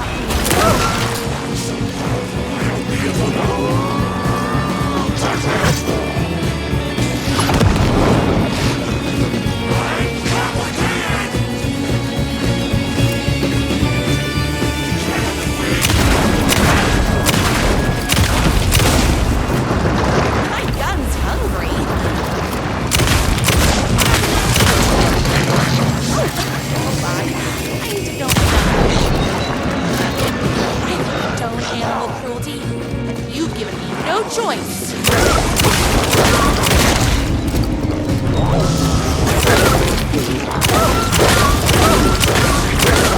I'm fresh out of bullets.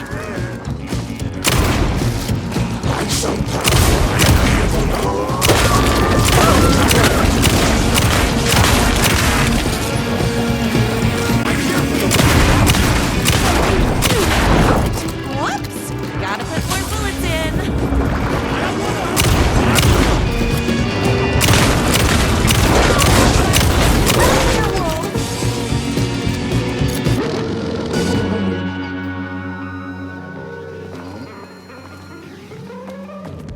Go ahead. Finish me off. I'm not going to kill you. You're my darling writer's brother. You really do love him, huh? I guess I never even had a chance. I was just jealous of his talent, his money, his velvety hair.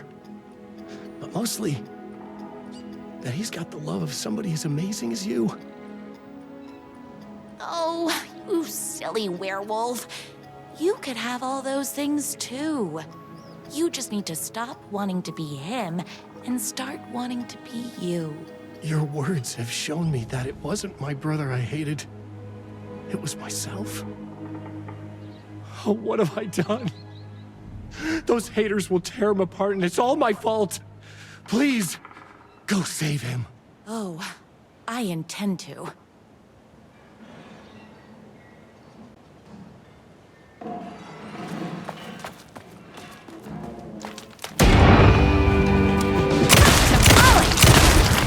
Someone order a reckoning?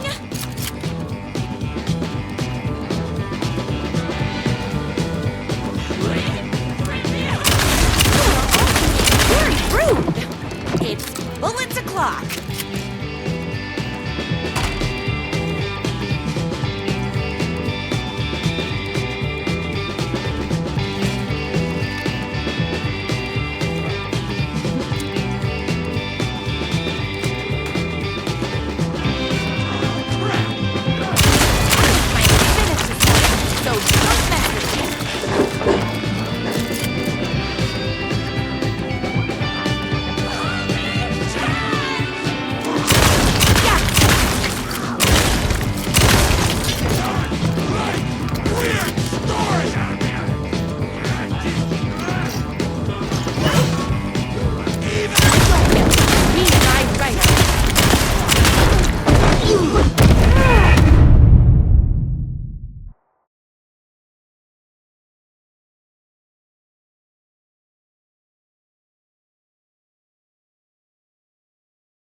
Bullets o'clock!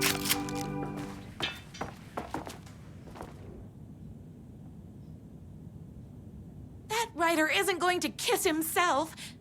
I mean, save himself.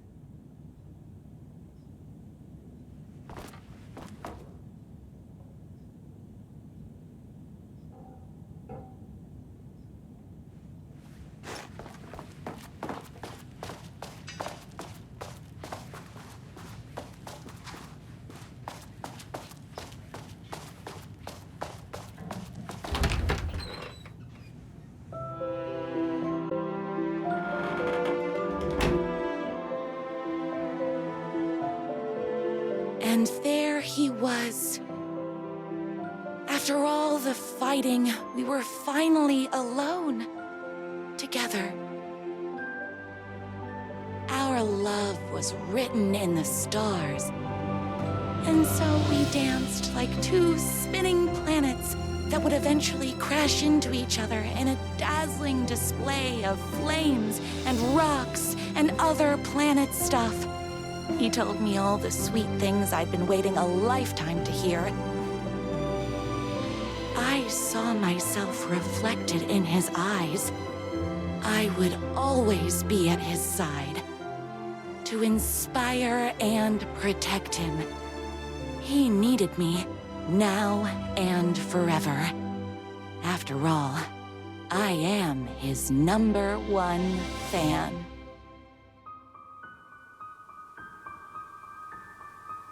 A fan and the object of her joy come together against a world trying to keep them apart. A happy ending for some. But is happiness, like beauty, all in the eye of the beholder?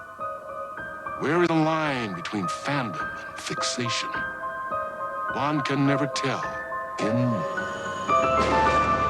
Night Springs.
The gates to the platform were closed.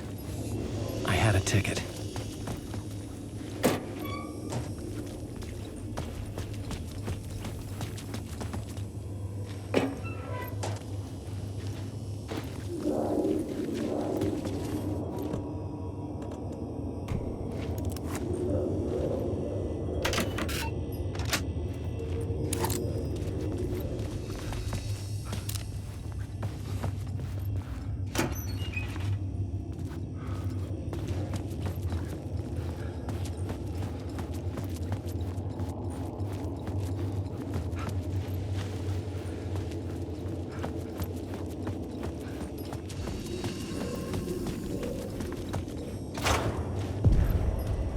Something about the station platform felt significant.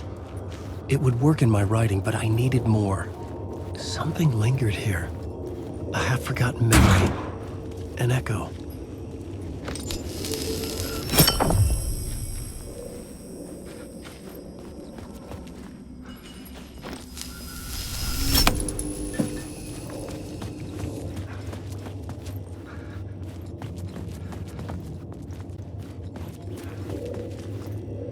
Something was here. A vision about to reveal itself. I needed to look at it from the right angle.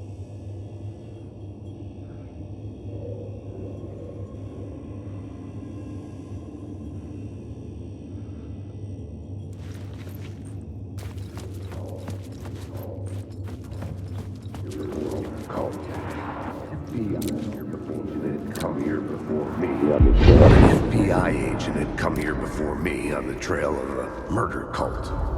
He'd gone missing, presumed dead. The cult was leaving me clues to follow, connecting the dots from one murder to the next, inviting me to draw an obscene picture on the city map. Caldera Street Station. The name made me think of the exit wound of a bullet. I had a flash of inspiration. The ghost of my fictional detective. A story thread I could use in my writing.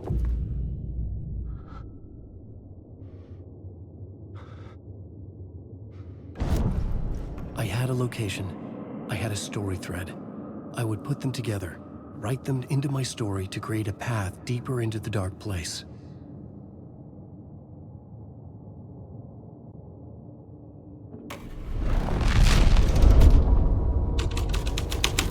Things clicked into place. The story rang true. I was making progress. The dark place reacted to my story. The way into the tunnels was no longer blocked.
The Fed had glimpsed into the maw of darkness. It swallowed him whole.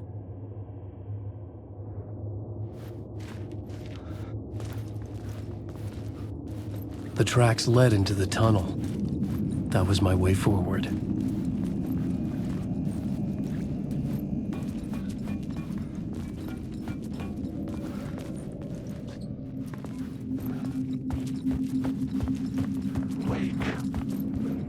The blood trail continued deeper into darkness.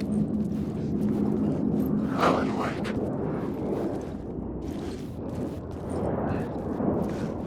I've written through Alan Wake.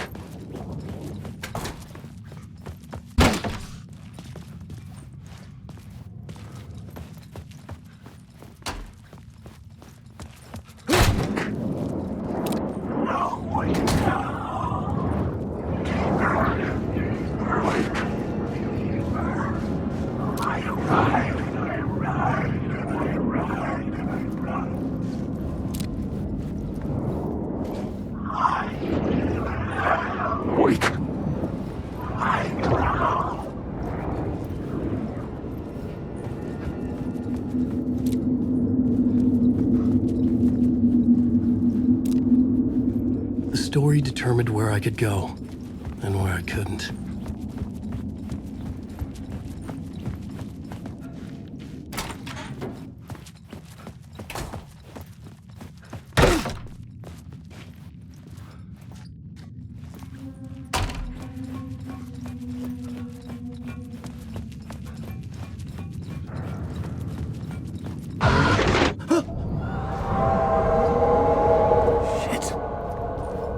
Sound of that.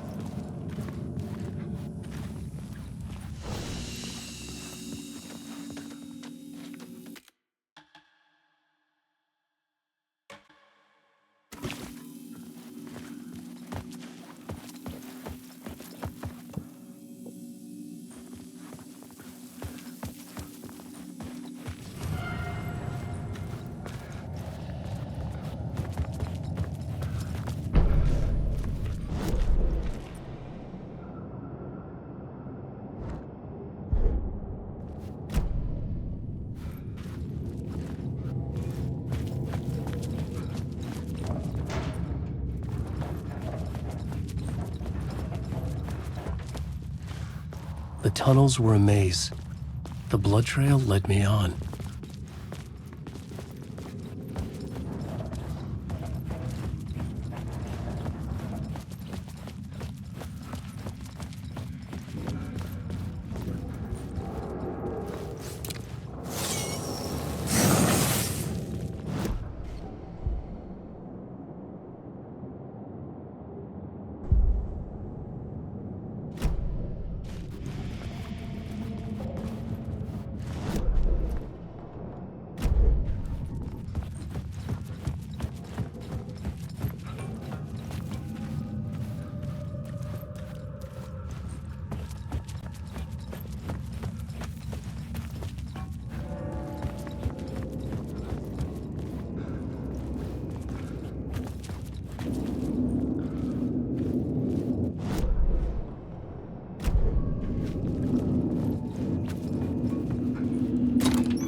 It could not be opened on the side.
Another place to use in this story. I needed to search the tunnels for further visions. Inspiration for the story that would lead me deeper. The new scene I had found was important for the story.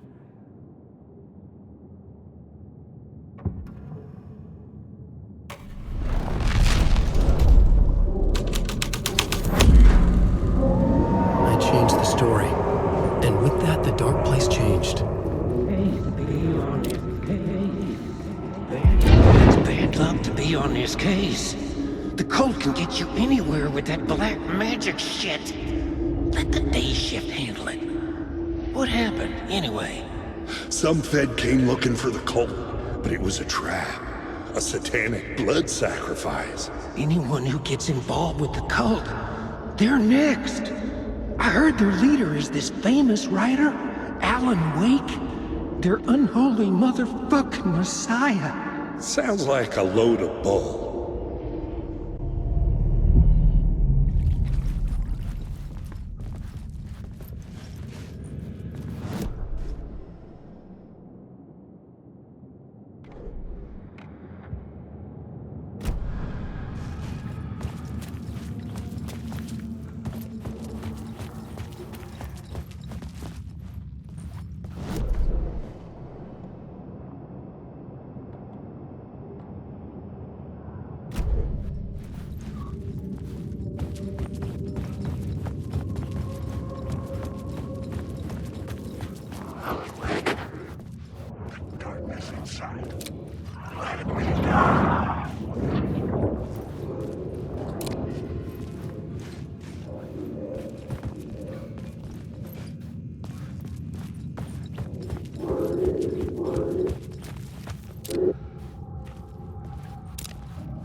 Another echo lingered here, a source of inspiration.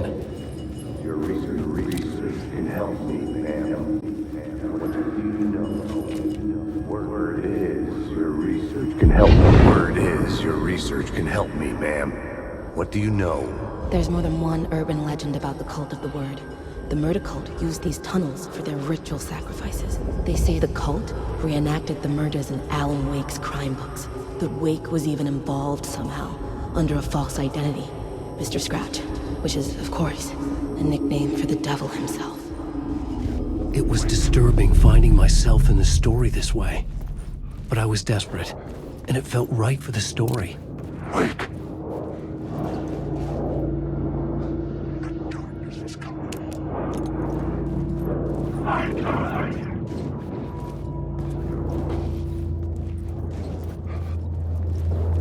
Alan Wake. Drowning. I'm drowning. Cigarettes.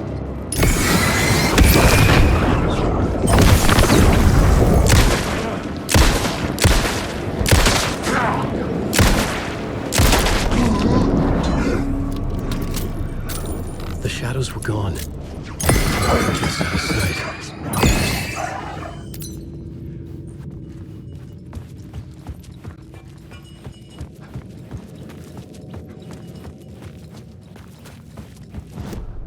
I had a new idea, a new story thread.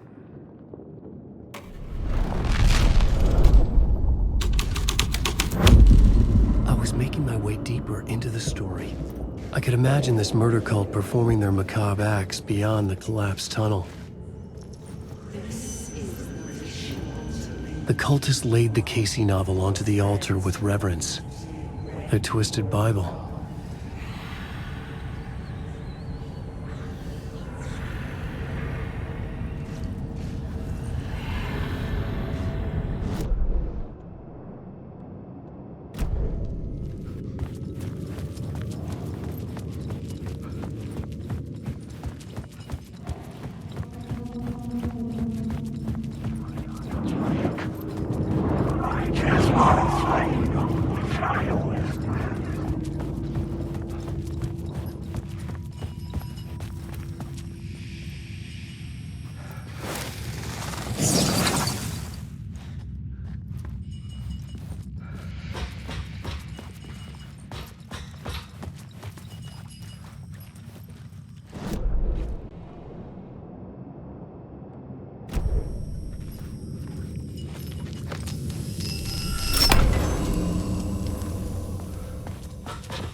The water was gone.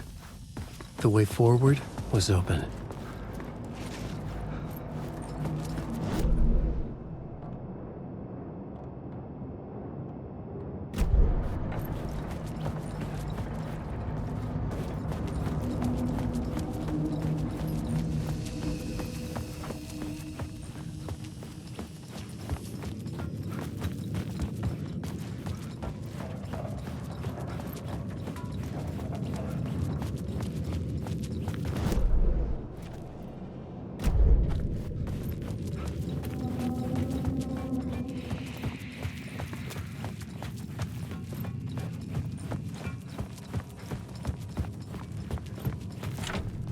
It was locked from the other side.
And plot beat made sense together.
Hey, Alan.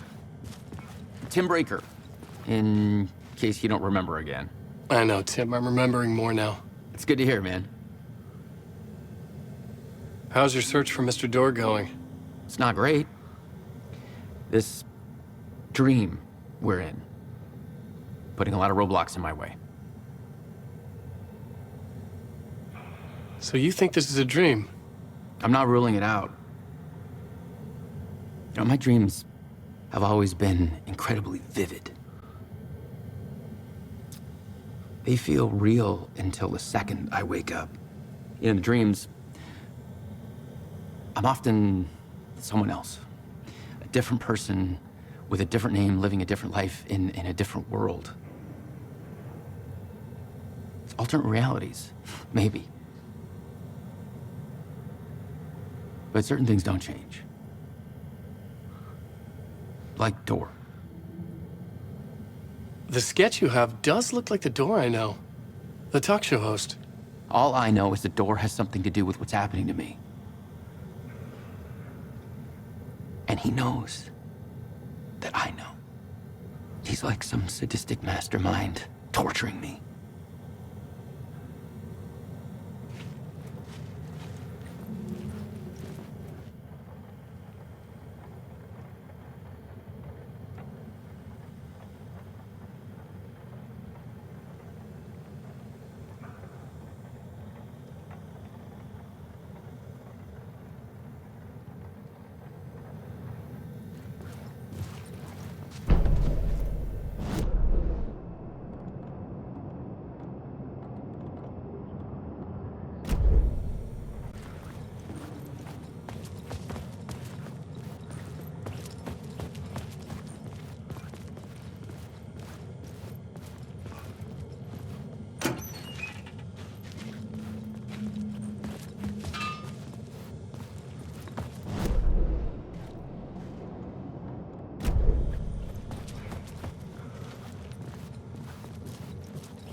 is fading like a dream. I must hold on to it. I remember an awful beacon in the darkness, the scene of a ritualistic murder site in the subway tunnels. Is it a previous draft of my writing? Must be. I've been trying to shape the dark place around me, but so much fades away. Even my memory of the process, washed away by dark waves. But some things remain. The darkest, nastiest elements, like the murder site. It's my goal, a stepping stone to travel deeper to escape. Write a narrative that takes me there. Casey will lead me to it.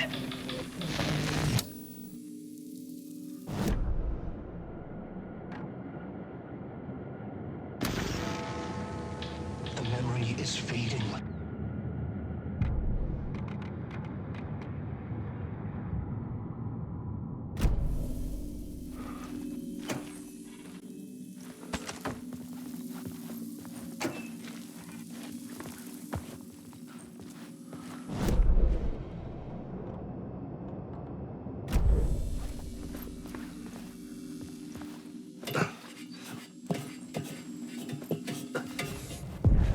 The train blocked my way forward, but it was here for a reason.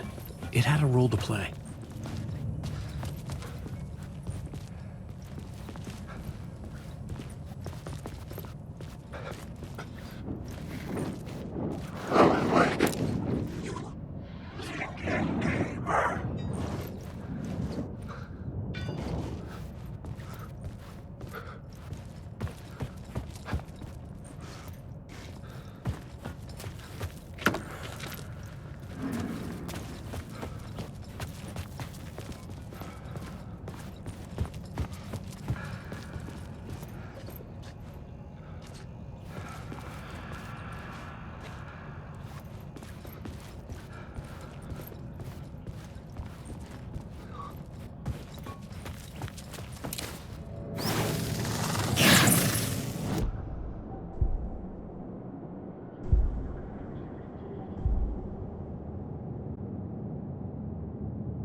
I had to keep working on the story.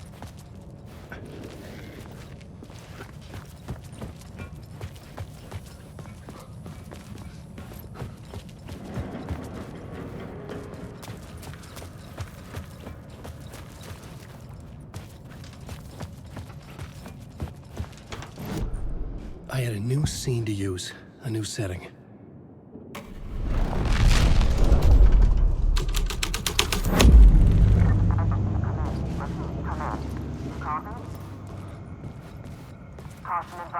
Hello? Anyone there? Dead.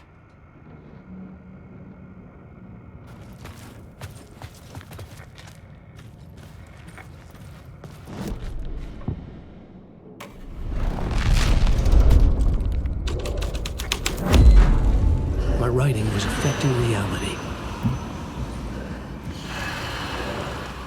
The cult poured the gasoline over the train car. An iron cage that would soon become a coffin.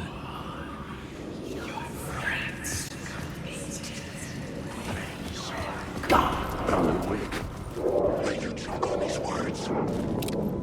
Stop using them. You are lost. The story will go on forever.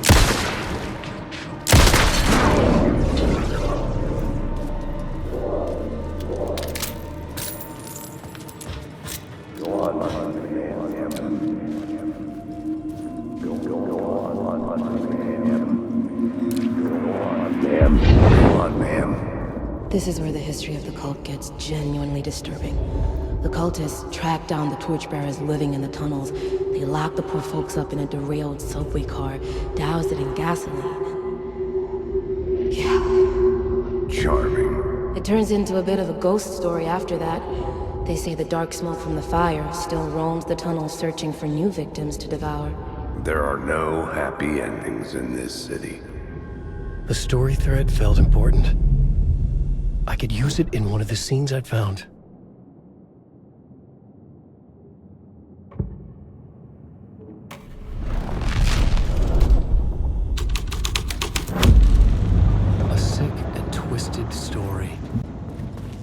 worked.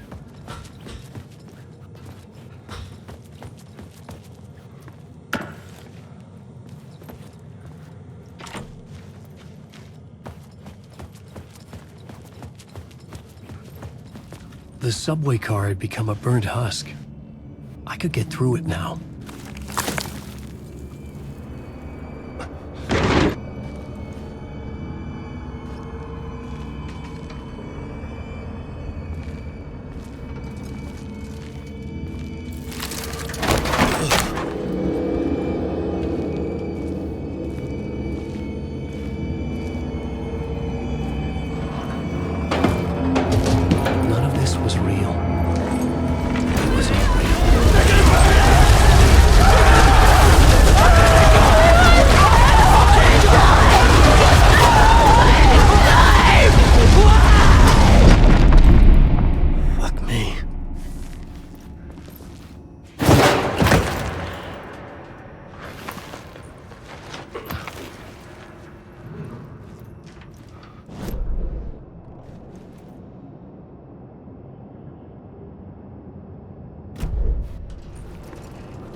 My path was blocked.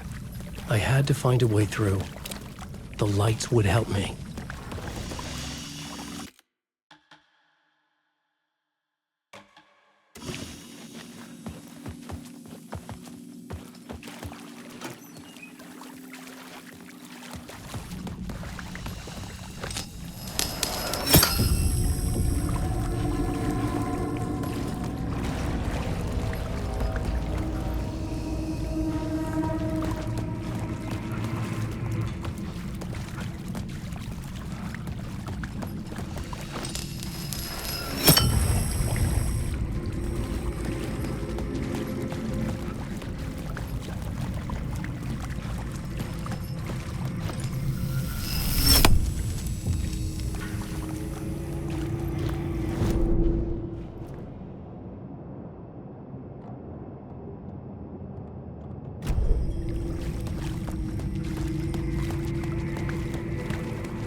Wake.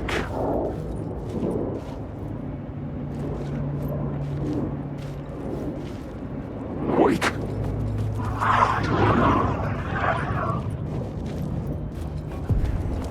The echoing hall had a story to tell.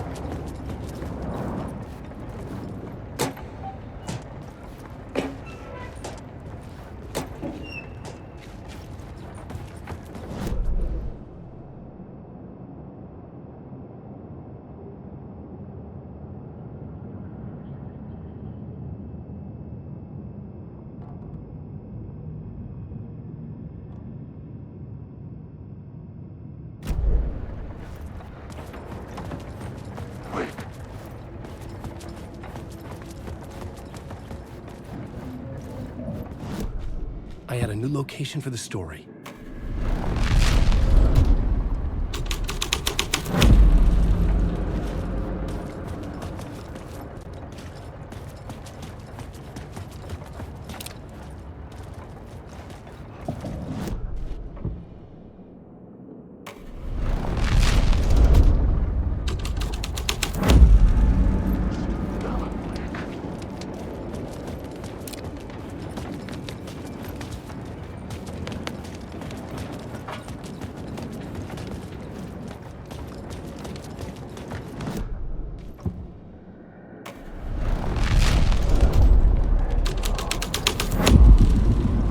Changed into the murder cult's hideout.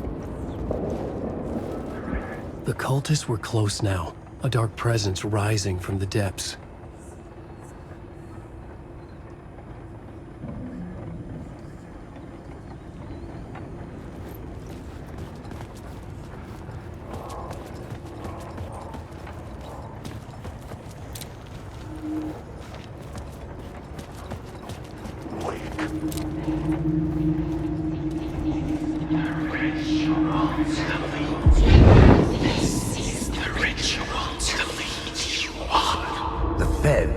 Something here that made him run scared. Whether the summoning ritual had been a bona fide supernatural event or the mass psychosis of stark raving lunatics, it didn't change the facts. The cult was messing with things no one should mess with. The ritual was a vital part of the story, the key to reaching the murder site.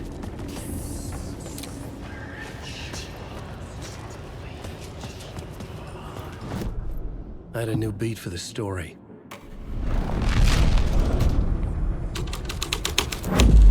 This is the ritual to lead you on. Your friends will meet him when you're gone.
Wake. You're in my story. This is my story.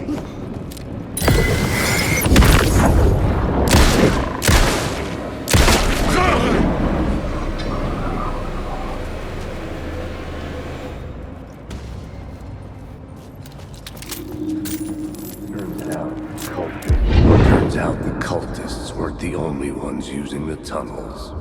Hidden graffiti signs marked secret routes. I kept hearing whispers around burn barrels of an underground society of mystic outsiders with hidden knowledge. Typical New York. Wake.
I couldn't hear the dark presence. It was gone.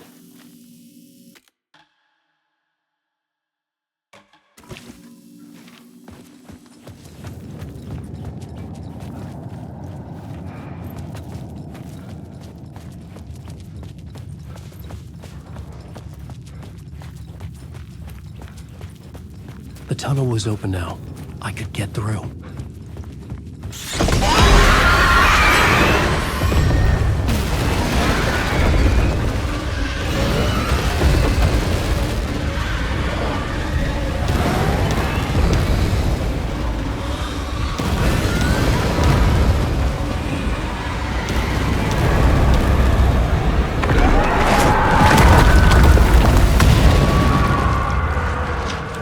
The dark presence. I had seen it before. I remembered now. It was always out there, hunting me.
Somehow the victim's heart was the key.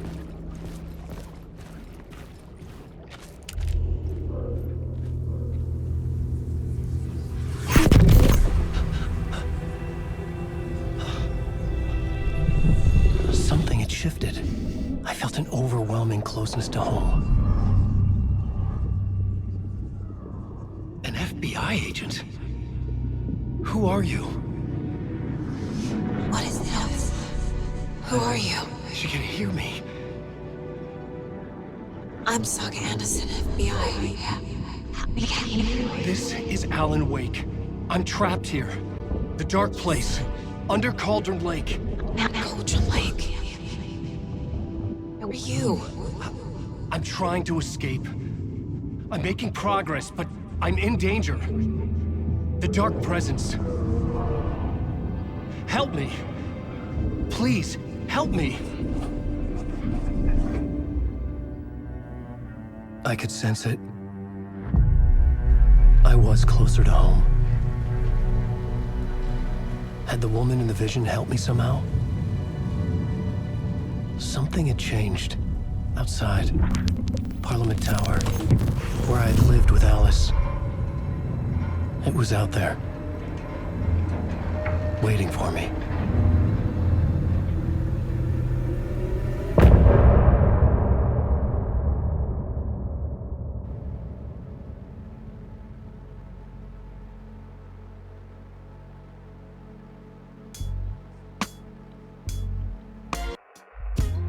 Some say that it lives forever, this road that I lose you on every time. Some say that it lives forever, this road. Some say that it lives forever, this road that I lose you on every time. Some say that it lives forever, this road. I can see you there, but you don't see me anywhere. I'm right in front of you, I'm right here on this long winding road. What are you looking at? Is it your face on a pane of glass? 'Cause somehow this window becomes a trap on this winding road. Will it ever let me go? Forever I am like forever I am circling back just to fall into this trap, this winding road.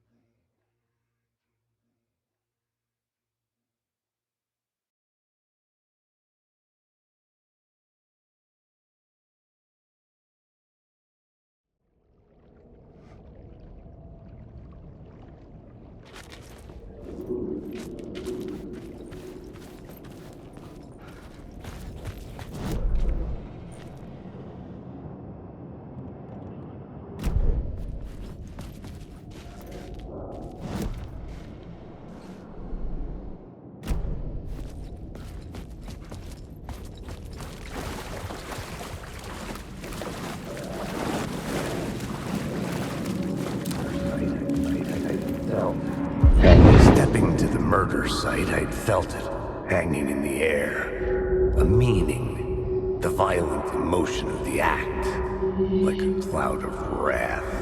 The dead eyes of the victim staring at something you couldn't see, and yet making you aware of it. Something had soaked into this place on a molecular level, overlapping with your meaningless existence. Regression to something you had managed to forget. Marking you. Taking you for a ride. Making you crazier.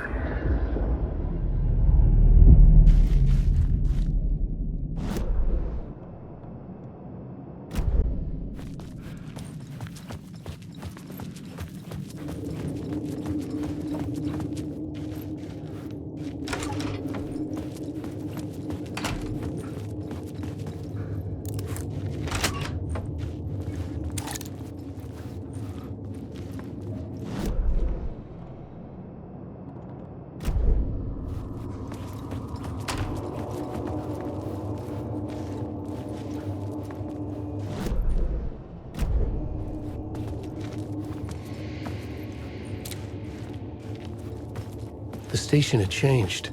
I was closer now.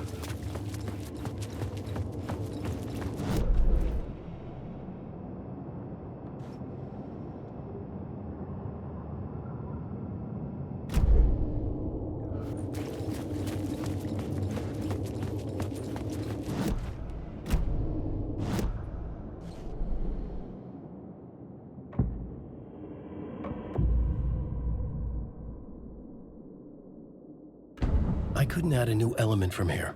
I'd have to go to the scene.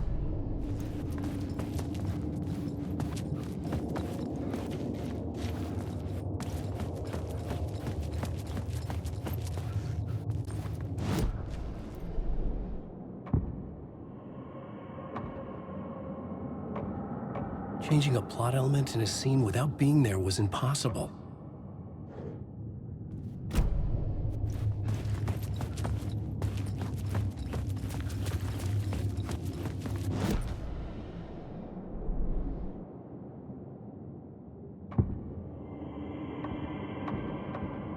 I had to be at the scene, to see and understand.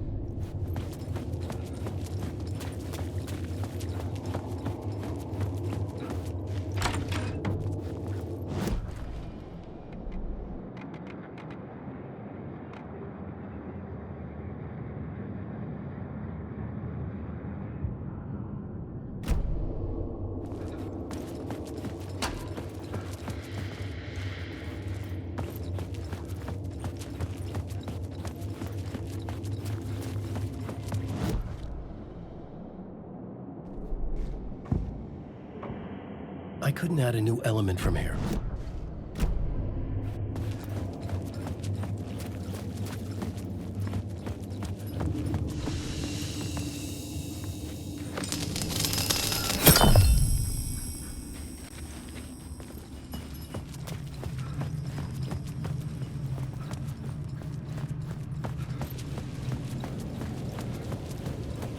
Parliament Tower, our home in New York. Was I really this close to being home? Going up to our apartment? Would I be home? Or was this just an echo of the real thing? Even then, the murder site had brought me one step closer to escape.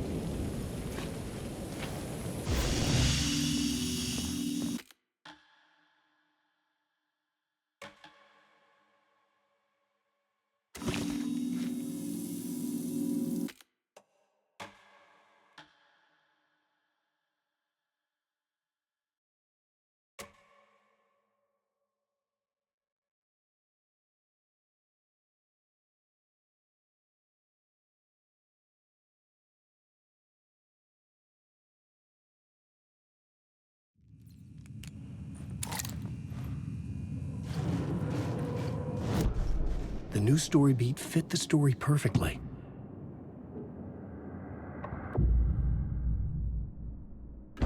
Changing a plot element in a scene without being there was impossible.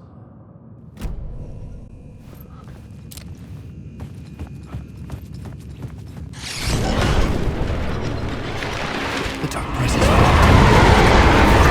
Fuck! Fuck! Fuck! Fuck!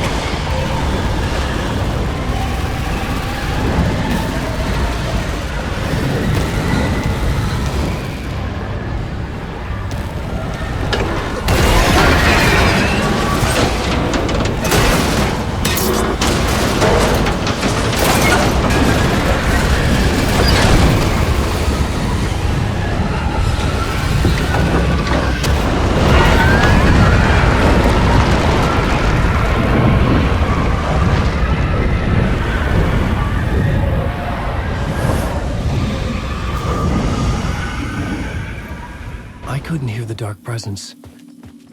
It was gone.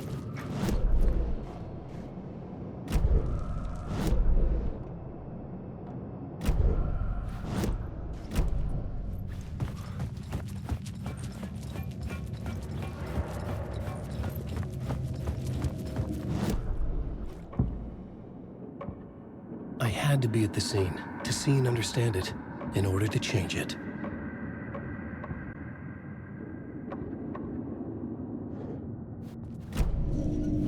The tunnel was open now. I could get through.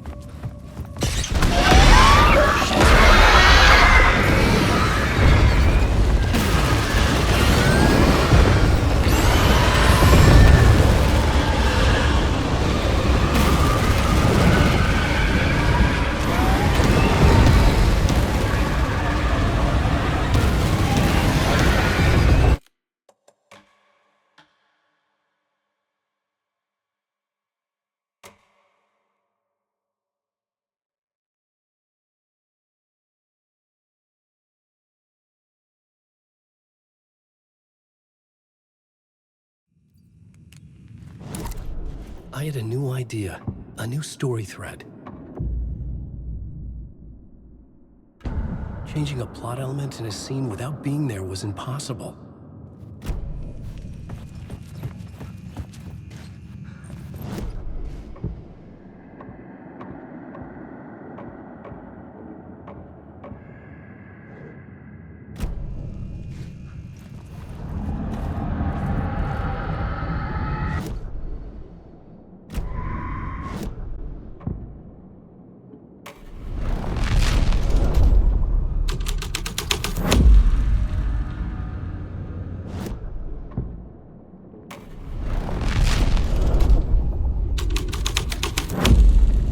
The plot changes shape the world around me.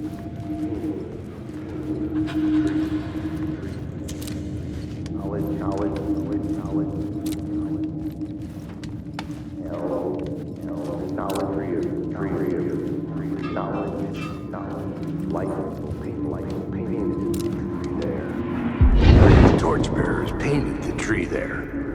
The tree of knowledge. The tree of life with its roots reaching down to hell. It could have been a Christmas tree for all the good it did him.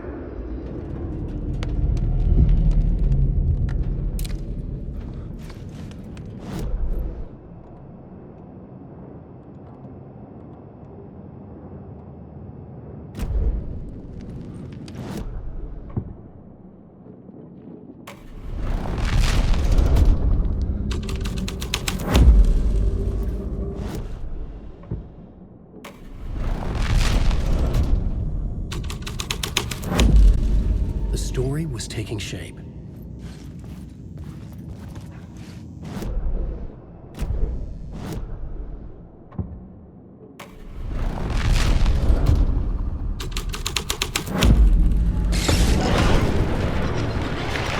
The dark presence. Fuck!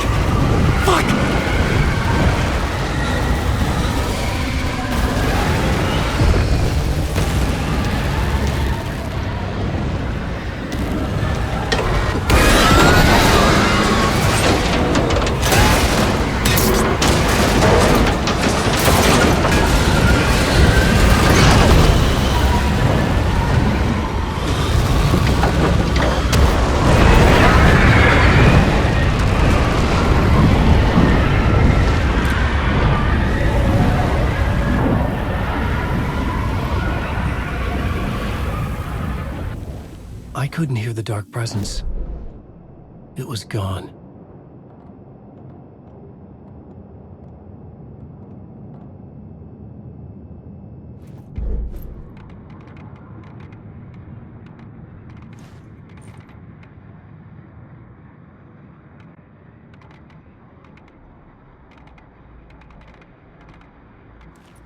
Go on, man.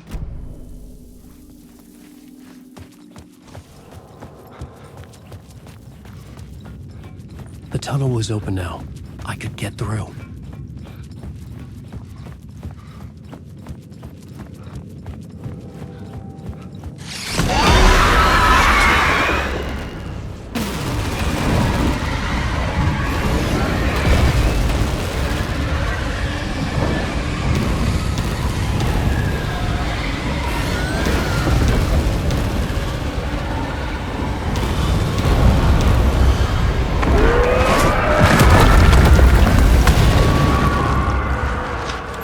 Dark presence. I had seen it before. I remembered now. It was always out there, hunting me.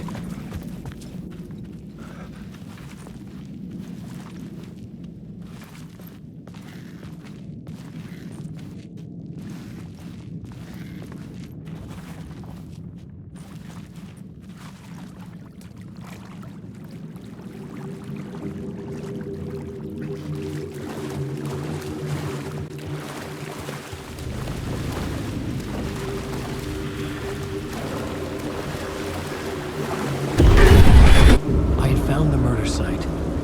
Somehow the victim's heart was the key.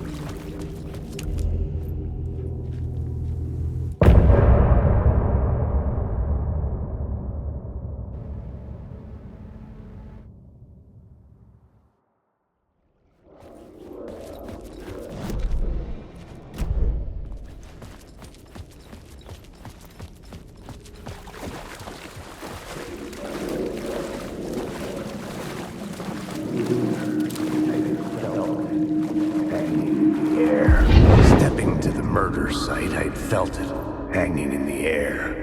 A meaning, the violent emotion of the act, like a cloud of wrath. The dead eyes of the victim staring at something you couldn't see, and yet making you aware of it. Something had soaked into this place on a molecular level, overlapping with your meaningless existence. Regression to something you had managed to forget. Marking you, taking you for a ride, making you crazier.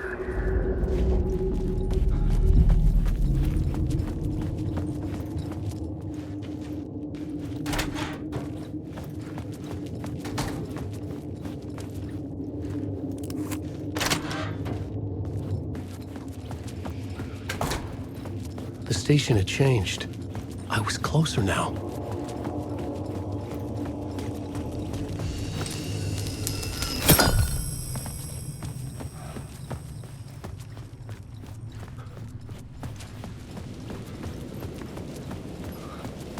Parliament Tower, our home in New York. Was I really this close to being home? Going up to our apartment? Would I be home?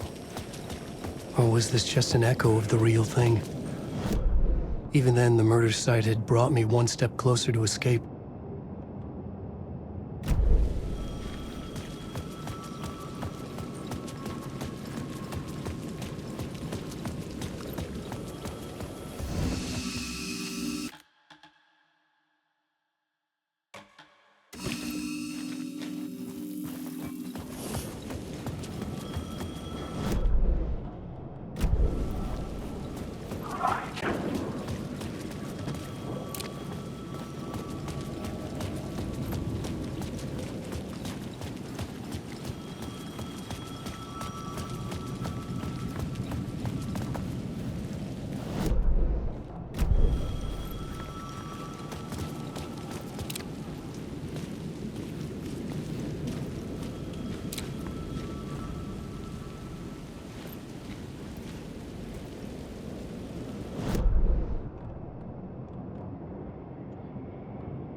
payphone at the edge of the plaza was ringing again.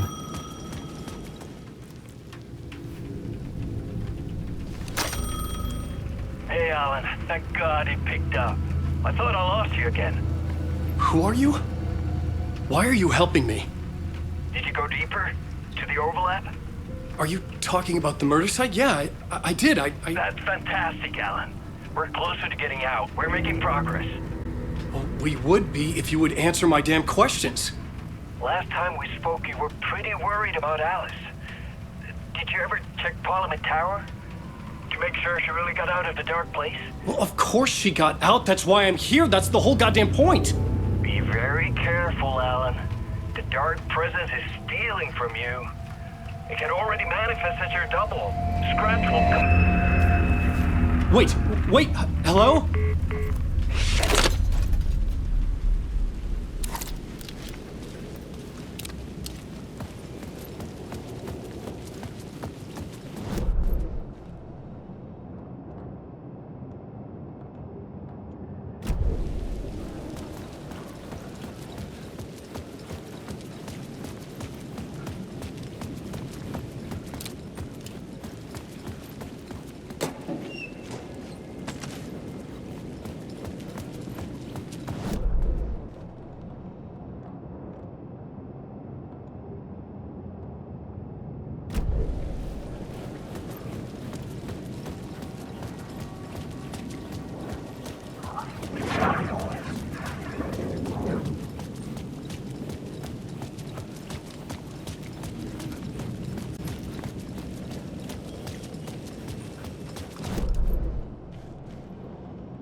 time loses meaning here. How long have I been trying to escape? Long enough for Alice to think I'm dead.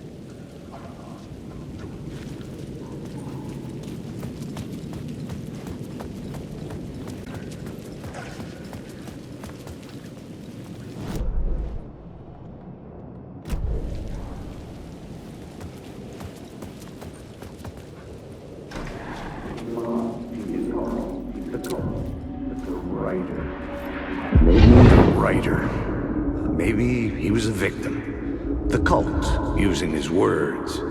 Or maybe he was the monster behind it all. Either way, Alice Wake, his ex, she knew things. It was there in her art for all to see. A cry for help. The darkness she'd witnessed. And that put her in danger. Was Alice here? In the story?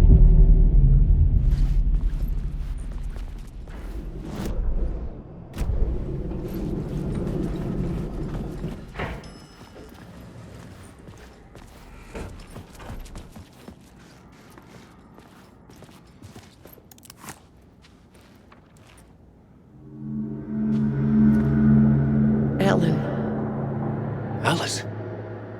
What was that? Like a ray of warm light, I felt her presence. It gave me strength to go on.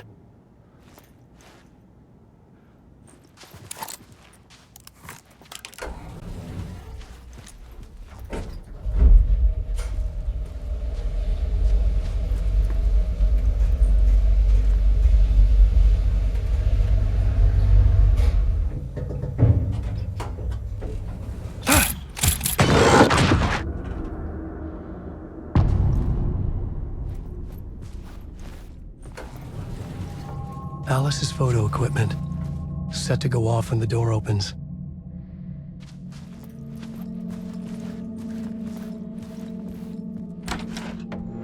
Get out! Leave me alone! Alice! Alice! Alice.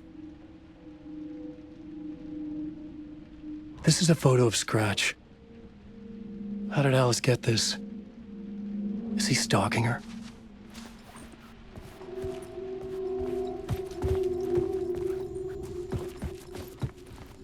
This is the door to my study, where I wrote my books. This symbol wasn't here before.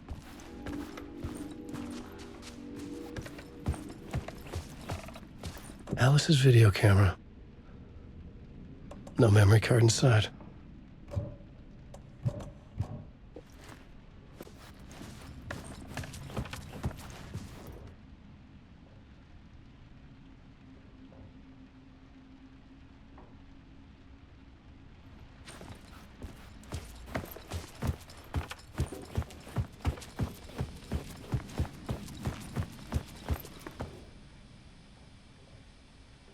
Alice's memory card.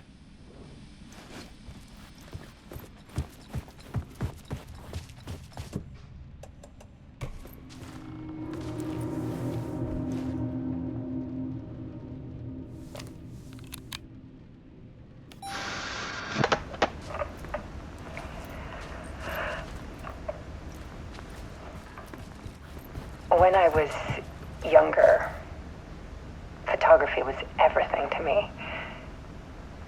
I moved to New York thinking I'd make it as an artist. And then I met Alan. We had a good thing. We were both dedicated by our creative ambitions. The only difference was that Alan's work made money. He brought me work when he could. I took his promo shots, created covers for his books. I'm sure he forced his publisher into it. I was taking photos, just not my photos. And that gnawed at me. Things got complicated sometimes, but that's life, right? We loved each other.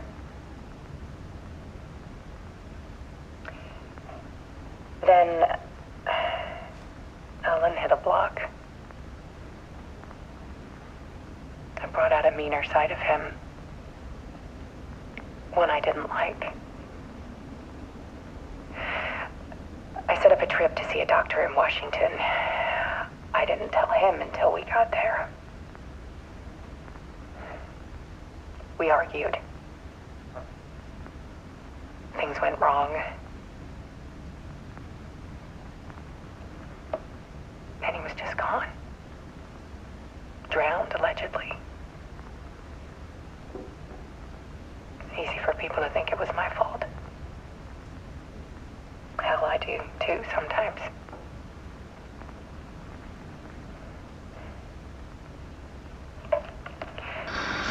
About 6 years ago, I started hearing noises in the night. Typewriter keys clacking. Voices. Alan was back. Haunting me.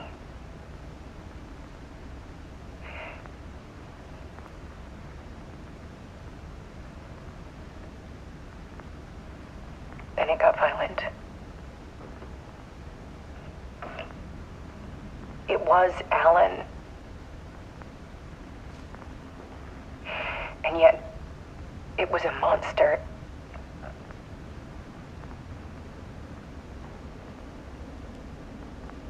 He always did have anger in him.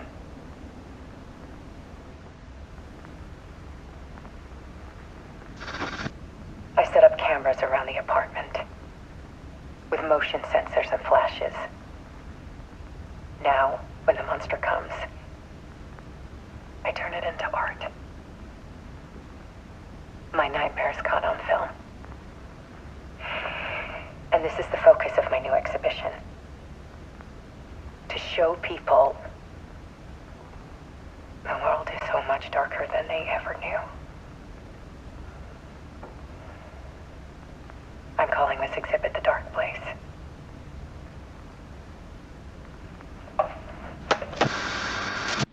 Alice. Scratch was terrorizing her. Why?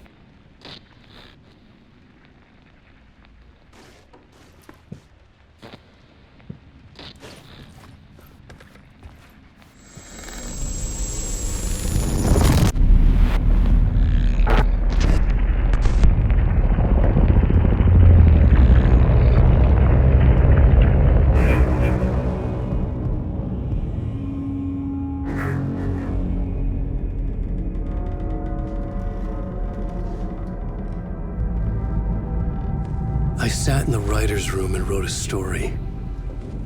Initiation. To project myself through the dark place, to look for a way out. The story had brought me here, brought me nowhere. Looped me back. I was writing the story. And in the story, I now stepped into the writer's room. But there was no one here writing it.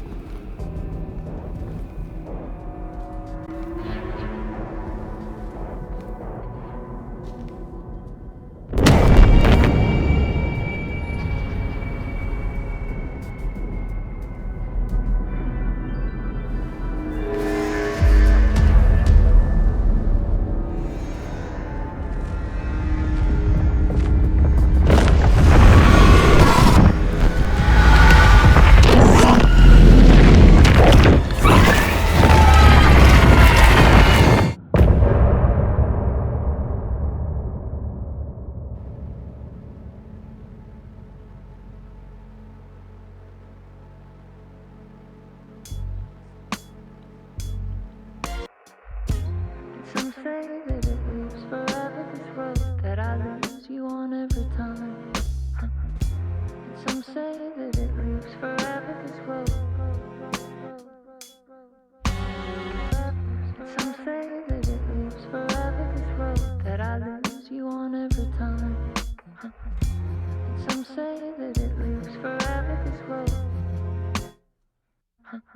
I can see you there, but you don't see me anywhere. I'm right in front of you, I'm right here on this long-ending road. What are you looking at? Is it your face on a pane of glass? 'Cause somehow This window becomes a trap on this winding road. Will it ever let me go? Forever I am fading to black. Forever I am circling back, just to fall into this trap. This winding road.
Okay, let's recap what you've told us so far, Alan.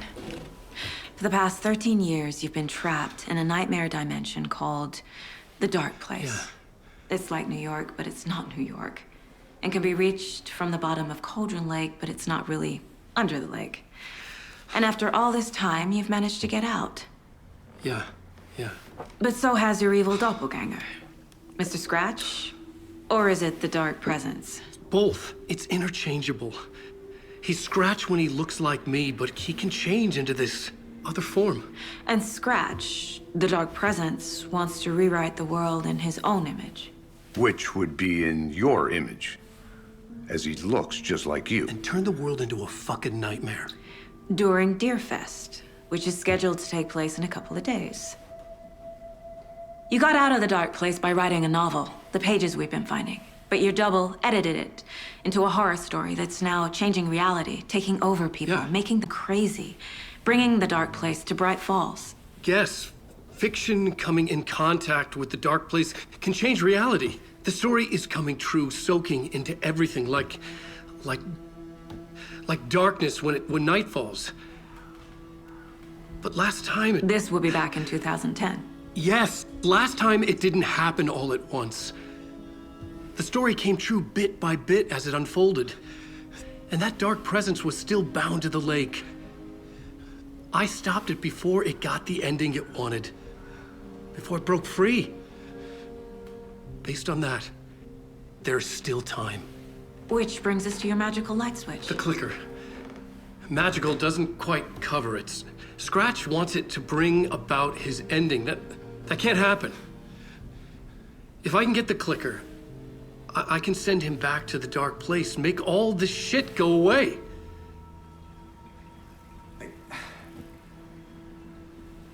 Look, I know it's batshit crazy. My memory is full of holes, and I'm not sure how much I can trust. It's like a half-forgotten dream.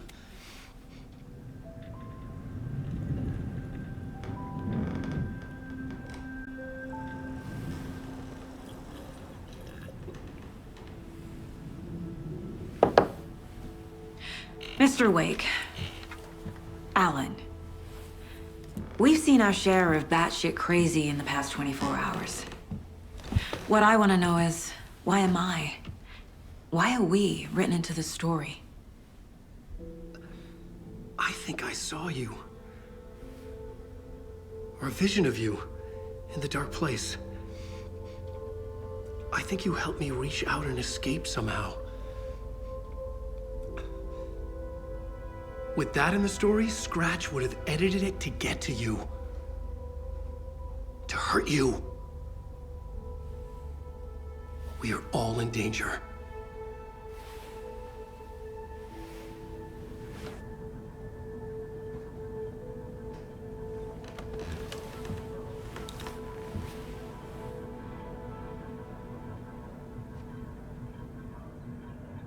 It's insane. And there's so much of it.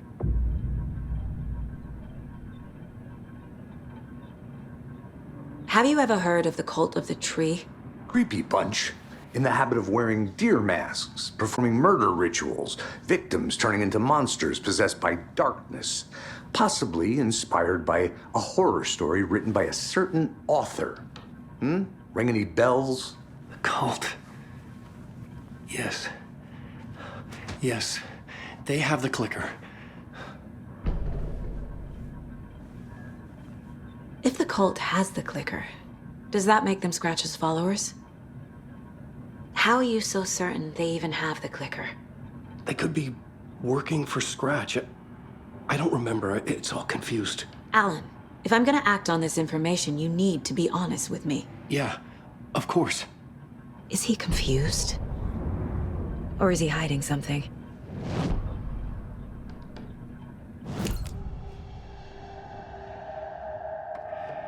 Wake said the cult has the clicker. How does he know? The writer is the reader.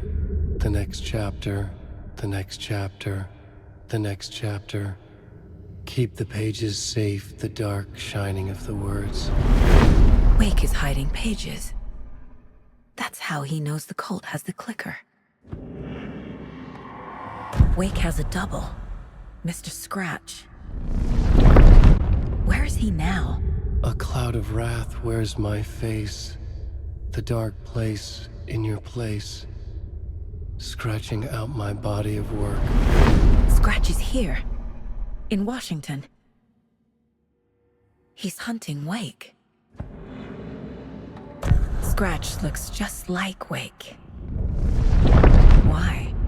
Don't wake up the dreamer if your life is a dream. I swam to the shore, but the water is rising. Wake and Scratch are clearly connected. Maybe Scratch got out because Wake did. Or vice versa. Okay, Mr. Wake. I know you have more pages of the manuscript on you. You don't understand how vital these pages are. They're the only way I can know what's coming. You're not the only one trying to solve this. This is our job. Okay. Here. Now, this is all I have. Be careful with them. Inside the trailer, at the outskirts of Watery, Saga had seen Wake's fabled clicker for the first time, in the hands of the cult of the tree. A cultist stared at her. She drew her weapon.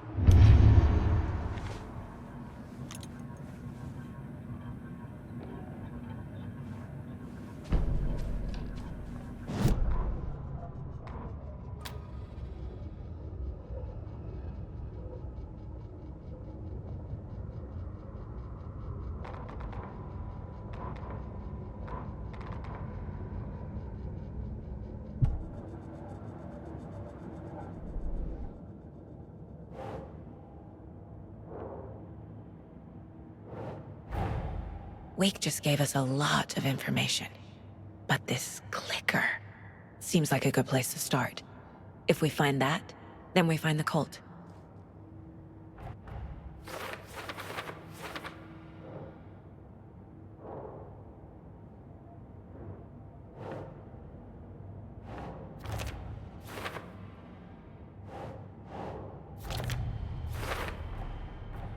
The cult of the tree has the clicker Wake told me about. They're a part of all this.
The pages we've been finding are from a horror story called Return, written by Alan Wake, and the contents of this book are coming true.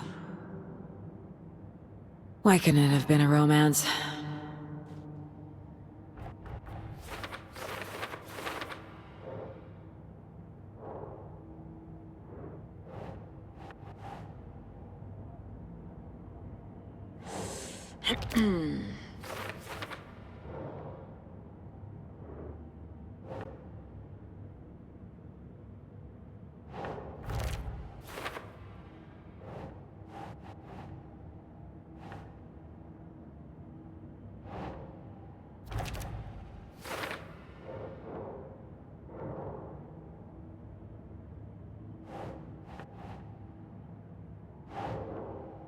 Doesn't make sense.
Doesn't look right.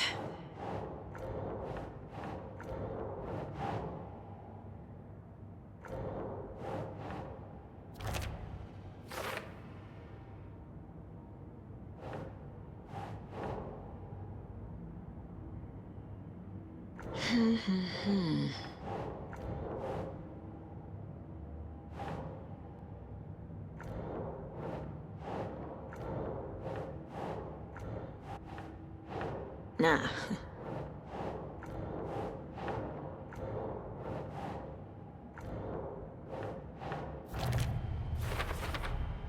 The dark place.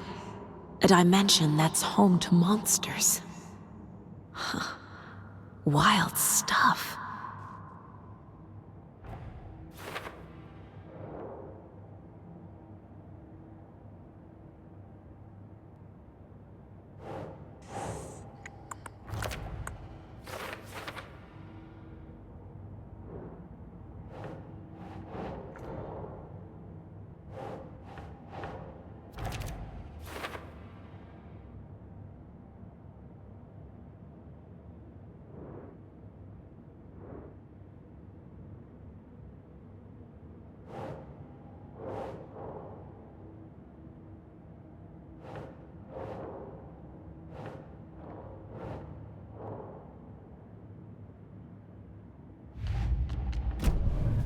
It's all on the page. The clicker, the cult. Okay, I'll head to Watery and find this trailer. Casey, you stay here and keep an eye on Mr. Wake. Got it. No, you need me there. No dice, pal. This is an FBI investigation, and I don't see a badge on that flannel.